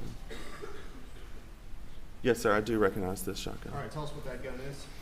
This shotgun was determined to be one Benelli model Super Black Eagle 3 semi-automatic shotgun in 12 gauge with a serial number of U573210E17. Thank you. Was there anything that accompanied States Exhibit number 4? Yes, sir. What were included with it? Also submitted with that firearm was an accessory, which was the sling, and one unfired Federal Premium Double-Aught Buck 3-inch 12-gauge shot shell, and one unfired Winchester Super X Game Load 16-gauge shot shell. Now, I think you just testified that 12 gauge. This shotgun is what gauge? That is 12-gauge shotgun. And I think you just mentioned that loaded in it was a 16 gauge. Could you explain what the process was ejecting? Is that the proper gauge for that shotgun? No, sir. That the unfired ammunition, as it was submitted to me, was received in another package. I did not remove it from that firearm. However, a 16 gauge would not be correct for use in that firearm. Did you have to manually remove it from the shotgun? It was already removed when I received it. I'm handing you what's been marked as states and entered into evidence as States Exhibit 250, sled item 8.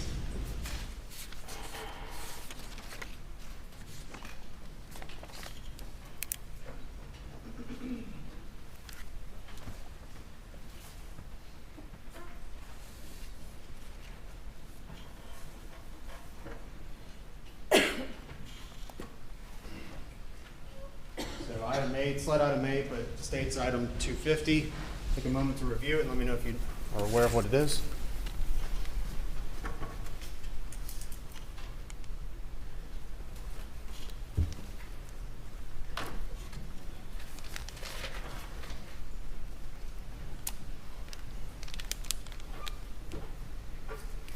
Yes, sir. I recognize this as sled item 8.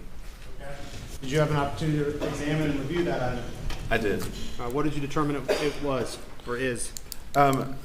Sled item 8, States Exhibit number 250, was determined to be one fired bullet, and that was listed as a near tire impression at marker 8. Okay. And you were able to do further analysis, which will get to in your results, to determine its weight? Yes, sir. Very good.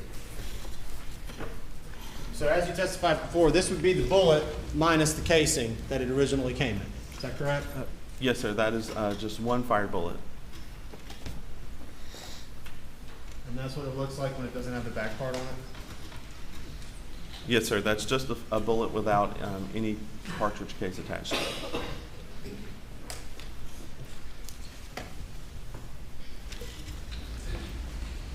All right, Mr. Greer, I'm going to direct your attention to States Exhibit number 20, sled item 14.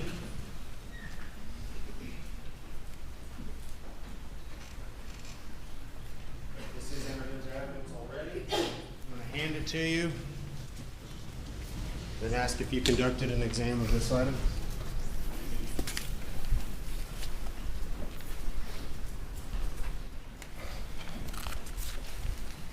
Yes, sir, I did. All right, what were the results? Sled item 14, which is States Exhibit 20, was determined to be 24 birdshot pellets listed as from dog food storage room.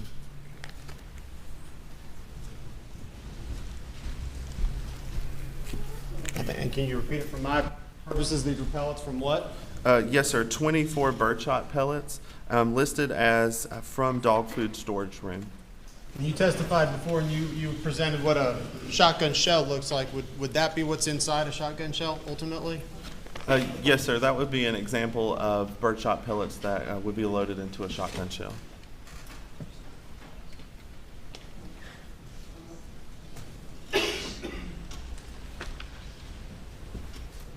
All right, Mr. Greer, I'm going to direct your attention to what's been entered into evidence as States Exhibit 76, sled item number 12.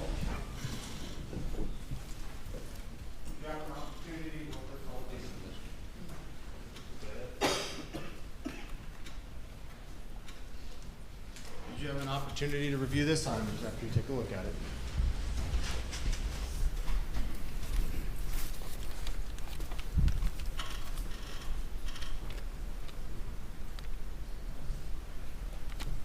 Yes, sir. All right, tell us what it is, please. Sled item 12, States Exhibit 76, was determined to be one fired bullet listed as from bedding inside doghouse.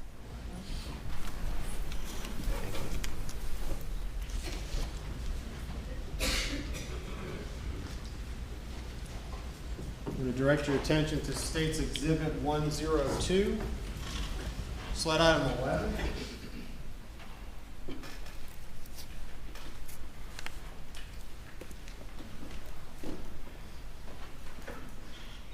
Already entered in evidence. Please take a look at this item. Let me know if you're familiar with its contents.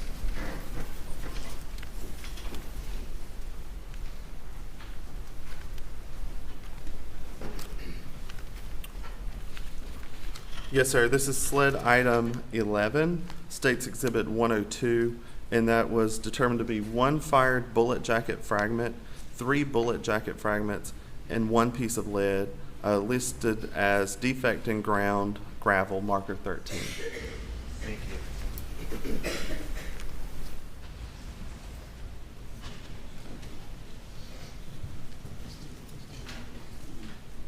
All right, I'm going to refer to what's been identified as State's Exhibit 109.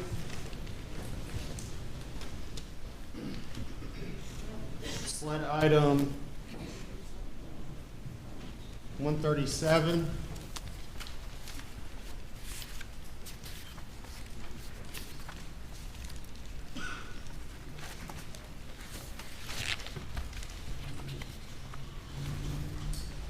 Please review this item and let me know if you recognize it and if you performed an examination of it.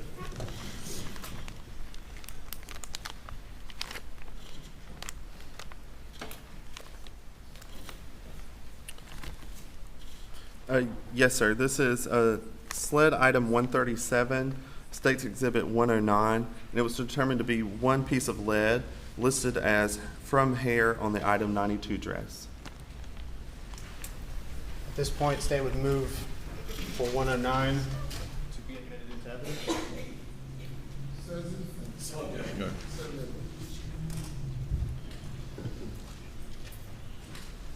Moving on to State's Exhibit 110, which is sled items 67 and 68. I'll direct your attention to that.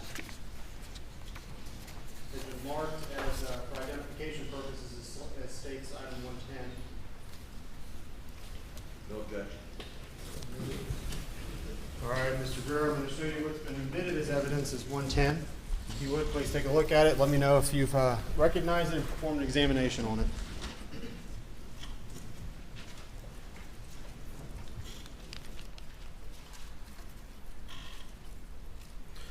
Yes, sir. State's Exhibit 110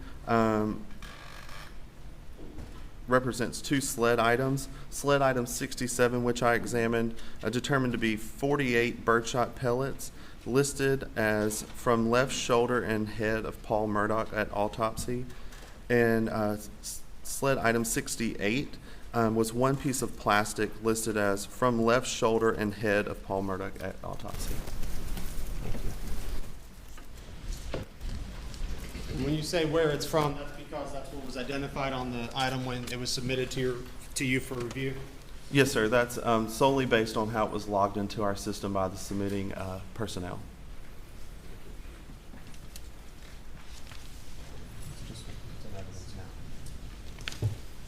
All right, I'm going to refer your attention now to three items just to speed along the process a little bit. States 111, 112, and 113 marked as identification purposes. Sled item 69, 66, and 104. So if you please take a look at those in your items in your report, I'll be right with you.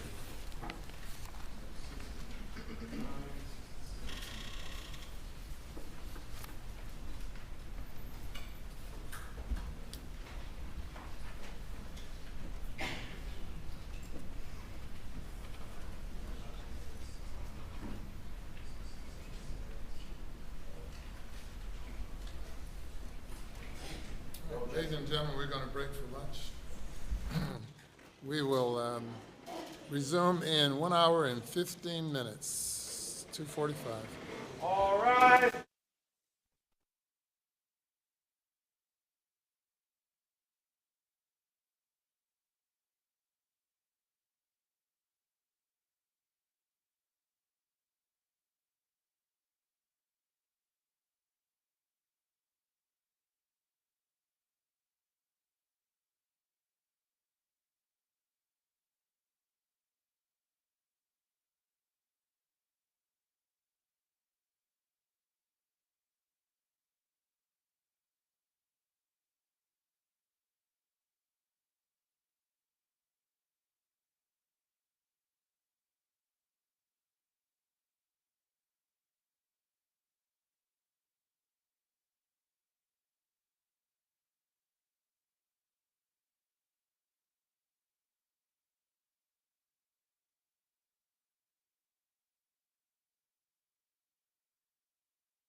You can bring the jury.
Jury is present, sir. Thank you. You may continue. Thank you, Your Honor. May it please the court. Yes, sir. Beginning with items, State's Exhibits 111, 112, 113, I believe right before we broke, I presented to counsel and was going to offer to the witness, and I believe it was without objection going to be offered into evidence. Correct. Without objection. Admitted without objection. All right, Agent, or Mr. Greer, please review what's been marked as State's Exhibit 111, 112, 113, which would align with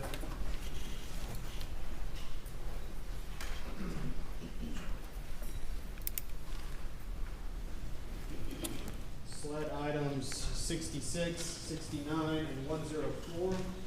If you would, please let us know if you had an opportunity to inspect those items and analyze them. Yes, sir, I did.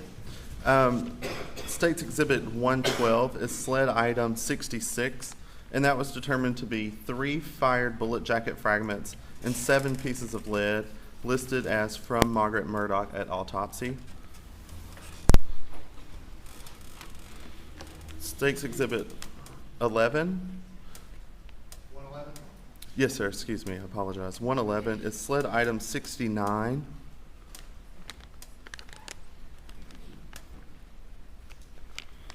And that is 1 combination wad listed as from left axilla of Paul Murdaugh at autopsy.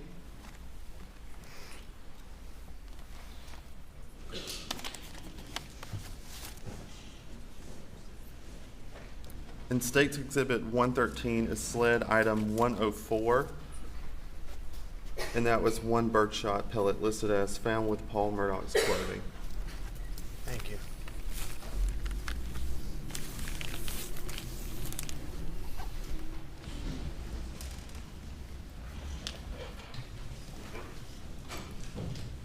All right, Mr. Greer, I'm going to direct your attention to State's Exhibit 90, slide item 31. Did you have an opportunity to inspect this item?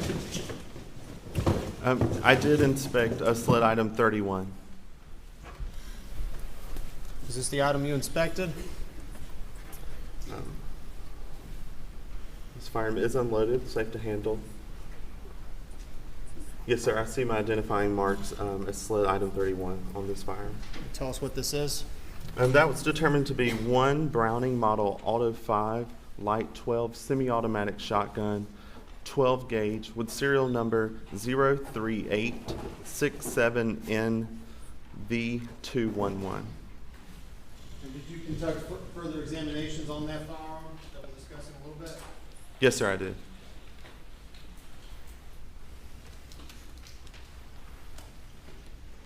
I'm going to show you what's been marked as State's Exhibit and entered into evidence. State's Exhibit 89, item 30 on your report.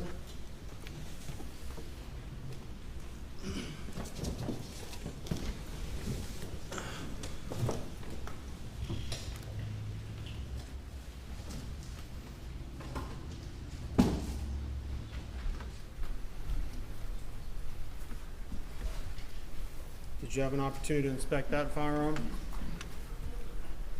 This firearm is also unloaded.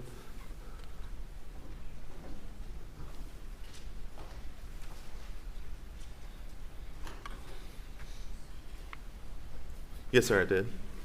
And how do you know that? When I'm looking at these firearms, we scribe our evidence, if possible, in multiple locations. So I'm looking for those identifying features of that SLED lab number and that item number, as well as my initials on some of these items that I was able to mark that. So I see that on this firearm. Thank you.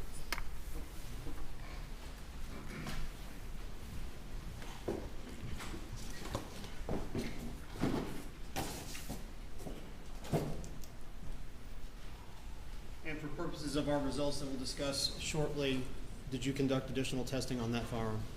Yes, sir. Handing you what's been marked as and entered into evidence as State's Exhibit 91. That'd be your SLED item number 32.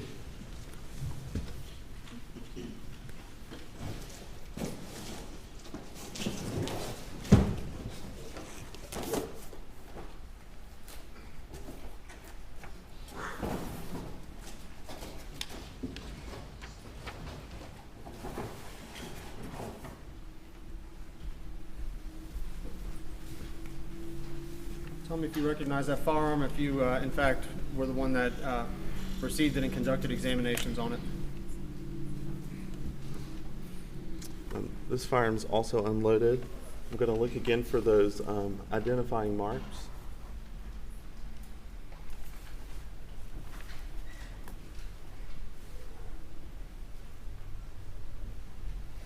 Yes, sir, I identify this as my SLED item 32.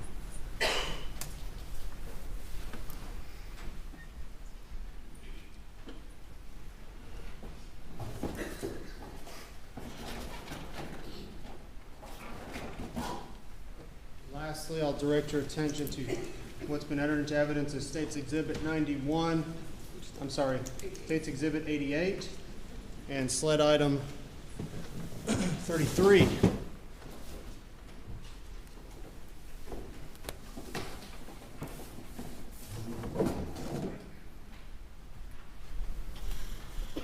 Are you familiar with that item?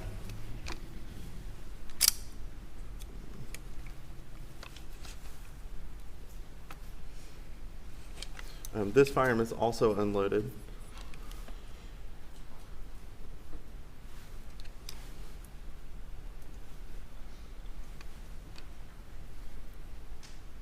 Yes, sir.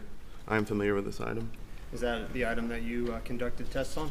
Yes, sir. This is the SLED item 33.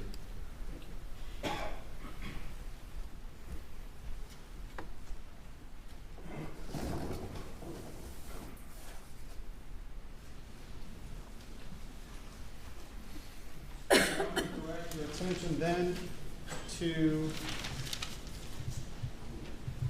State's Exhibit 210, which would be SLED item 34.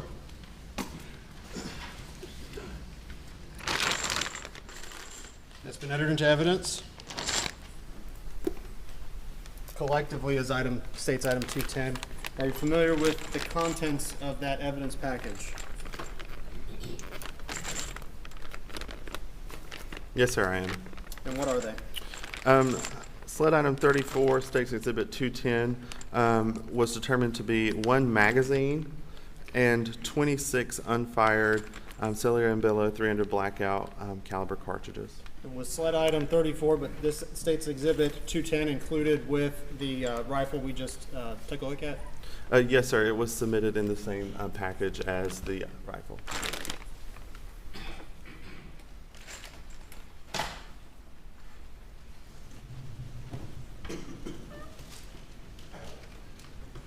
Moving on to State's Exhibit 143 State's Exhibit 143, 144, 150, and 148. Entered into evidence already. That would be SLED items 166, 167, 168, and 169. Yes, sir. Handing you what's been marked as those exhibits. Would you please take a chance to review those? Let me know if you're familiar with them and if you had an opportunity to analyze them.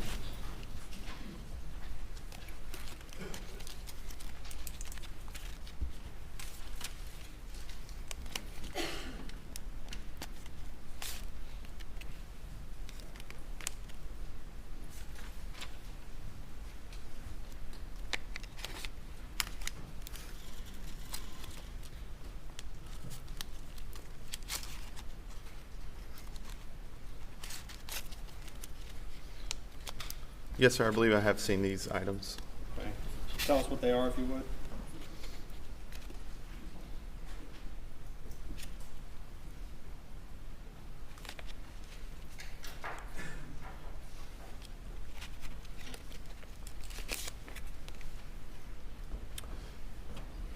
Each of these 4 items are 12 gauge federal shot shells, and they each all have the markings that are consistent with each other: a federal premium double aught buck 3-inch Magnum. Do your notes indicate where they were located? I have an indication based on the packaging. Okay, what did the packaging indicate? The packaging for State's Exhibit 150, from what I can tell, says from red bin on workshop bench. For State's Exhibit 144 says from red bin on workshop bench. State's Exhibit 143 says from red bin on workshop bench. And State's Exhibit 148 also says from red bin on workshop bench. All right, thank you.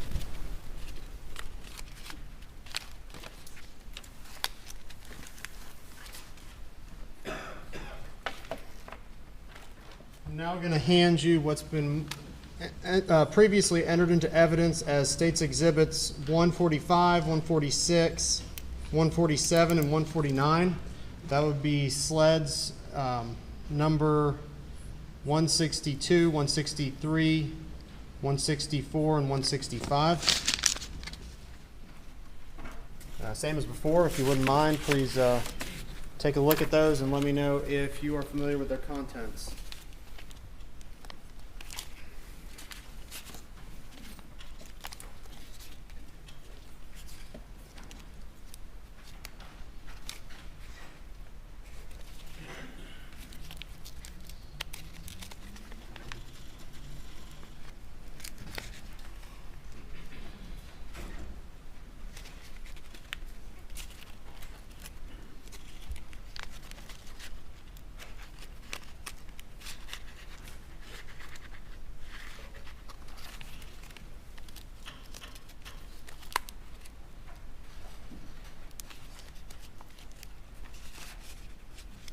Yes, sir. Okay. Tell us what they are. All 4 of these items are Winchester 12-gauge shot shells, and they all appear to have the same information on the shot shell of dry lock 3-inch with the number 2.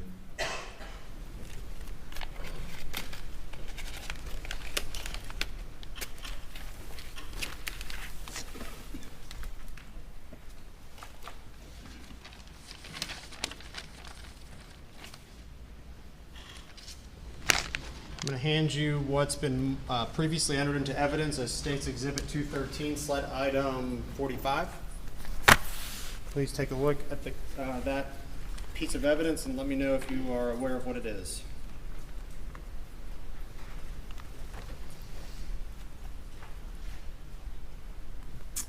Yes, sir. This appears to be a box for ammunition in the 300 blackout caliber. And does that box indicate the maker of that 300 blackout ammunition? It does. Who's the manufacturer? Cellier and Billow.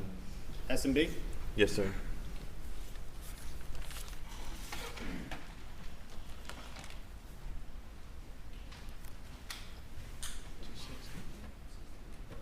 All right, this is State's Exhibit 260, which was previously marked for identification purposes only. State's Exhibit 260 contains sled items 35, 36, 37, 38, and 39. Mr.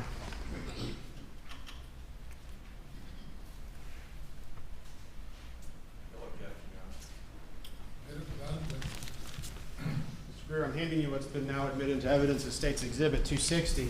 Please take if you would, please take a moment to review those items and let me know if you're familiar with them.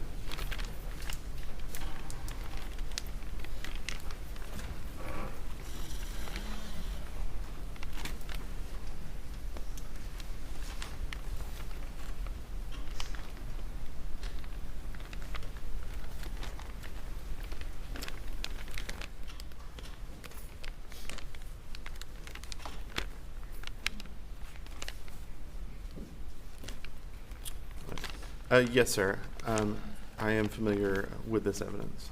And what are they? These are SLED items 35 through 39.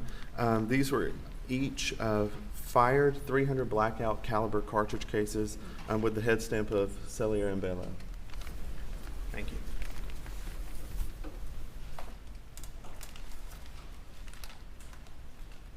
What's been marked previously as States Exhibit 261 for identification purposes only. This would reference SLED item numbers 108 to 135. Collectively.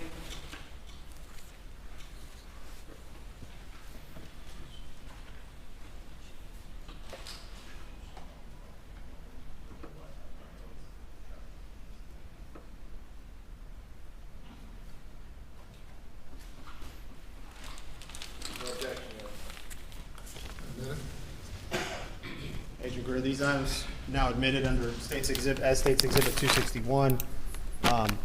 Please take a moment to review those items and any notes or information you might have on them, and let me know if you're aware of what they are.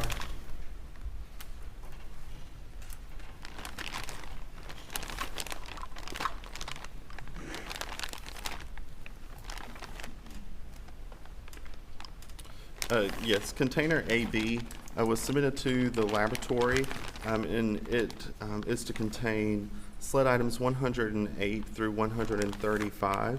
I am familiar with these items, and this package appears to not have been tampered with since I sealed it last, as I see my initials and seal date there at the bottom. And what's inside that package? Inside this package, there are 300 blackout caliber cartridge cases, as well as 12 gauge shot shells. And did you have an opportunity to perform an analysis on these items? Yes, sir, I did.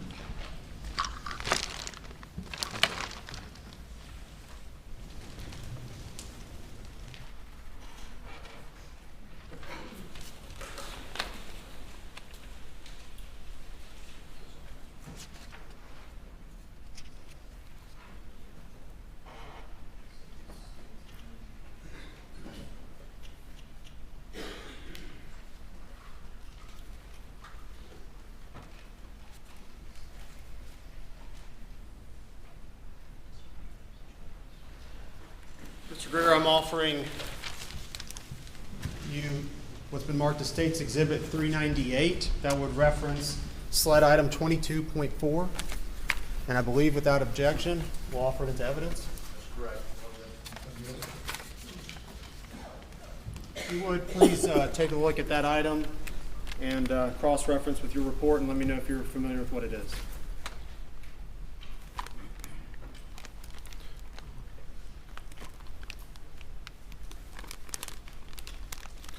Yes, sir. This container contains 2 SLED items. That's SLED item 22.4, which is a swab of debris that I took, a reddish-brown debris swab from the right side of the item 22 receiver. Which item is 22? Item 22 was the camouflage Benelli Model Super Black Eagle 3 semi-automatic shotgun. And it also contains SLED item 22.5, which was another swab from that same shotgun, and that was reddish-brown debris swab from the left side of the item 22 receiver above manufacturer information. And tell us a little bit about the swabs and what you're looking for with that. Yes, sir. When I receive items of evidence, a part of my process in documenting the evidence and opening the evidence is to look to see if there's any foreign or trace material on that item. When I was examining this firearm and opening it for the first time, I took note of that. And when I did that, I noticed those two areas that I saw reddish-brown debris. In order to preserve that prior to my examination, I swabbed those items so that way they could be collected and maintained.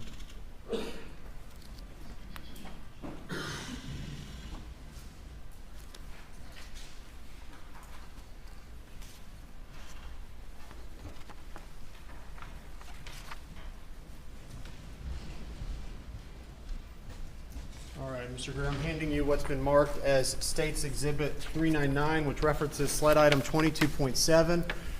State would offer that into evidence after you identify it, and I believe without objection.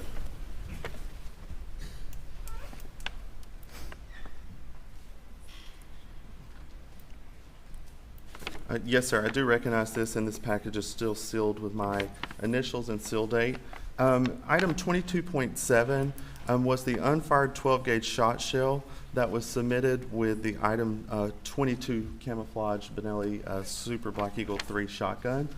During my testing, I used that submitted ammunition that came with the firearm to test fire the weapon with, and that is represented here as sled item 22.7, State's Exhibit 399. Submitted.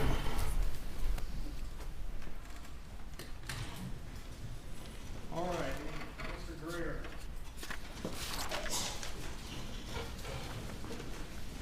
Before we move on to your analysis and your results, if you would, please tell me a little bit about the firearms identification process and the number of ways that you use to identify whether a firearm shot a particular projectile. Sure. As we were discussing earlier, when I receive evidence into the laboratory and I begin my examination, there's a lot of documentation that has to happen. First, as we're opening the evidence, we're going to, one, make sure to preserve any of that trace or foreign material. We use photography to document the evidence as we're opening it and to photograph the actual item itself and that trace material or foreign material. We also use a lot of departmental worksheets where I take notes on the firearm, the magazine, the fired components such as the cartridge case or the bullet, and also any other thing that we need to document throughout the process, or unfired cartridges. We take note of all of that, writing down all of these characteristics that we're seeing on the evidence. In order to do our examination, though, we have to look at these fired ammunition components, these cartridge cases and these fired bullets, and look at their class characteristics. So we're going to count on a bullet. We're going to look at its rifling, trying to determine its caliber through weight and measuring it, and counting those number of lands and grooves that comprise that rifling, like we spoke earlier. That's what gives that bullet that twist. We document that. We may also look at those cartridge case and look at those things that have the same class characteristic. That could be the caliber of that cartridge case, the shape of that firing pin, and any overall features. Items that share the same class characteristics will compare together. And it's kind of like climbing a ladder at this point. Those items that share the same class characteristics, we climb to the next step on that ladder and we compare those items. We're going to look at those fired bullets with each other, those fired cartridge cases with each other, and we're going to look at all of that under high magnification. We use a comparison microscope in our laboratory to look at these items. And basically, if you think back to a biology lab that you may have had in school or some kind of science lab, when you look through a microscope, that's what we're doing. But we're using this comparison microscope to look at two things at one time. And we use it uses an ocular bridge so we can look through like a set of binoculars to look at these things. We can change the angles that we're looking at all these tiny little scratches and striations and impressions on the evidence that you can't really see with the naked eye. We're going to look at it under that magnification and compare all of that to each other to help us reach our final goal, which is a conclusion. If we have firearms that are submitted, we'll also have that documented. Those firearms that have the same class characteristics, for instance, if we have a gun that's the same caliber as our fired bullet and it shares the same rifling specifications, then that means we can compare that bullet with test fires from the firearm. So I'll make sure the firearm is safe to fire, and we'll shoot that firearm within our laboratory. We have several different ways to do that with a water recovery tank and a tunnel that we're able to shoot and recover those test specimens that I physically shot from the firearm. I'll compare those test specimens with each other to look at how those marks that I was looking for under the microscope that we were talking about, to see how they're reproducing on those test fires in whether that be a bullet or cartridge case. Compare that under the microscope and then compare that where necessary to the submitted evidence. After looking at all that, I reach a conclusion about whether this was fired by this item or not.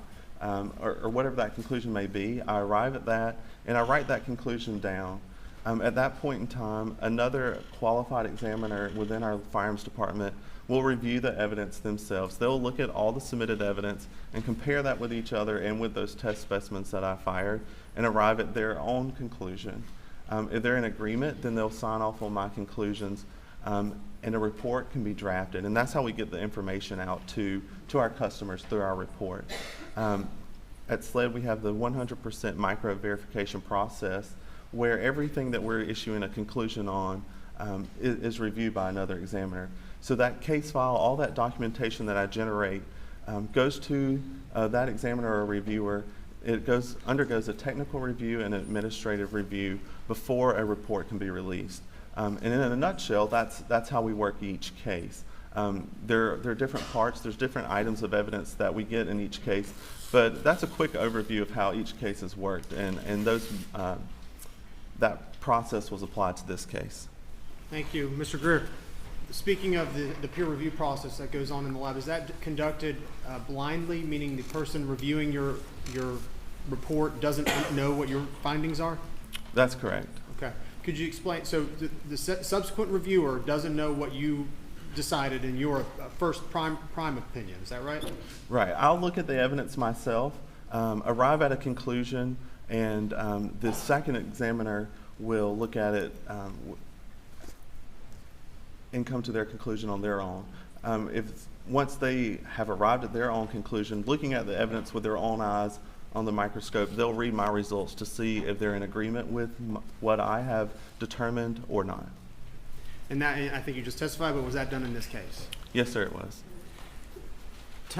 Before we move on, please tell me what it means for a cartridge casing to be cycled through a weapon. What does that mean? Sure. If you think back when we were looking at the cartridge earlier, an unfired cartridge, when we look at these items under magnification on the microscope, there are several different areas that we're going to be concerned with in looking at for those microscopic scratches and impressions, those little striations. One of those would be a firing pin, and that's what comes through the breech face of the gun to detonate the primer. Also the breech face marks on that primer from the gun. Ejector marks, that's what kicks that cartridge out of the gun or the cartridge case. Extractor marks, that's what pulls it out of the chamber of the firearm so that it can be kicked out. And also chamber marks, and that's on the body of the cartridge case, that cylindrical portion. So when we're looking at evidence, our ultimate goal is to say something was fired by this gun or they were fired by the same gun. And we do that, and we can rely on those firing pin marks and those breech face marks, because that's what struck the primer and caused it to detonate and fire that cartridge. There's other things that we can look at just to single out, like extractor marks and ejector marks and chamber marks of such, that we can look at to say that a cartridge has traveled through a gun. For example, if you were to load a magazine, insert it into a semi-automatic firearm, pull the slide back, load that cartridge into the chamber, and then you decide you're not going to shoot or you need to remove that cartridge for any reason, you would pull back on that slide of the handgun and the cartridge would be extracted out of the chamber and ejected. Through that process, there can be marks left on the cartridge. That also would happen when you're firing it, but that's not what detonated that primer and set that off. Those ejector marks, those extractor marks, and that just means that that cartridge, we can say, has traveled through that firearm at one point in time. That's not to say it was fired by, but it's cycling marks that we're seeing as it's cycled through that gun. So is it accurate to say then that the cycling marks are separate and distinct from the actual firing pin marks that when you're reviewing these under a microscope? Yes, sir. As far as what we're looking at geographically on the cartridge case, those would be in a different location when we're looking for those ejector marks or extractor marks or chamber marks. That's not something that we typically would be seeing on the primer area that detonated that cartridge. Thank you. If I could, beginning with your results, if we could begin with your examination of all the shotgun shells, so the actual shells that were retrieved as part of your analysis. Beginning with sled items 9 and 10, which would be states item 33 and 34. Could you tell me where these items were retrieved? Remind us where these items were retrieved from, first of all. Sled items 9 and 10, that's States Exhibit 33 and 34. Item 9 was from marker 9, and item 10 was from marker 10, which is my understanding that it was at the feed or storage room. And I'm going to put these on the Elmo, but if you would tell us what your analysis of these items revealed. Yes, sir. Objection to these opinions based on prior ruling. Please proceed, Mr. Greer. Yes, sir. When I compared and examined those two shot shells with each other, I determined that those two shot shells had been fired by the same firearm. And do you know the make and model of, or the make and manufacturer of those two weapons, projectiles or shells? Yes, sir, I do. All right. Sled Item item 9. 9. Yes, sir. Which, item 9 is which item? Item 9 is the red and color shot shell, which is States Exhibit 34. Okay. That was a Federal Premium Double-Aught Buck 3-inch Magnum shot shell. And sled item 10 is the black and color shot shell, States Exhibit 33, and that is a fired 12-gauge Winchester Drylock number 2 shot shell.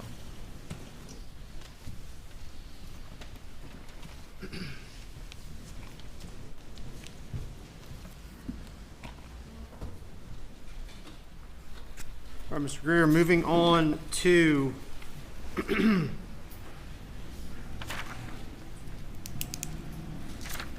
referencing item 22 collectively. Yes, sir. States Exhibit 399, 22.7 on your report. Yes, sir. Did y'all put it somewhere?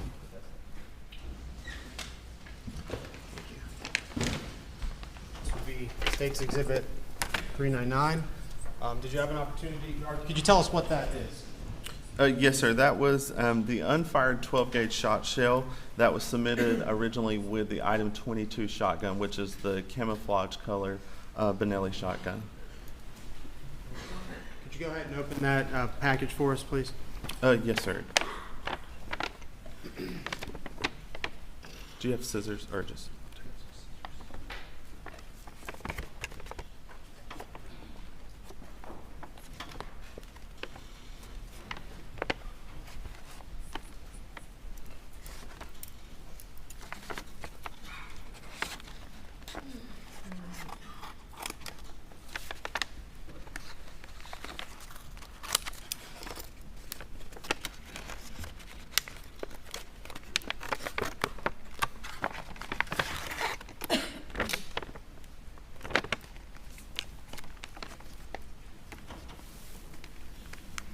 Remind us again where that item was retrieved from. This item was originally submitted with the item 22 camouflage Benelli shotgun that was submitted to the laboratory. Meaning it was actually loaded into the shotgun? When I received it, it was not loaded in the shotgun, but this was an unfired shot shell as it was submitted. This is the shot shell that I test fired in that shotgun. All right, very good. Thank you.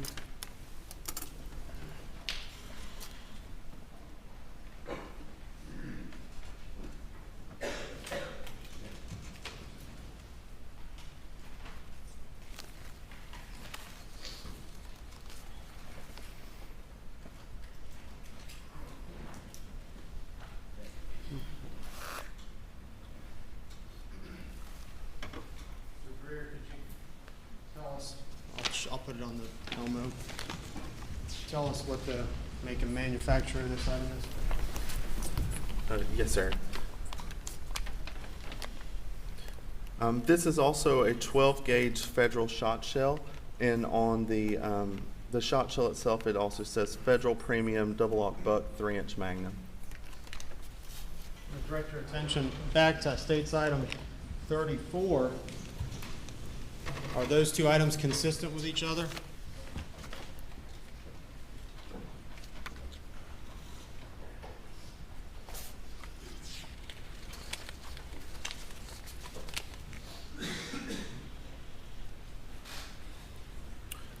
Yes, sir. It does appear that they are consistent in construction and their head stamp information.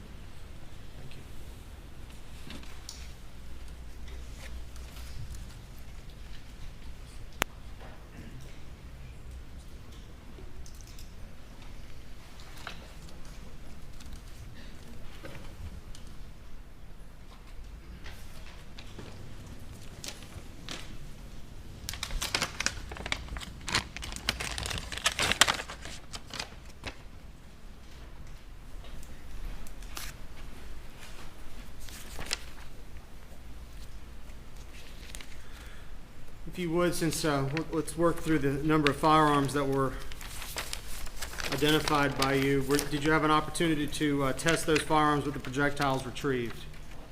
Yes, sir, I did. What were your results for item 30, the Mossberg pump-action shotgun? In regards to the two shot shells? Correct. My results after examining that, it was determined that the item 30 shotgun did not fire the items 9 and 10 shot shells. And could you move on to item, your item 31, states item, one moment, I'm sorry. And the item you just referenced was states item 89, the Mossberg shotgun. States exhibit 90, sled item 31. Could you please tell us about that item? Yes, sir. Based on my examination, I was able to determine that item 31 was not fired by, that item 31 did not fire items 9 and 10. All right, concerning states exhibit 91, your sled item 32, that would be a Benelli Super Black Eagle 2, black in color. Could you tell us your results of that? Yes, sir. Based on my examination, it was determined that item 32 did not fire items 9 and 10. Item 32 was, however, recovered with a number of rounds in it. Is that correct? Yes, sir, that is correct. And what were those rounds? Item 32, the Benelli model Super Black Eagle 2 shotgun, was submitted with 2 unfired 12-gauge shot shells, Federal and Winchester.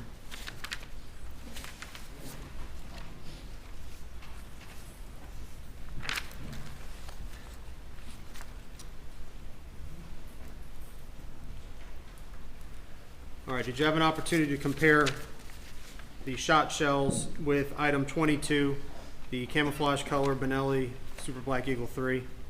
Yes, sir, I did. All right, and if you would, please tell us your findings concerning item 22. Sure. When I compared sled items 9 and 10 with those test shot shells that I fired through the item 22 camouflage shotgun, the results of those comparisons were inconclusive. I was unable to determine whether or not items 9 and 10 were fired by item 22 or if they had been fired by another firearm with similar characteristics. And were you able to eliminate item number 33 from this round of testing concerning the shotgun shells? That's correct. The shotgun shells were not fired by the item 33 rifle.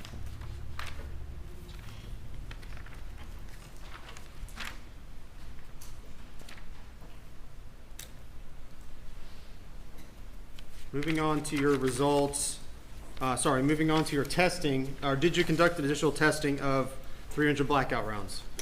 Yes, sir, I did.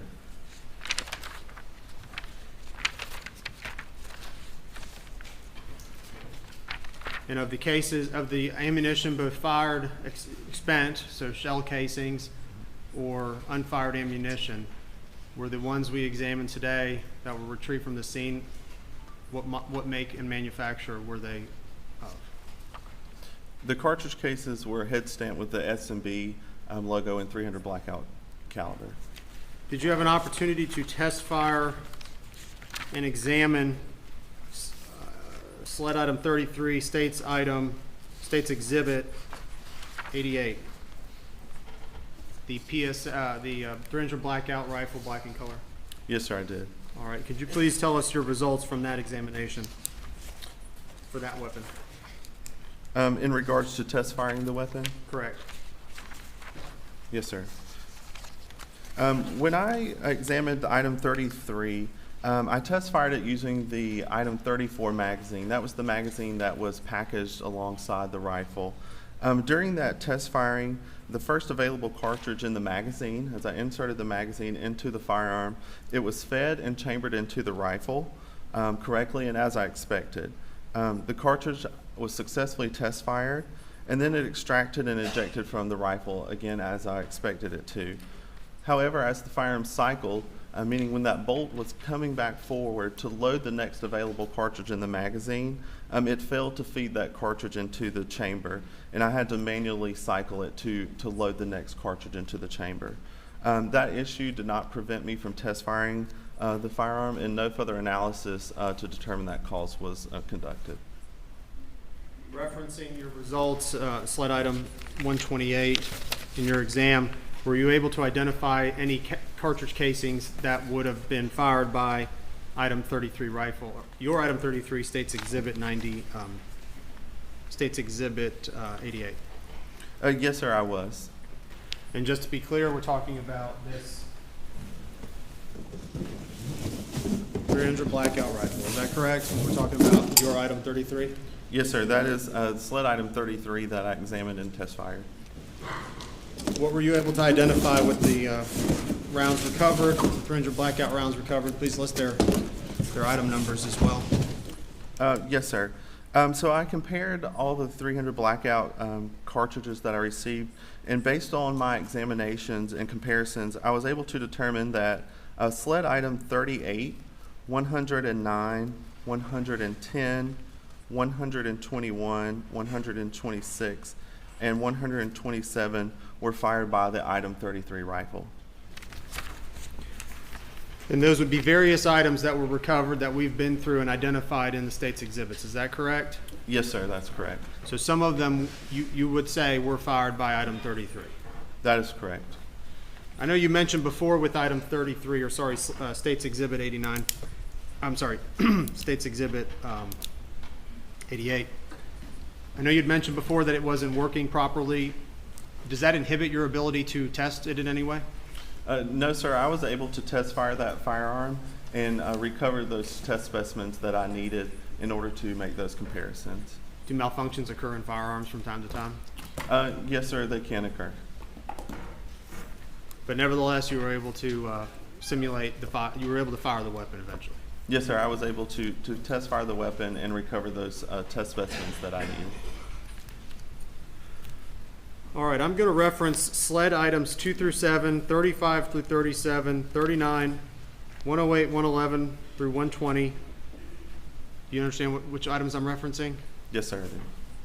And how did you compare those, or how did the analysis go when compared with item 33, State's item 88? Yes, sir. When I compared those items, that was items 2 through 7, 35 through 37, 39, 108, 111 through 120, and 122 through 124, and 128 with each other. And when I compared those with those test specimens that I fired through item 33, the results of those comparisons were inconclusive. Again, that means I was unable to determine if they had been fired by item 33 or they had been fired by another firearm or firearms with similar characteristics. Still on item 33, State's Exhibit 88, the recovered 300 blackout rifle. Were you able to compare the ejection and extraction marks of various 300 blackout rounds recovered and casings recovered? Yes, sir. And what was your findings concerning some of those items? And please list the items, and we will go back and identify State's exhibits in a minute. Yes, sir. In looking at the mechanism marks on items 111, 114 through 115, 118 through 119, 123, and 128, I was able to determine that those items had all been loaded into, extracted, and ejected from the item 3 rifle, excuse me, the item 33 rifle at some previous time. All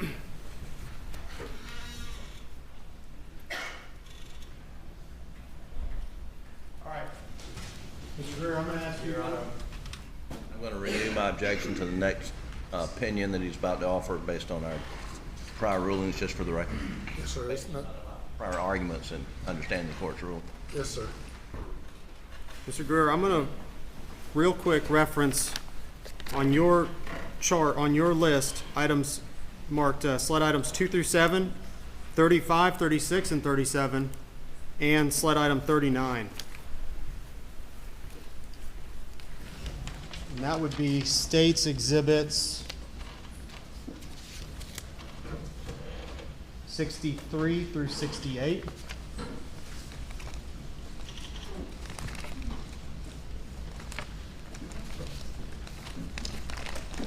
And just please verify that I've handed you states exhibits 63 through 68 and identify if they correlate to items 2 through 7 on your chart.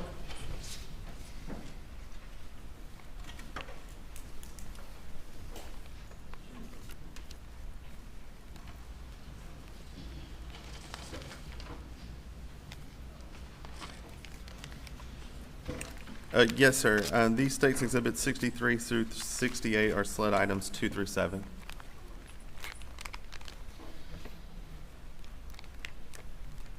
And then I'm going to show you what's been marked as take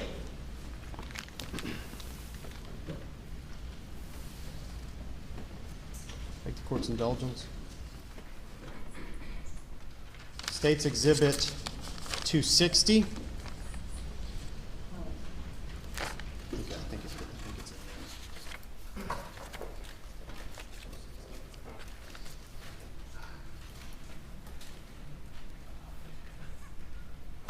States Exhibit 250, which correlates to sled items 35 through 39. Please verify that for me. Yes, sir. This is States Exhibit 260, which is a container that is to contain sled items 35 through 39. Okay. Sled items 2 through 7. States Exhibit 63 through 68. After review of the crime scene, where were those located? After reviewing the crime scene diagram, it's my understanding that those cartridge cases were at marker numbers that were near or around the body of Margaret Murdaugh. And those would be 300 blackout rounds, is that right? That's correct. They're 300 blackout caliber. Or they were spent casings? Yes, sir. Those are fire cartridge cases. And States Exhibit 260, items 35 through 39, what are those again? Those were all fire 300 blackout caliber cartridge cases, head stamped with the S&B logo and 300 blackout caliber. And where were those items recovered? Listed on our submission documents, those were from the ground at side entrance door. Have you physically been there to the Moselle property? Yes, sir, I have. Are you familiar with the ground at the side entrance door? Yes, sir, I believe so. Is that the side entrance that leads into the pool table and the gun room? Based on my understanding of the scene, yes, sir. I believe that is where those were collected from, near that door that goes into that room. We have 300 blackout round casings collected from around Maggie's body, and we have 300 casings collected from the house. Is that correct? That's correct. And do you have any notes? Did you take any contemporaneous notes on the condition of your items 35 to 39, those collected at the side of the house? Yes, sir, I do believe so. I'm going to reference my case file here to confirm. Would referencing your file help you refresh your memory on that matter? Yes, sir, it would. During my examination, when I looked at items 35 through 39, which were recovered near that door area, I did note that they were tarnished and weathered in my case file. Mr. Greer, tell us what you found concerning those items. Based on my examination, it was determined that items 2 through 7, 35 through 37, and 39 had matching mechanism marks, and it was concluded that those items had been loaded into, extracted, and ejected from the same firearm at some previous time. So if I understand it correctly, the items collected right by Maggie had been loaded into, extracted to, and ejected by the same firearm that were identified, that items were picked up by the side of the house. Yes, sir, that is correct.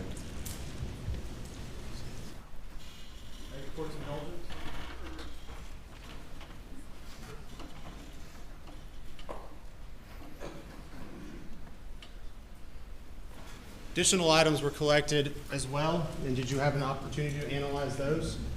Yes, sir, I did. And identify the sled item numbers, and then we'll identify the state's exhibit numbers. Those were sled items number 108, 113, 116, 117, and 122.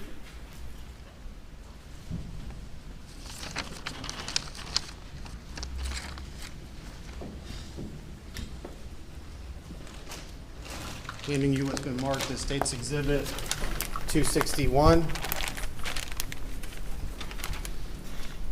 which includes various items. And what are they again? Yes, sir. This is a container that contains multiple 300 blackout caliber cartridge cases and fired 12-gauge shot shells. And in that in that collective bin include 300 blackout rounds of the items you just listed? Yes, sir, that's correct. All right, tell us what your findings were for those items. And where were these collected? Based on the submission documentation,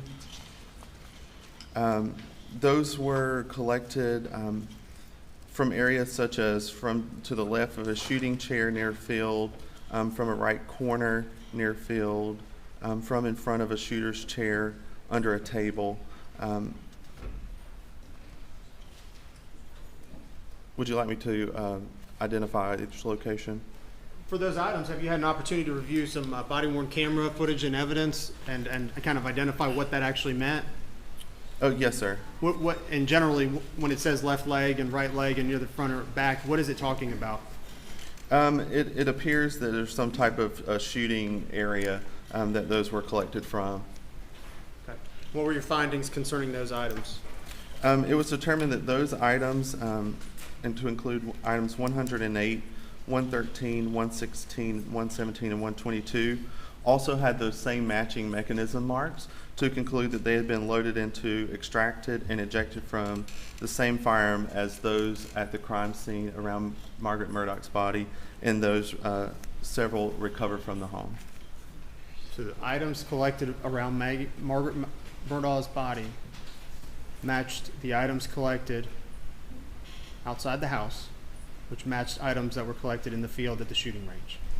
Yes, sir. I was able to identify that the cartridge cases recovered, items 2 through 7 near the body, did have matching mechanism marks with several of the items from the area around the home and those in the shooting field, and several of those in the shooting field, to conclude that some of those had been, that those have been loaded into, extracted, and ejected from the same firearm at some previous time.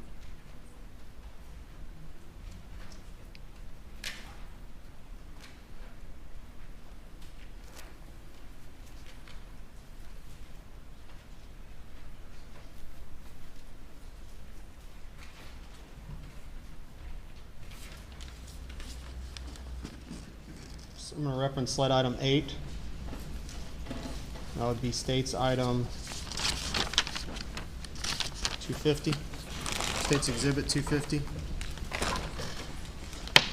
going to put it on the screen.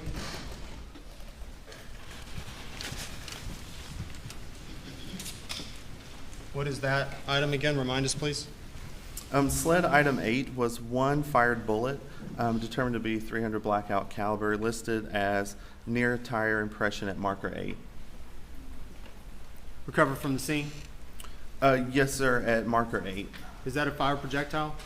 Yes, sir, that is a fired bullet. Is that, how much does that bullet weigh?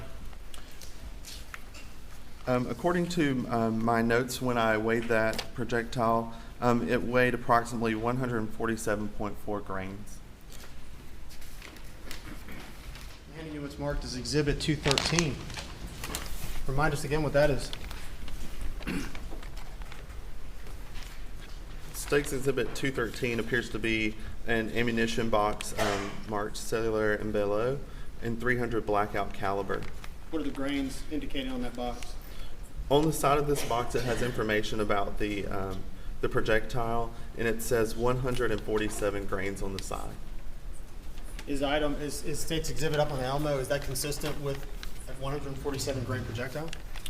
Yes, sir. That bullet appears to be intact, and based on my examination and looking at these fired bullets as a part of an examination, I would say that would be consistent with being 147 grains.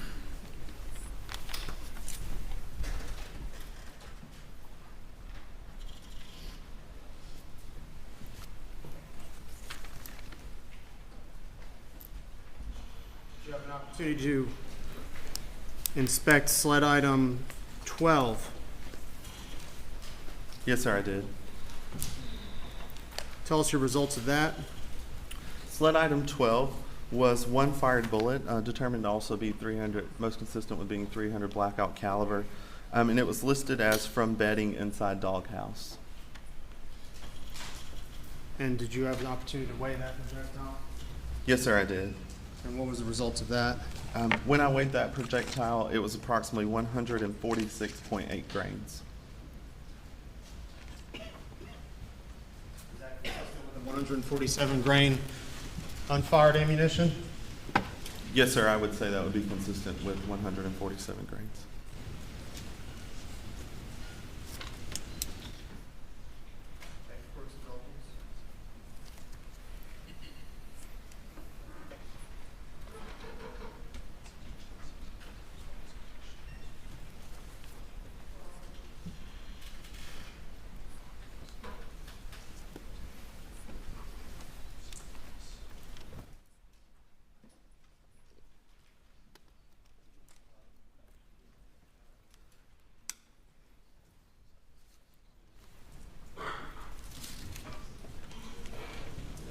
Lastly, I'm going to show you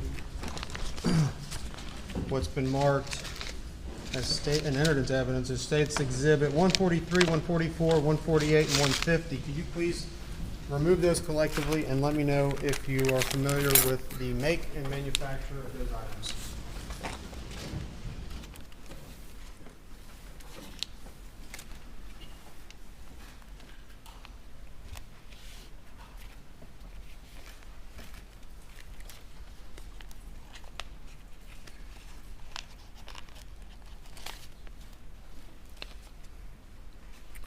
State's Exhibit 143 is a 12-gauge Federal shot shell. It says Federal Premium Double-Aught Buck 3-inch Magnum on the shell, on the side of the shell.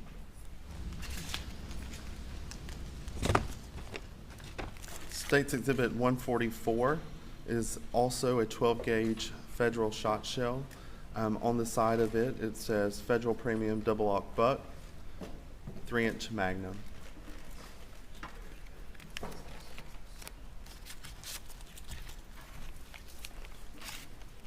State's Exhibit 148 is also a 12-gauge Federal shot shell.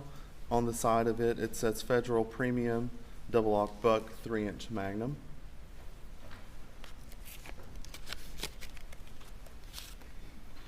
And State's Exhibit 150 is also a 12-gauge Federal shot shell with the same information of Federal Premium Double-Aught Buck 3-inch Magnum.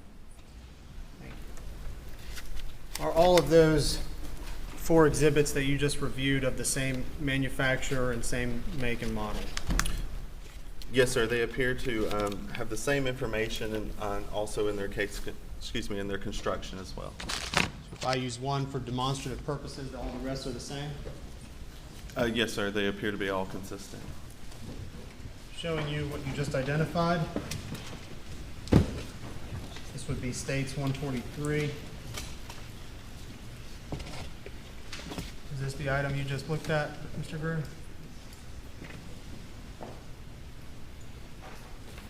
Yes, sir. Showing you what's been marked as State's Exhibit 34. Remind me again which item that is. Sled item 9. State's Exhibit 34 was sled item 9. That's correct. And what's the make and model of that? Sled item 9, State's Exhibit 34 was a fired 12-gauge shot shell with the Federal Premium double-aught buck 3-inch Magnum, red in color. Showing you what's been marked as State's Exhibit 399. This would be, yeah, where's item 9 from? Item 9 is listed as from marker 9, and again, based on my understanding of the crime scene document, that was near or around the feed room. And marked as State's Exhibit 399, sled item 22.7. Where is that item from? Sled item 22.7, State's Exhibit 399, was the unfired 12-gauge shot shell that was originally submitted as item 22 with the camouflage Benelli shotgun. State's item 4, and you've already reviewed this. Exhibit 4 for the state, 22 for you. Is that the same shotgun that you're referring to?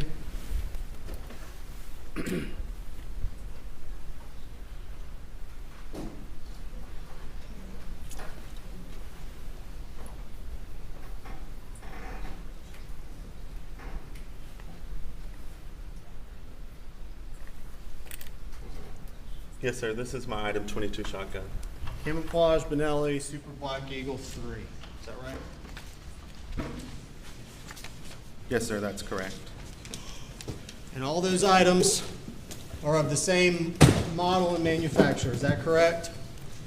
Yes, sir. They all appear to have the same head stamp information and information on the side of the shell, and their case construction all appears to be consistent.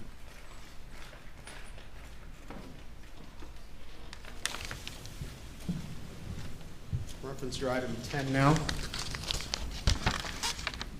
Well, first let me collectively hand you what's been marked as State's Exhibits 144. Sorry.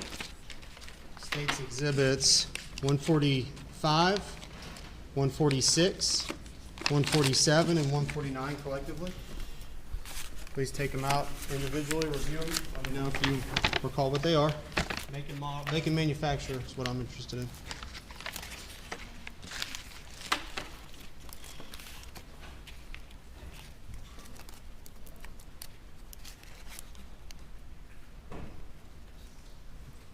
State's Exhibit 145, it's head stamp Winchester 12 gauge with dry lock 3-inch and a 2 on the shell.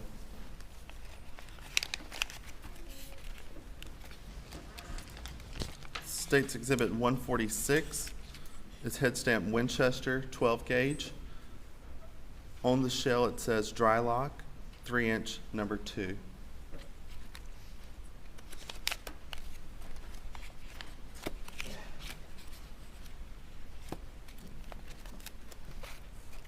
State's Exhibit 147 is head stamp Winchester 12 gauge. On the shell, dry lock 3-inch number 2.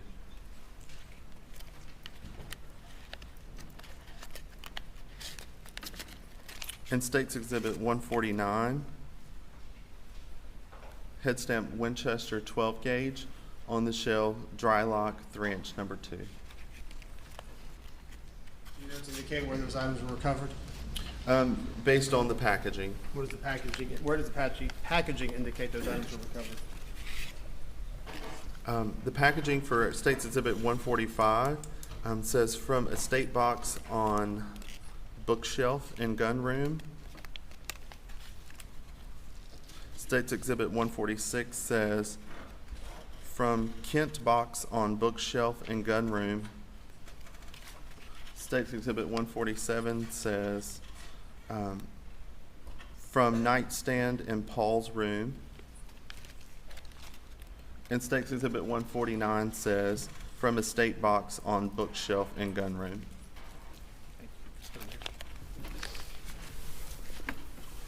I'm hand you what's been marked and identified as State's Exhibit 33, slide item 10. Where was that located?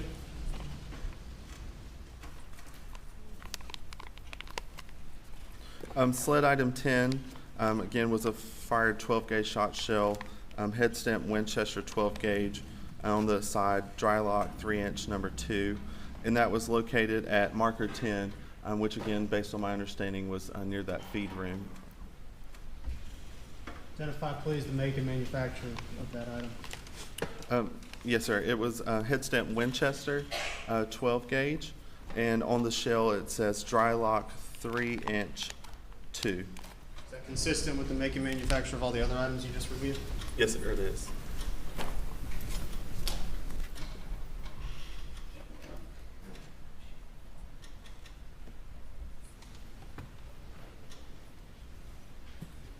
Are those all the items you just reviewed, Mr. Greer? Yes, sir. All right, no further questions from the state.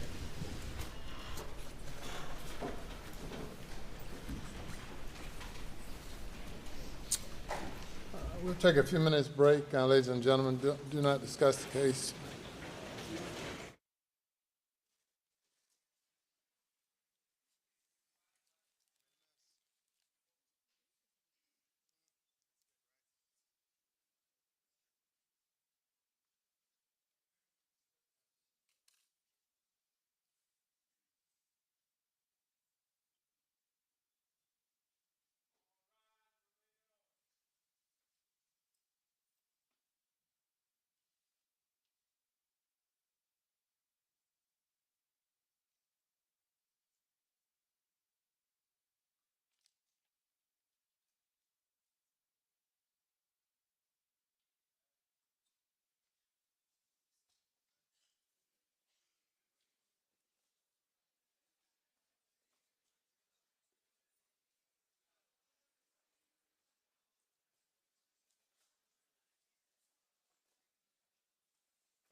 You may now be seated. Bring the jury.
Sir, cross-examination.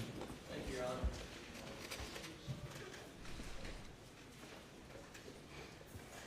Good afternoon, Agent Greer. Good afternoon. Just want to see if we can agree on one thing, and that is you're not here to tell this jury that any of the weapons in this room were used, in your opinion, to murder Maggie or Paul, correct? Based on my examination of the evidence, was able to identify that there were matching mechanism marks in items around, as mentioned, the body of Maggie Murdaugh and other areas of the property. And in regards to the two shot shells in comparison with those shotguns, items 9 and 10 were inconclusive with the item 22 shotgun. So that means you cannot, and you did not, and you are not offering an opinion that item 22 shotgun was used to murder Paul Murdaugh, correct? My result was inconclusive, and what that ultimately means is I'm not able to determine that.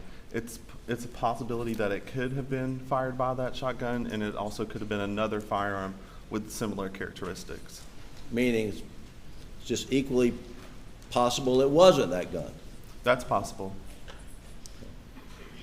And this 300 blackout. We know a 300 blackout was used to murder Maggie Murdaugh, correct? Based on the evidence that I received, I did have several projectiles that were 300 blackout caliber that were most consistent with that, as well as several cartridge cases that were head stamped that caliber. And you're not here to tell this jury, in your opinion, that this 300 blackouts laying on the floor here was used to murder Maggie Murdaugh, correct? The results of the comparisons of those cartridge cases, items 2 through 7, with test fires from that item 33 rifle were also inconclusive, meaning I was unable to determine if those cartridge cases were fired by item 33 or they've been fired by another firearm. Well, how many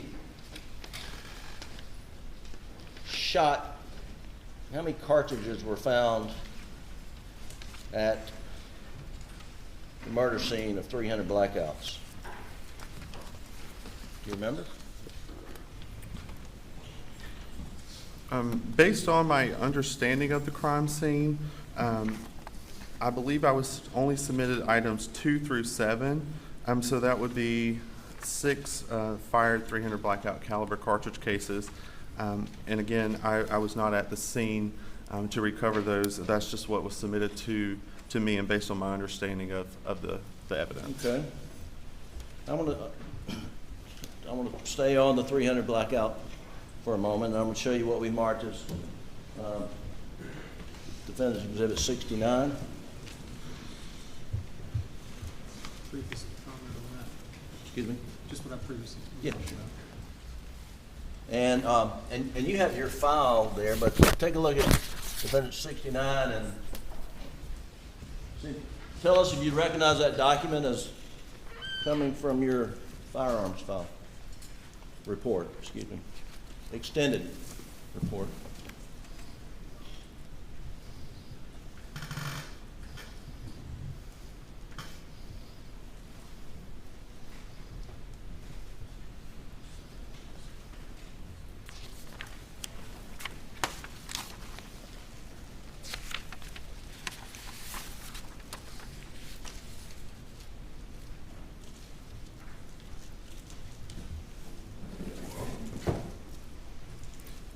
Yes, sir. This State's Exhibit. Defendant's Exhibit. Excuse me. Yes, sir. Defendant's Exhibit 69 does appear to be a copy of 2 pages from my case file. Thank you. Your Honor, we would move Defendant's Exhibit 69 in the evidence, I believe, without objection. Without objection. Submit it. Yeah.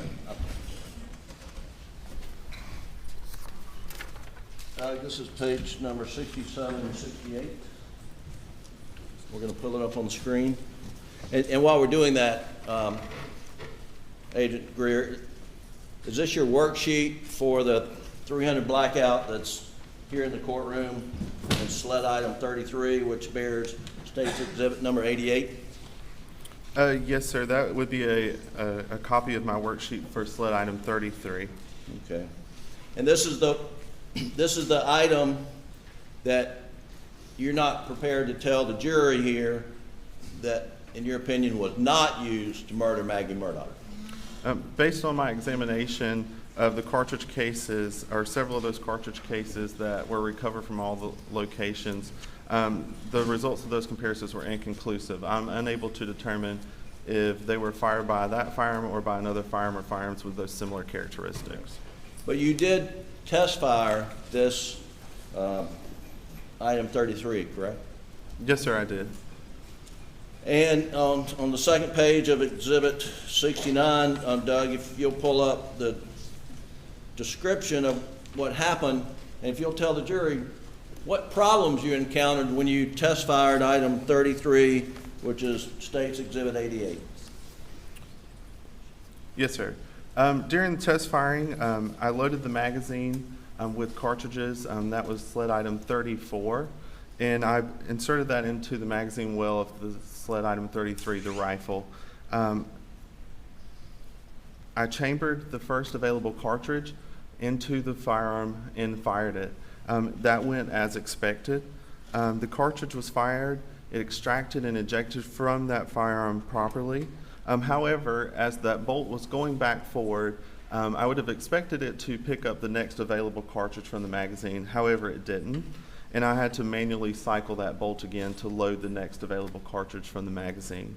That issue did not prevent me from test firing it, and I was able to collect those test specimens that I needed.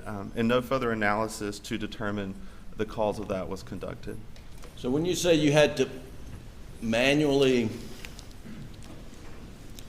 says as a firearm cycle, the next available cartridge in the magazine failed to feed in the chamber. So then you had to manually do it. How do you manually do it? Yes, sir. On the top of the firearm, there's a charging handle. I had to pull back on that charging handle, which in turn pulls that bolt backwards.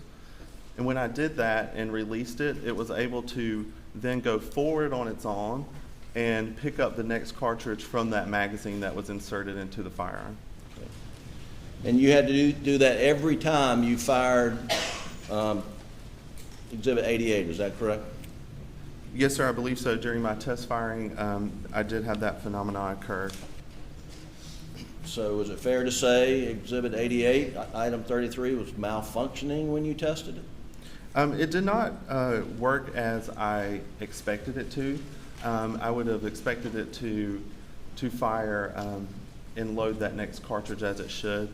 However, when we're test firing these firearms, we're holding them in different ways because we're test firing them in a bullet recovery tank, which at the time was a vertical tank filled with water. So I had to hold it in kind of a strange position. But through all my test firing, I did have this situation occur. But again, no other testing to determine why that was happening was conducted. and I was able to test fire that gun and collect those test specimens. And is it fair to say you were not able to rapid fire, pull the trigger, pull the trigger, pull the trigger, and shoot bullets in immediate succession? During my testing, I had to manually load that next cartridge in, so it just took the amount of time that it would take me to do that step, if you will. Instead of the firearm performing that function for me, I had to do it, and that's what I did in this case. Okay, and then, all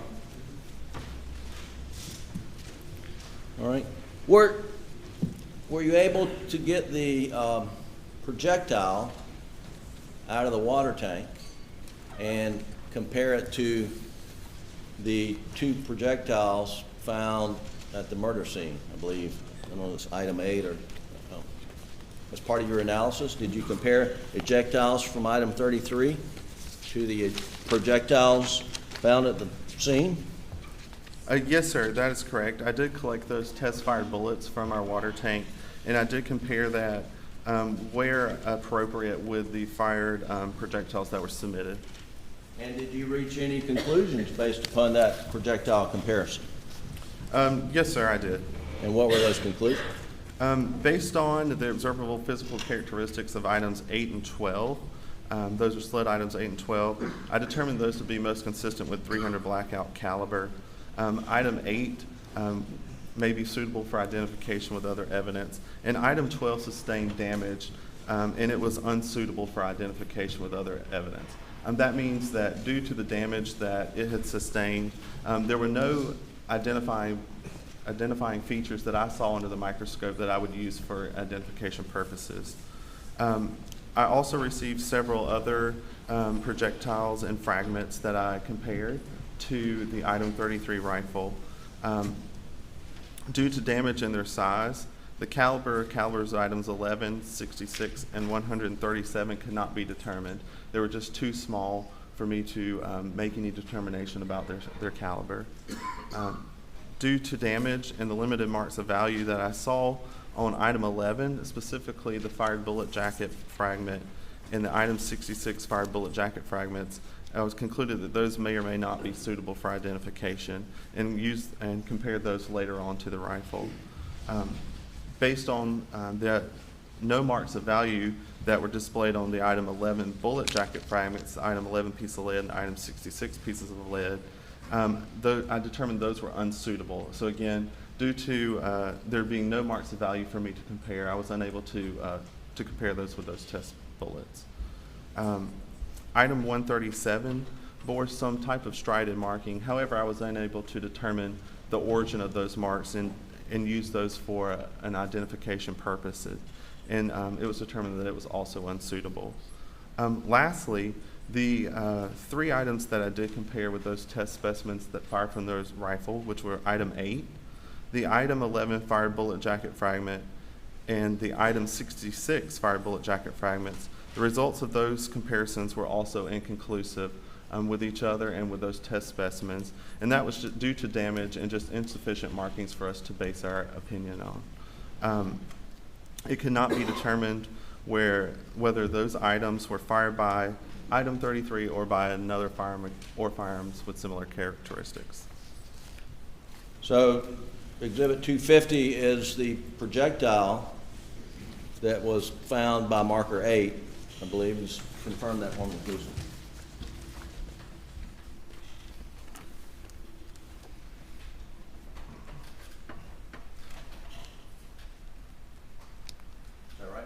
Yes, sir, that is correct. State's Exhibit 250 was sled item 8 near tire impression at marker 8. That's correct. And I believe you just, as you're reading from your report, told the jury that you couldn't make any conclusions about the projectile seized at the scene from the projectiles fired in a water tank from this .300 blackout laying on the floor in here. Is that right?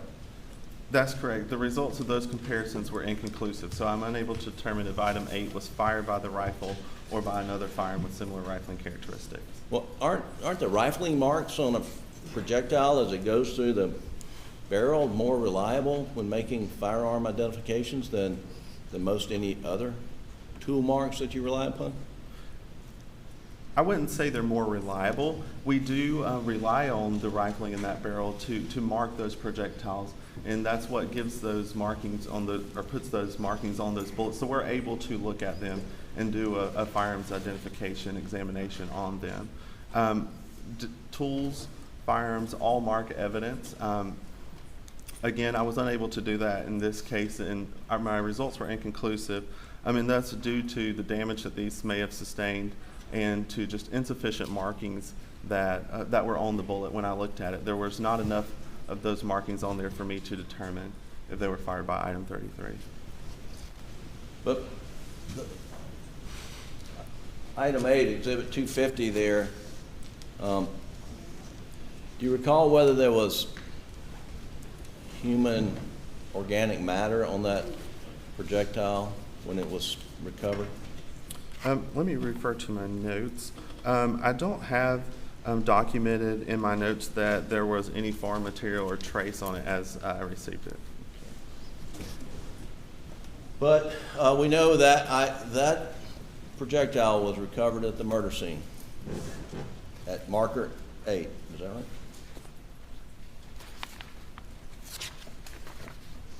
Near the tire. Yes, sir. Near the tire impression at marker 8. That's correct.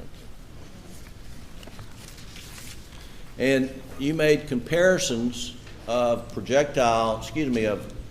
of shell cartridges, the back end of the full bullet that were collected at the shooting house on the property at Moselle. Did you not? I don't have the numbers, but we went through them a moment ago. You did.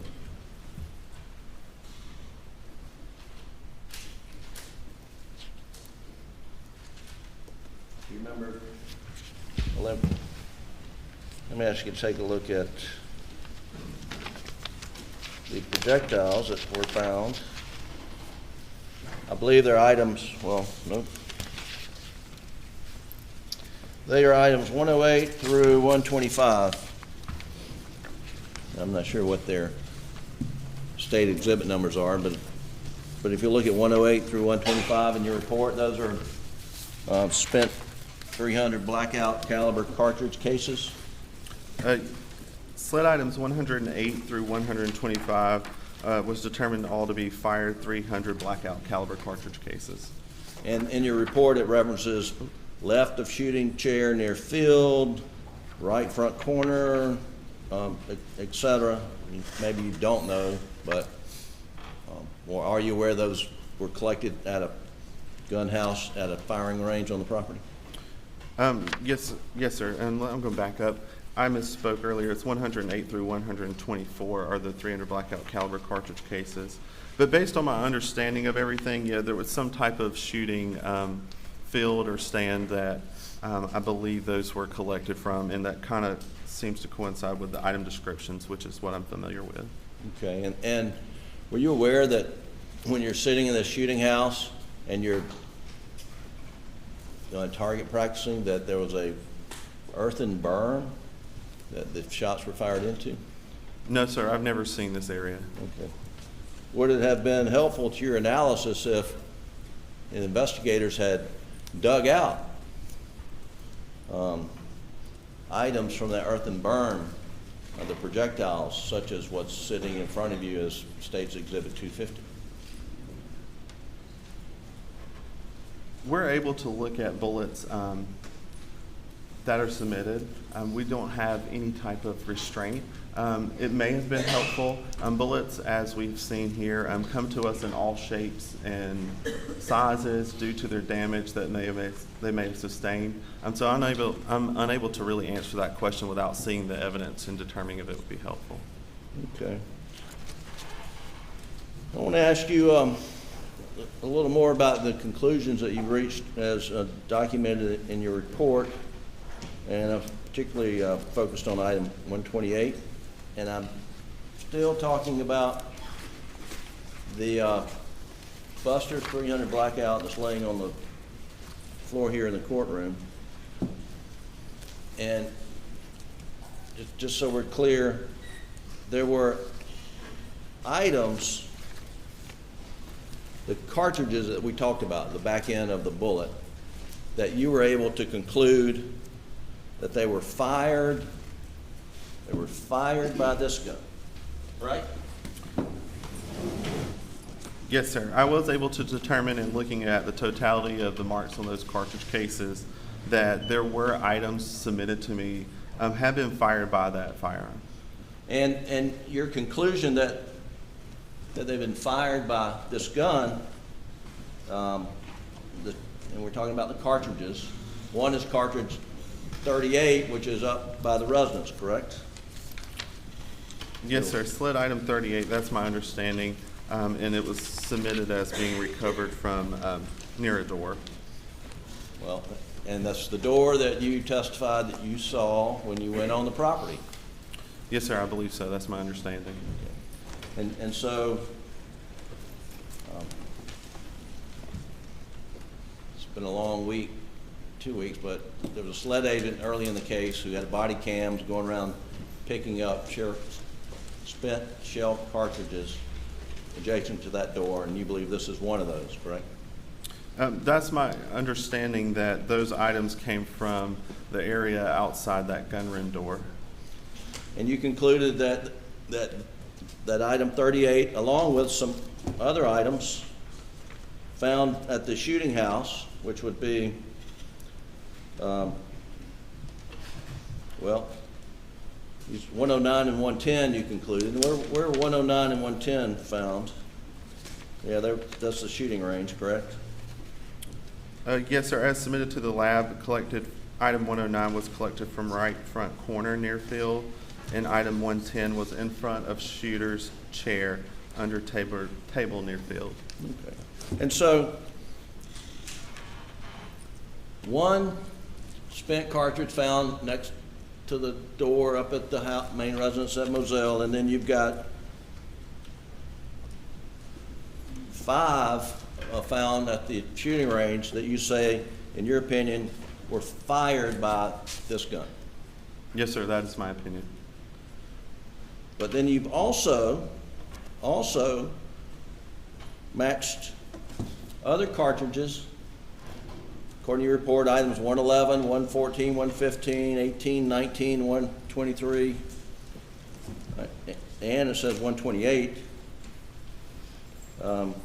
in your report, that you say were loaded into, extracted, and ejected from this rifle. That's correct. But you don't say they were fired from this rifle. That's correct. But they were spent shell casings found at the shooting range, correct? Yes, sir. And those were fired cartridge cases in it's just plain term. They had been fired.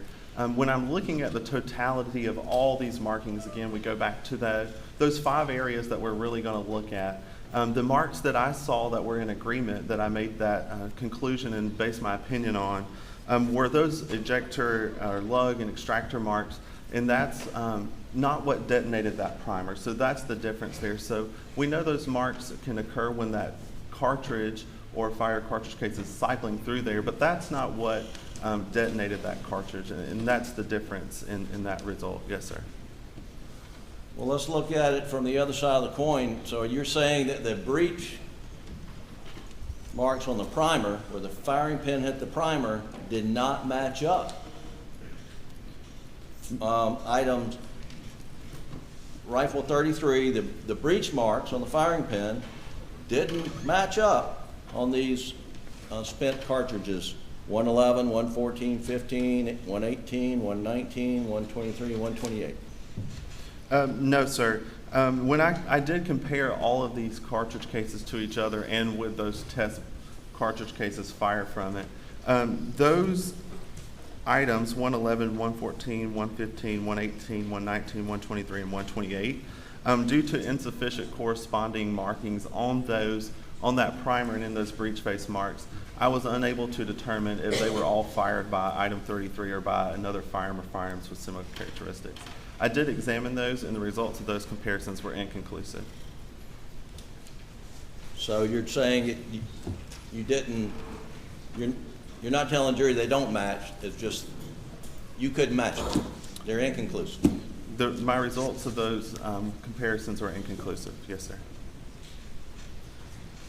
Okay. And then you also in your report reached the same, you conclude that it's inconclusive on whether item 33, State's Exhibit 88, are you saying it's inconclusive whether item 33, Exhibit 88, fired 2 through 7? That's correct. Are you saying it's inconclusive as to whether item 33, which is Exhibit States 88, at some point in time, loaded and ejected, extracted from item 33? I'm sorry, can you repeat the question? Well, we just talked about there's a difference between firing and then cycling and extracting. Yes, sir. Tool marks.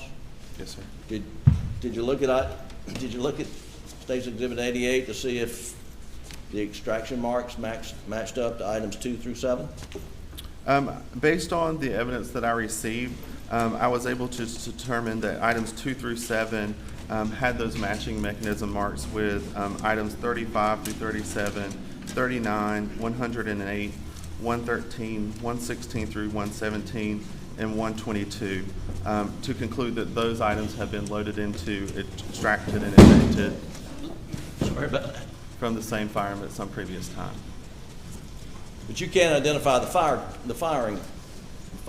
the gun.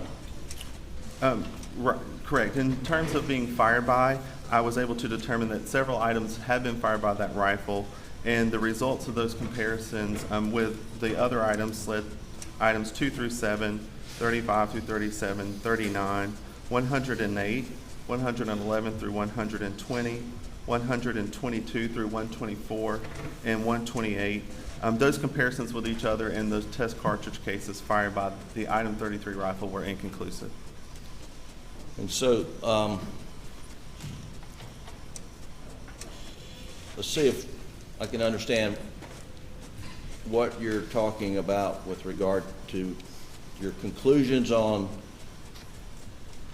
that items 2 through 7, which were shell casings found near Maggie's body, and other spent cartridges found around the Murdaugh house and at the shooting range.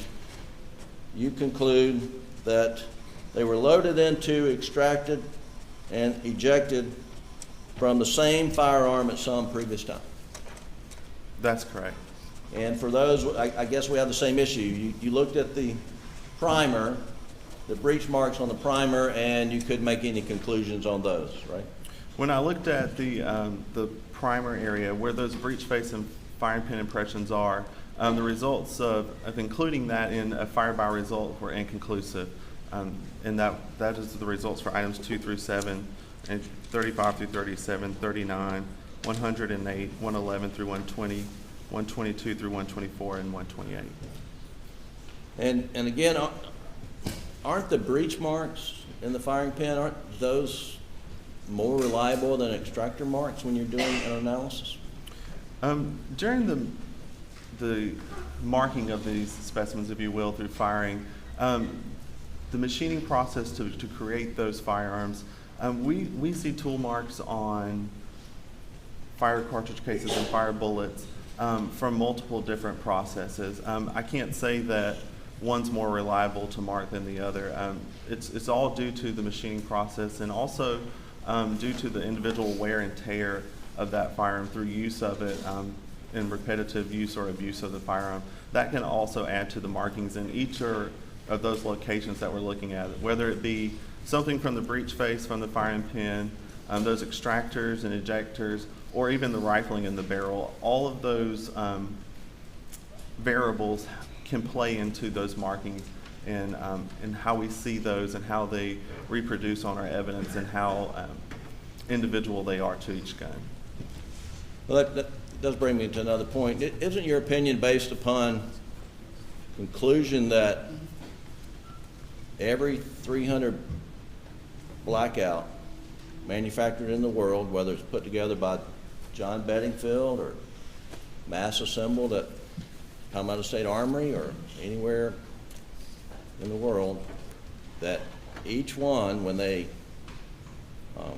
cycle a bullet through and eject it, will produce its own unique, like no other in the world, its own unique tool mark? Isn't that what your opinion is based on?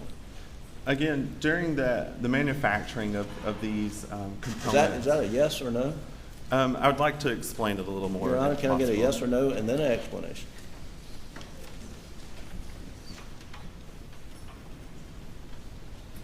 No, I'm objecting. You can answer the question. Restate the question. Isn't your opinion based upon the presumption or the basis of your opinion is that every 300 blackout manufactured in the world produces its own unique set of tool marks when it cycles a bullet through? Yes or no? I would like to answer that with a little bit of explanation if possible. Your Honor, would appreciate a yes or no, and he can explain all day long. If you can answer yes or no, you must answer yes or no, then explain.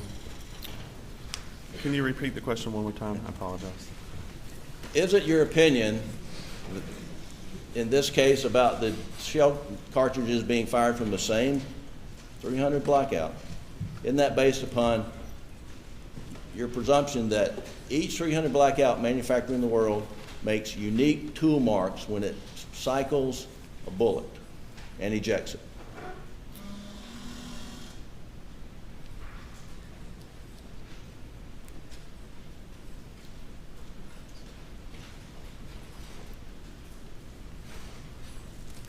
It's hard to say. I have not looked at every 300 blackout that's in the world, so it's hard to answer that question. But again, based on my knowledge of that process and how they're made, I'm able to support my answer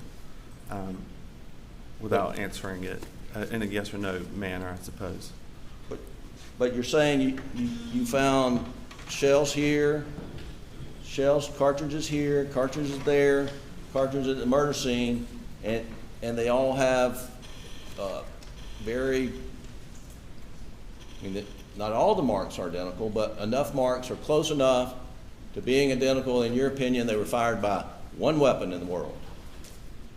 It's my opinion that those had all been cycled through the same firearm at one point in time. Yes, sir. But not fired by the same firearm. No, sir. That's not what my conclusions say. As far as being fired by that firearm or by the same gun, those results are inconclusive. So that means that the markings on the breech, because they were all fired, they all have a fire pin hitting the primer, and you call that breech markings, correct? Yes, sir. Those are breech face markings that we would see on the primer. And there were dissimilarities between those where you couldn't reach a conclusion. That's correct. Those shared, again, those same class characteristics. So we compared those to each other. Based on our comparisons, that's correct. There were not enough, there's not enough agreement. There was insufficient agreement there for me to reach a conclusion based on my training and experience and looking at all of these cartridge cases that I could say that they were fired by the same firearm, and that's how we arrived at that conclusion. And can you say when those tool markings were made on the, or when the, scratch that. Is there any way to determine, for you to determine, when the shell casings, cartridges were cycled and ejected in this one firearm that's unique to all others in the world? I cannot date when those were fired or when those were loaded into or extracted and ejected from a firearm. No, sir. I cannot put a time stamp, if you will, on that. No, sir. and you can't state whether it was a 300 blackout assembled in 2016 given for Christmas gift, or if it was a replacement given in 2017 or 2018. I mean, you don't know what year the gun was that cycled and ejected? That's correct. I do not have knowledge on the year of manufacture of these firearms. Okay.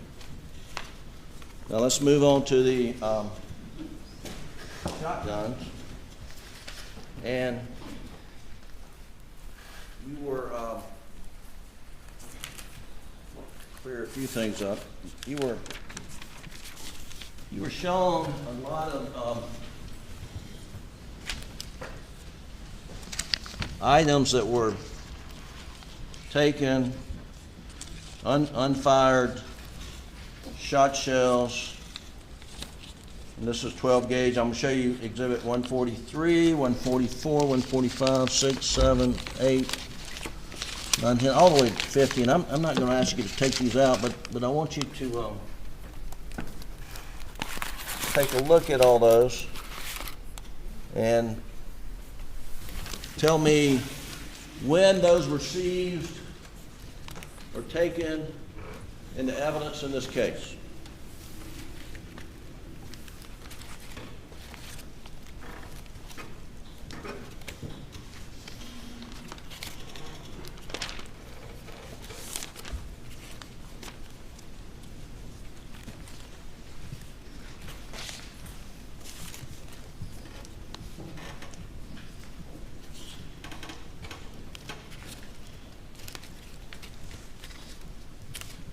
I do see a date on the packaging. Some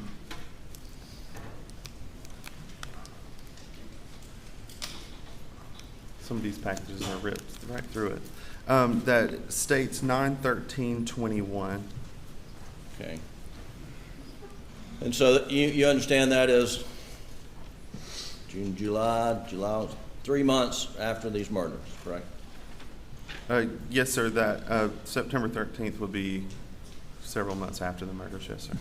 And that those were seized at different places around the property? Yes, sir. According to the information here, it appears they were from different locations and where they were collected from. Yes, sir. Okay. And I guess you don't know whether, I mean, the property at Moselle was open to Alec Murdaugh, I mean, from June till September, as far as you know, right? I have no knowledge of that, no, sir. And if he had the mind to, he could go out and remove it, every shotgun shell on the whole property, right? I have no knowledge of how the scene was maintained. Right. Well, it would appear that no one removed any shotgun shells since you have them there in your lap, right? It does appear that these were collected from these areas listed on the package on September 13th, or I assume it's September 13th as it's dated and labeled by the person who collected these. Okay. I'm going to show you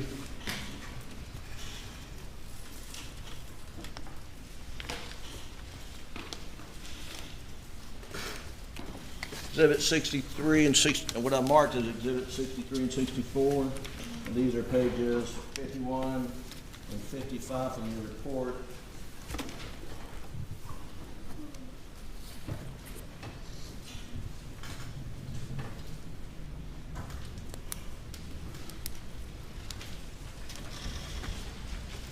And will you just confirm this for me? 63, 64, pages 51 and 55 from your report.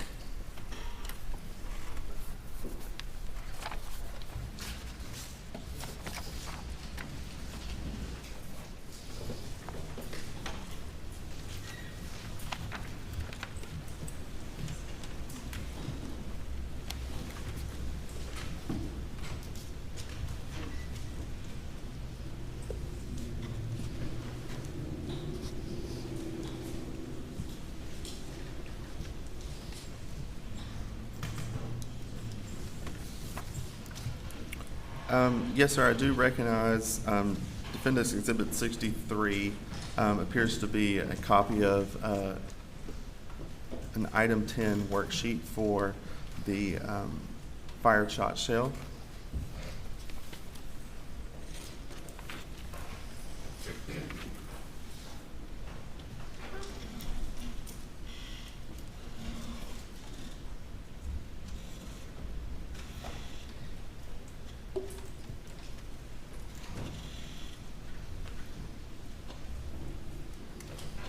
And Defendant's Exhibit 64 appears to be a copy of my worksheet for SLED Item 14, which were 24 birdshot pellets.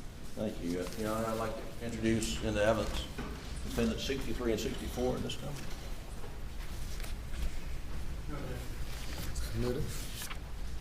And just, Doug, if you'll pull up 63, which is page 51 of the report, and Agent Greer, will you tell the jury what this is? Yes, this is just a copy of one of our standard worksheets that we use to document evidence in the laboratory. So this is an ammunition and cartridge case worksheet, which is why I utilized it when I was documenting the Item 10 fired shot shell. And this contains my notes that I took on that item. Okay, and just so that we're clear, are we talking about Exhibit 33? This is the black colored shot shell that was found in the feed room where Paul Murdaugh was murdered? Yes, sir, that is correct. State Exhibit 33 is the item we're discussing.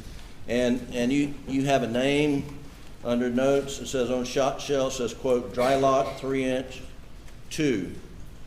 You see that? Yes, sir, I do. You see that, Doug? Can you highlight that? Thank you. And again, the exhibit there, and that's what you're talking about, right? Yes, sir, that's correct. And number 2 is the size of the pellet? Yes, sir, that would refer to the size of the pellets or birdshot that was that we would believe to have been loaded into that cartridge, or that shot shell, excuse me. Okay. And then if you'll go to Exhibit 64, page 55, Doug, and it's 55 in your report, Agent Greer. And are these the pellets that were provided to you to analyze the number 2 size pellets? Yes, sir. SLED Item 14, I determined to be 24 birdshot pellets, and those were listed as being from dog food storage room. Okay. And if you'll look at under the caliber, it says number 2, and it says steel. These were steel pellets, were they not? Based on my examination and based on my observation, yes, sir, they were magnetic, so that would provide that they had some steel in them, yes, sir. And birdshot can either be steel or lead, I suspect. Maybe there's a third kind. There can be multiple different metals used in making pellets. Lead is one, steel is one. There are also other metals that can be used in making pellets, yes, sir. Have you analyzed any of the Winchester dry locks that were seized in September of 2021 to see whether they're steel or lead? No, sir, I have not analyzed their contents. Okay. Now, here you've got Exhibit 64. You've got grain weight, and won't you explain what you're referring to? I guess I needed. I'm missing a page for that. So if you'll look at your page 54 in your file, because it says continued from Wade, and I guess that's on page 54. Is that right? No, sir, that's just referencing from the weight category that's kind of at the top portion of the page. Okay. I just continued my thoughts down below. Well, so help me out here. You say there's 5 pellets weighed 3.4 grams, and then 18 pellets only weighed 3.6 grams. How does that work? I weighed each of those pellets individually, and again, we're weighing in grains. And when I weighed those on our scale, that is what I documented. 5 of them weighed 3.4, and that should be a piece. 18 of them each weighed 3.6 grains, and 1 pellet weighed 3.8 grains. Okay. So the total of them altogether was approximately 86.4 grains. Great, thank you for explaining that. You also weighed the grains of the 300 blackout projectiles. And you don't have that in front of us right here, but did you not weigh the grains there? Yes, sir, I did. And if you got it, tell us what they were. I have my notes here. I believe you said 147 grains. State's Exhibit 50, which is your item 8 on your report. Yes, sir. When I weighed sled item 8, which was 1 fired bullet, it was approximately 147.4 grains. And are you familiar with how 300 blackout ammunition is sold, what weight classes there are? I don't know all of the different weights that are within that caliber, no, sir. Do you know there's like a subsonic and then supersonic? Again, I don't know everything about that caliber. There are various weights that bullets are sold in for each caliber, so I would not be surprised at other grain weights, but I don't know all of them off the top of my head today. So as far as you know, the only weight you could ever get is 147 grains, right? When I weighed these items, item 8 and item 12, they weighed approximately 147.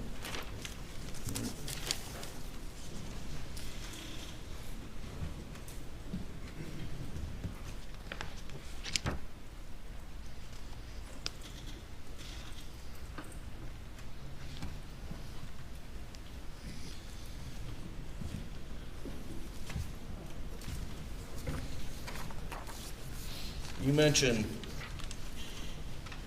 in your testimony that item 32, which is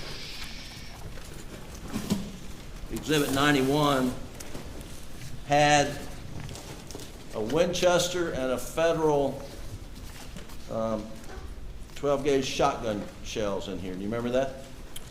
Yes, sir. They did have 2 unfired 12-gauge shot shells submitted with it. That's correct.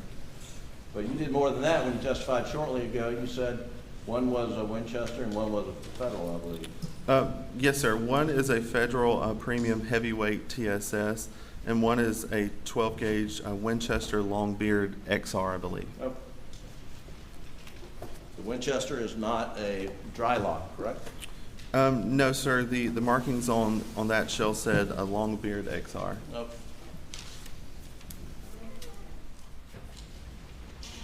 And the Winchester found at the murder scene is a dry lock, correct? The item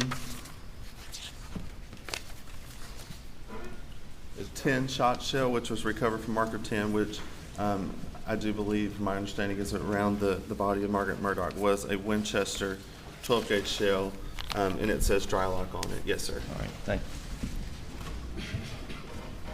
And then item 22, which is the gun that Alec Murdaugh came down, was holding or was leaning up against his Suburban when Deputy Daniel Green arrived.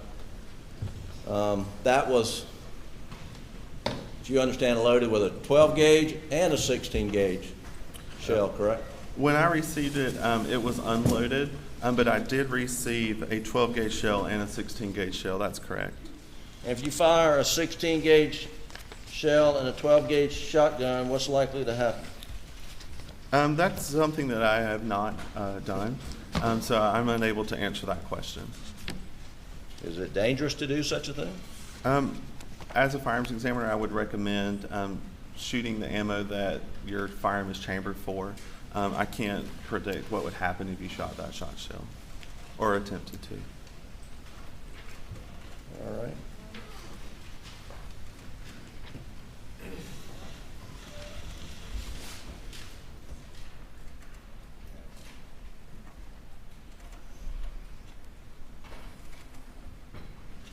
You spoke of this review process at SLED with regard to your tool mark analysis, and you said you do your analysis, you look at things under a microscope, and you type up a report? Yes, sir. I look at the evidence, reach a conclusion, and write or type those conclusions. Yes, sir. And then a reviewer, someone, and in this case, what was the name? Initial CW? The reviewer was Chad Smith, another examiner within our department. Is he on the same level with you at SLED? He is also an examiner. I don't know his classification, but he has been employed in the department longer than I have, completing firearms examination. Okay. And then he looks at it, but does he prepare an independent report and then flips the two over and see if they match, or does he just take a look at it, come up with his thoughts, and then look at your document to see if he agrees with it? He does not prepare an independent report. No, he does look at the evidence and arrive at those conclusions, and he would read my results. If he agrees with them, then he will sign off on those conclusions. If he disagrees with them, then there's also a procedure for that to happen. Now, you mentioned that in order to make an identification or a match, or you have to have a certain number of similar, or is it similar or identical characteristics? In order to make an identification, we want to see sufficient agreement between the individual characteristics. There's not a certain number that I use, as we use a method called pattern matching, and we're looking at under the microscope all these tiny striations and impressions, and looking at the surface contours of those two tool marks with each other, and we're looking at those individual peaks and ridges and comparing those under high magnification in order to make an identification. And based on that, through our training and experience at doing this job, we look at thousands of comparisons, conduct thousands of comparisons. During that time, we look at things that match each other that we know have been fired from the same gun or made by the same tool, and we look at things that have been fired by separate guns and see if there's any agreement or disagreement. And we look at thousands of these cartridge cases and bullets and tool marks in order to learn what that sufficient agreement is to make our identification. Okay, and you gave this jury an analogy like a ladder, and that you have to get up so many steps as you reach. The first step, I guess, would be rifle or shotgun, right? And then the second step would be caliber of rifle, if we're talking about a rifle, and then you keep going up the ladder. Yes, sir. Yes, sir. We're going to look at those class characteristics. So we're going to determine if, if they're the same caliber, do they share the same rifling specifications if they're a fired bullet? If they are, then we can compare those. If, for instance, if a bullet has 5 lands and groove and it's going to the right, and we compare that to another bullet that has 6 lands and grooves and it's going to the left, then we know those did not come out the same barrel, so there's no need to do any type of comparison there. However, if we look at 2 that have those same lands and grooves, those 5 lands and grooves, and they're all going to the right, they're the same caliber, then we'll go up that ladder, if you will, and compare those individual characteristics to see if they were fired by the same firearm or not. Tell this jury how many steps of that ladder you have to go up before you can make an identification. As far as making an identification, it's based on the marks that what we see under the microscope. When we're looking at all of these marks, we want to see that sufficient agreement. Again, we want to see enough agreement so that what is there is better than any agreement that we've seen in tool marks that have been created by different tools. And that's learned on the job, doing this, doing practicals that I did in training, looking at thousands of comparisons of things that I've test fired, that I know were fired from the same gun, looking at things that I've test fired from different guns and looking at that. It's also done through studies that I participated in training. I'm looking at things that help us know what that sufficient agreement is within all of those features and looking at the totality of those markings. So we're not going to base our opinion just on one little mark. We're going to look at the entire surface area of that bullet, the entire surface area of that cartridge case in order to make our conclusion. We're not looking at one little mark and making an identification. So we have to think of the totality of all the markings that we see under the microscope. So the short answer to my question, there is no set number of steps on the ladder you have to reach before you can make your decision. We use a method of pattern matching again, and that's how we do it. And that's a widely accepted method throughout all firearms examiners in the United States and the world, really. That's what we've been using for years to complete firearms identification, and that's what's been widely accepted, looking at these patterns and comparing them in order to make our identification and reach our conclusion. Well, now you say it's been widely accepted, but isn't it true that that your field of expertise has become under criticism by the scientific community? There has been criticism, but again, there's been research completed to support firearms identification, if you will. Well, I mean, the National Academy of Scientists issued a report and was pretty critical of the objectivity of your work, that it is more subjective because you don't have a set number of ladder rings on a ladder you got to reach. It's based upon your experience, your training, and your opinion. But there's no objective criteria by which to measure whether something matches or not. Isn't that, you're aware of that criticism by the National Academy of Scientists, right? I'm aware of some of the criticism, yes, sir. However, the process of making the identification is subjective in nature, but it's based on some objective data that we're looking at.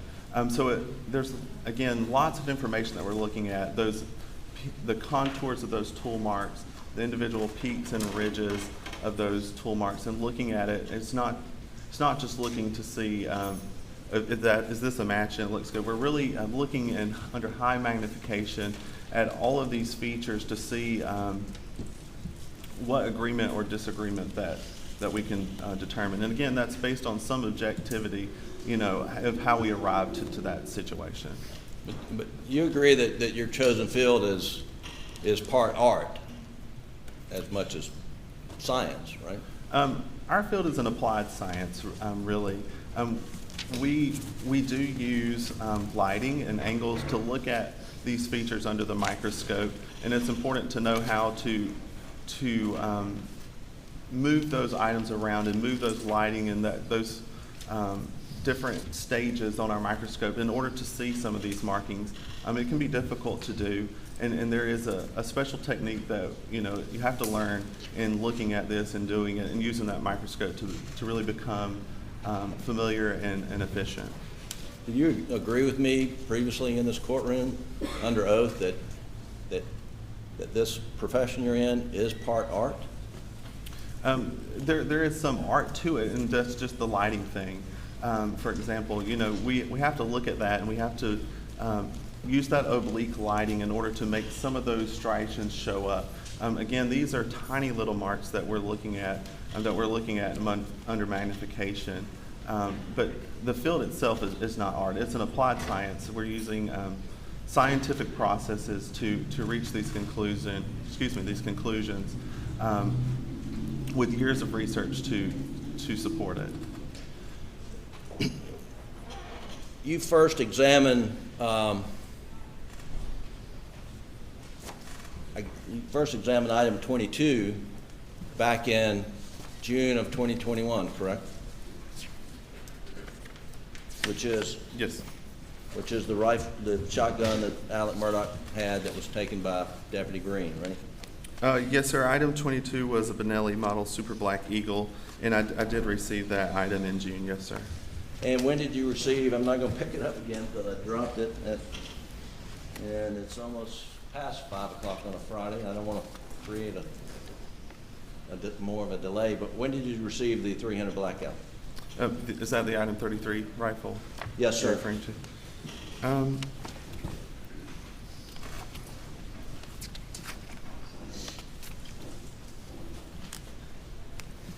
I received item 33, which was inside sled container K on June 10th.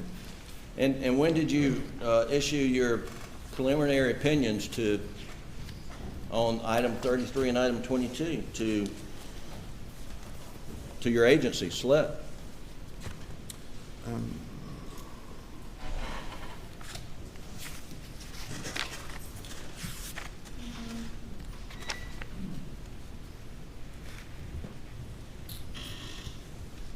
I released some results to our agents and investigators on June 10th. Yes, sir.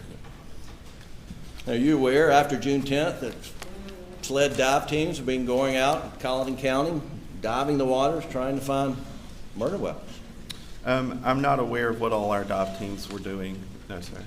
Well, you certainly didn't report to the folks who were relying on your work that we found the murder weapons, did you?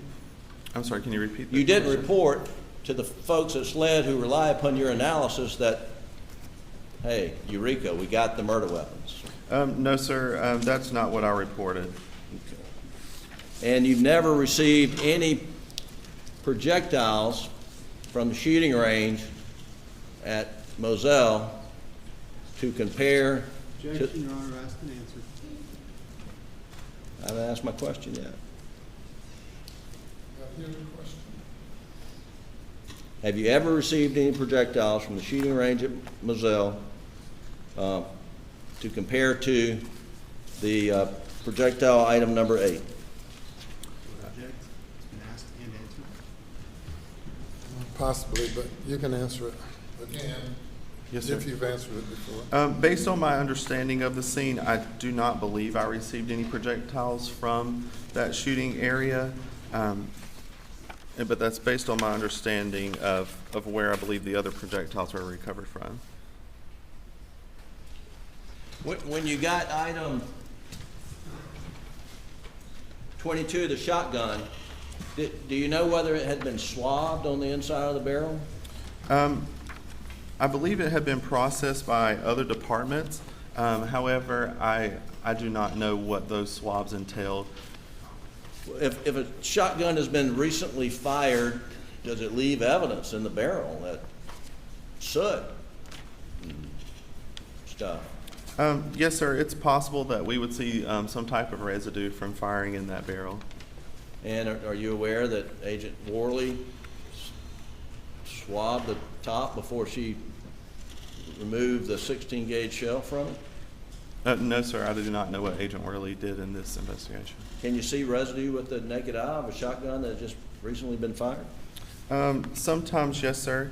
And that is something that we also document as part of our examination of the firearm. And when I looked into the barrel and looked down the bore of the item 22 shotgun, I do have in my case file circled that I noticed some fouling or residue in the barrel. Was it recent fouling or residue, or was it just a dirty gun?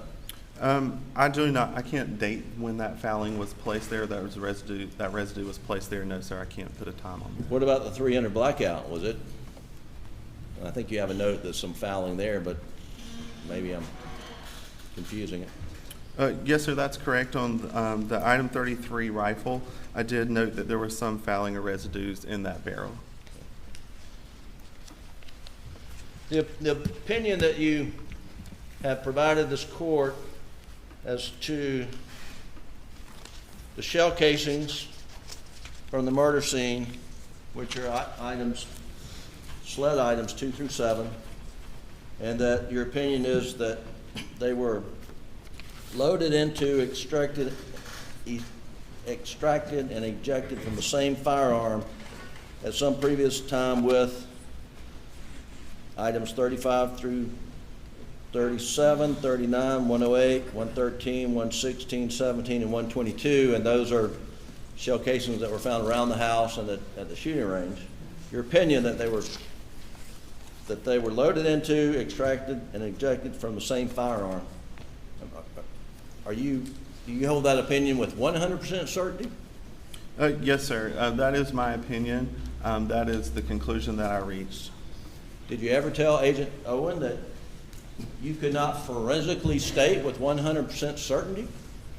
No, sir. When I arrived at that conclusion, that was my conclusion, and it was also agreed upon by the reviewing examiner.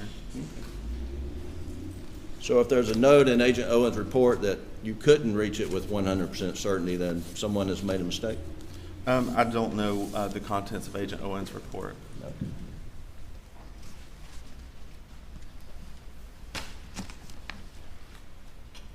That's all I have, Your Honor. May I redirect?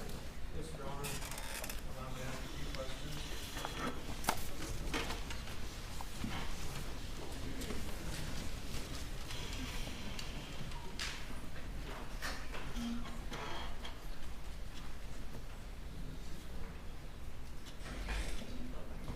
So I'll stand for a moment.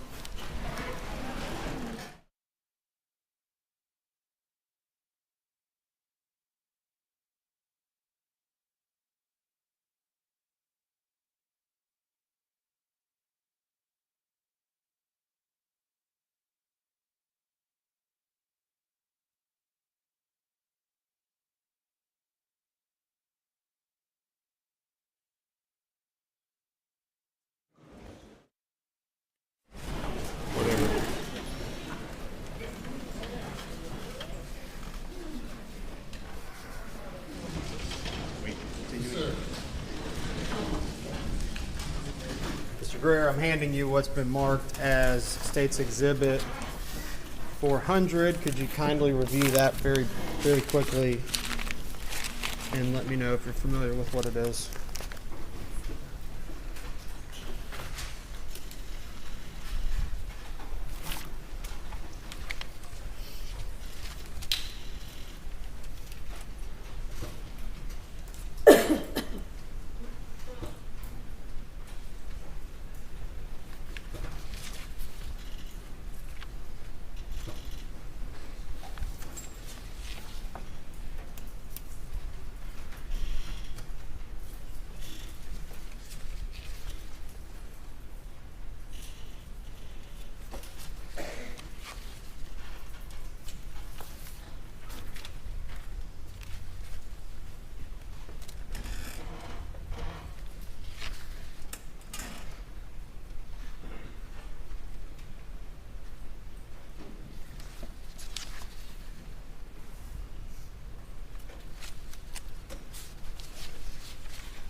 Yes, sir.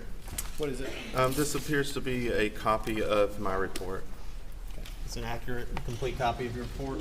Yes, sir, it does appear to be. All the things we just discussed today? Yes, sir. Okay. State would move to admit item State's Exhibit 400, I believe about it. Okay. Mr. Greer, please, because some of the questions concerned your field. Please tell us, how long has firearms identification and tool mark identification, how long has it been around?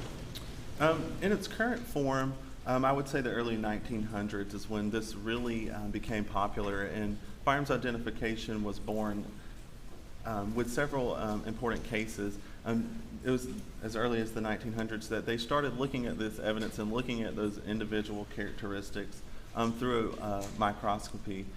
So ever since that time, it's just evolved and grew with further research and support, advances in technology, and but it's been around for several years.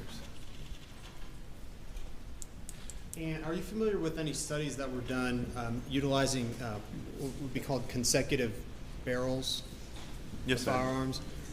Explain to us what a consecutive barrel study would be and what what's done in those. Sure. When we're looking at those characteristics under the microscope that were imparted onto a fired bullet or a fired bullet or a cartridge case, we're looking at all those tiny little features. A consecutively manufactured study takes into the account of the manufacturing process. So all those marks, as we discussed, are coming from that gun being produced by a manufacturer. Metal scraping and removing metal. So we have tools cutting and tools stamping and and really working on hard metal surfaces. So when we look at a study that has consecutively manufactured things, that presents an opportunity for a worst case scenario for us as examiners. If those tools were going to leave markings on other firearms, so if you had this breech face being made by the tool and it made the next one, and it made the next one, those are consecutively manufactured. If there's any carryover of those characteristics from one to another, that's what that study does. It highlights that, and it puts that as an emphasis as part of that study. And we as examiners, in looking at that, that's our worst case scenario. If we're going to see any carryover of that tool making that item or that breech face, we would expect to see marks. There's several studies that are out there, and I've participated in several of those as part of my training, where we're given samples that have been fired by consecutively manufactured barrels. So if we see any agreement between each of those barrels, we should see it there. Or studies where we have consecutively manufactured breech faces. Again, those are breech faces made by the same tool, one right after another. And if we see agreement in there, we should see it in that study. I've participated in those studies, in those research projects. Some of them have been studies prior to me becoming an examiner, and I was able to clearly distinguish and accurately distinguish between those projectiles. So I was able to determine those projectiles were fired by this barrel, this barrel, this barrel, and this barrel, or that cartridge case was fired by this gun with that breech face, this gun with that breech face, and this gun with that breech face. So we are aware of that in our community, and we do things to be proactive on that, and that's just an example. And that's something I participated in and was able to successfully pass as part of my competency in determining what was fired by what in those consecutively manufactured studies. And you were able to compare firearms that you know were consecutively manufactured, one after the other, right after the other. That is correct. And just for clarity, we're talking about, I'm referring to items 33 and 22 on your report. That would be the item 33 being the blackout rifle, and then item 22 on the camouflage Super Black Eagle 3. Yes, sir. Your results for some of those were, when you say inconclusive, what does that mean? Does that mean that they could have been fired, or that you just can't determine? That's correct. Inconclusive is one of our conclusions that we can issue when there's not enough agreement or disagreement there in those tiny microscopic characteristics. So what inconclusive means is it's possible it could have been fired by that gun, and it's possible that it may not have been fired by that gun.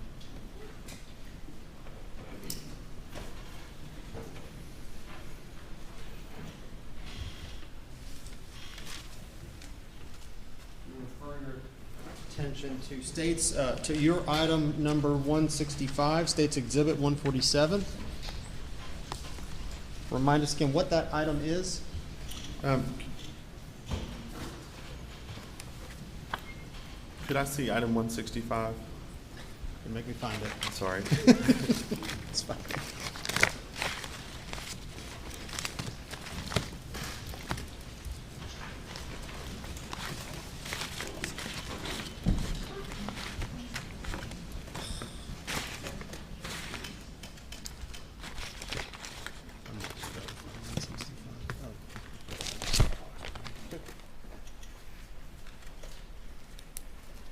Be able to find it in your report if you have it? No, sir. I'm not sure that I'll be able to find it.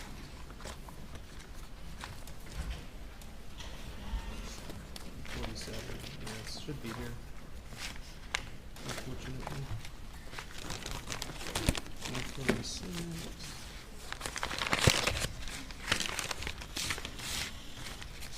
146. All right, I'm handing you what's been entered into evidence of States 147. That would be slide item 165. Yes, sir. Did you identify what it is again and where it was located when it was found, more importantly? Yes, sir. This was a Winchester 12 gauge shot shell. And on the side of the shot shell, it's stamped dry lock 3-inch 2. On the packaging for States Exhibit 147, it says from nightstand in Paul's room. Now, I know counsel asked you a question about, your field being an applied science. Just so we understand what an applied science is, are there any other examples of fields that are applied in that general realm of applied sciences? Yes, sir. A lot of what we do as firearms examiner is learned through our process of training and looking at samples and learning the job. It's kind of like, if you will, a physician. They go to school. They learn a lot in their medical school, but they still do a residency program, if you will. So they're on the job, doing on-the-job training. Your Honor, comparing what he does to. Objection overruled. May continue. Please continue. Yes, sir. So they learn things in school. The firearms identification is not something that you can necessarily go to a school and learn to do. You can't get a 4-year degree and become a firearms examiner the next day. There are universities across the nation that have firearms identification as part of their firearms program, and they're teaching that component. But in order to achieve your competency at this, you need on-the-job training. You need the experience in looking at these samples and knowing how to evaluate the markings that we're looking at on these ammunition components. Lastly, Agent Greer, Mr. Greer, I'm going to refer you to State's Exhibit 400. I'm going to put that on the screen.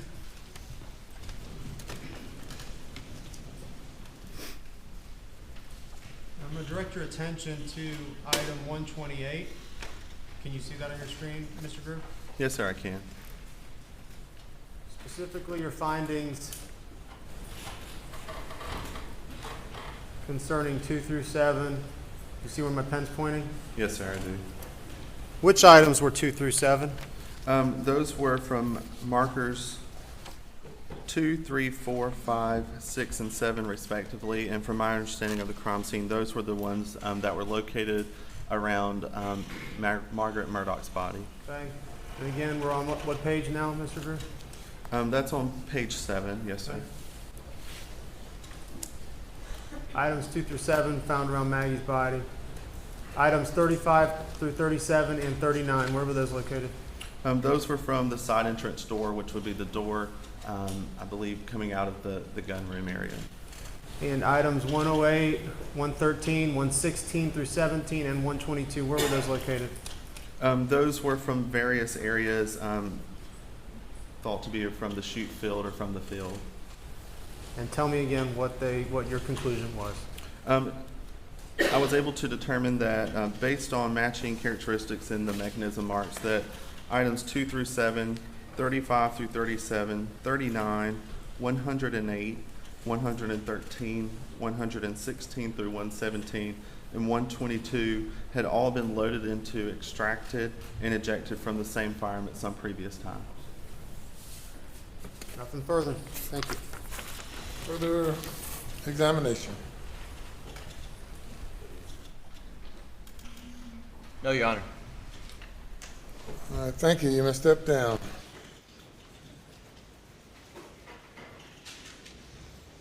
And while he's preparing to step down, ladies and gentlemen, we will recess for the remainder of the day and the weekend, and we need you back at 11:30 on Monday morning, 11:30. Please do not discuss the case.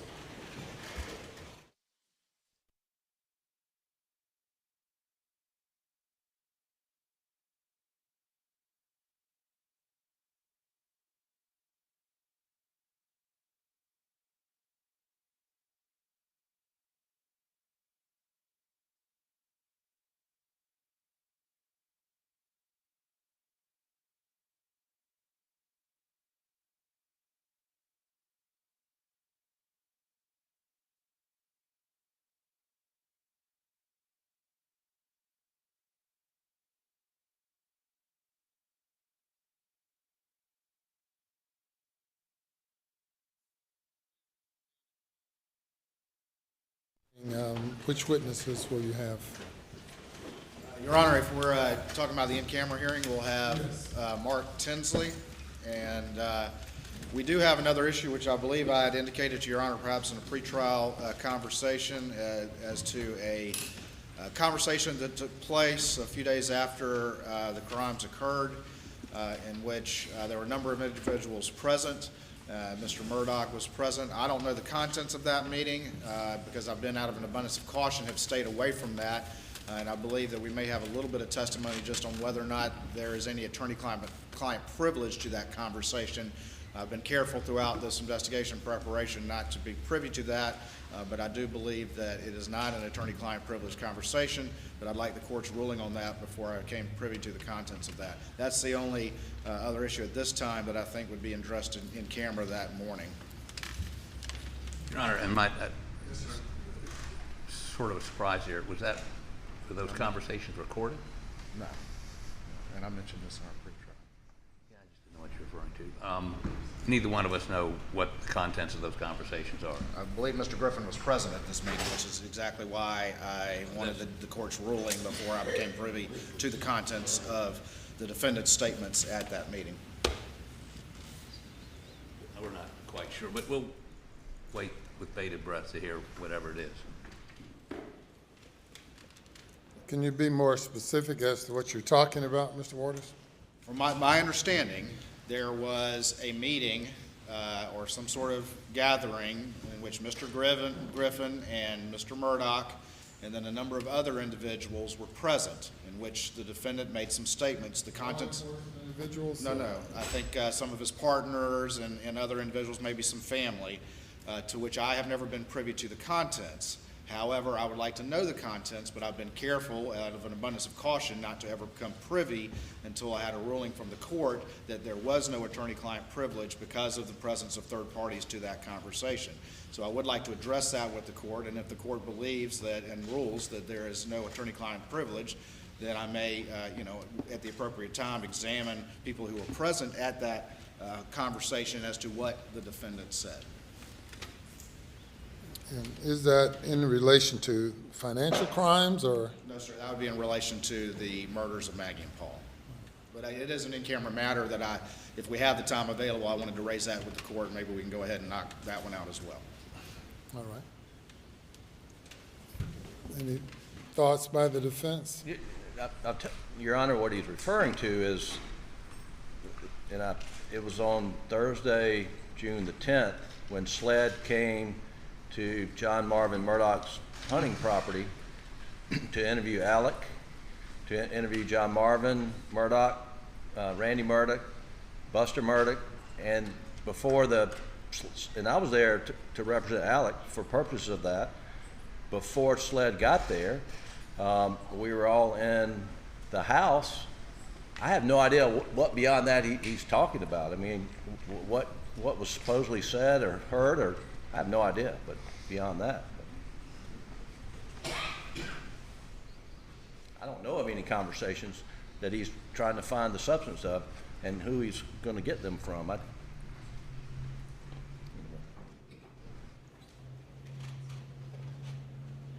Your Honor, I think that's just it.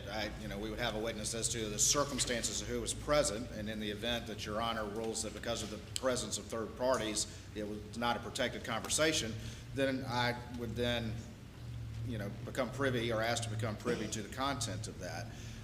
And again, that isn't by inquiring of who? Well, the witness who were present, and so I'm going to call one of those, which could be partners. Exactly. And again, I wouldn't even have to do that on the stand. I would just want Your Honor's blessing before I did that because of an abundance of caution and protection of the attorney-client privilege. At that point, I could, offline become privy to the content of it. It may be nothing. I've just been told that there was that meeting and the circumstances of it, and I don't believe it's protected, and so I'd like to know, what the defendant said at that meeting. Yes, sir. Sounds like he's asking for a deposition, Your Honor. And he's got no right to an evidentiary hearing about what happened at a meeting in the course of a trial. He's got no right to compel people to come testify so we can find out what was said. That's discovery.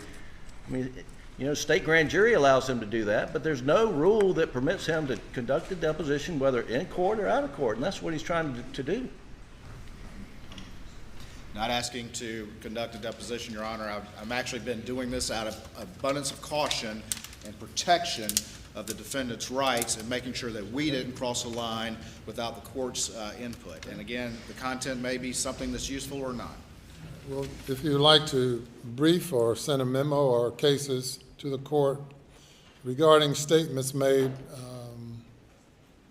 in the presence of counsel and third parties, whether that's protected by attorney-client privilege or not, then the court can address the issue.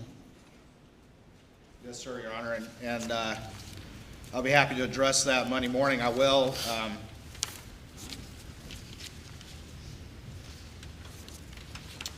I do have a case, Marshall v. Marshall, 320 Southeastern 2nd 44, which just generally, of course, states the rule that if attorney-client privilege communications are related in the presence of third parties, then the protection is lost. And I can go ahead and hand that one up to Your Honor, and I certainly be prepared to address that in any greater detail Monday morning. We'll handle this case, and obviously, if we prepare additional ones every week, I'll provide those to Your Honor and counsel. Anything further? Nothing from the state, Your Honor. In defense, Your Honor. All right, we'll be in recess till 9:30. All right.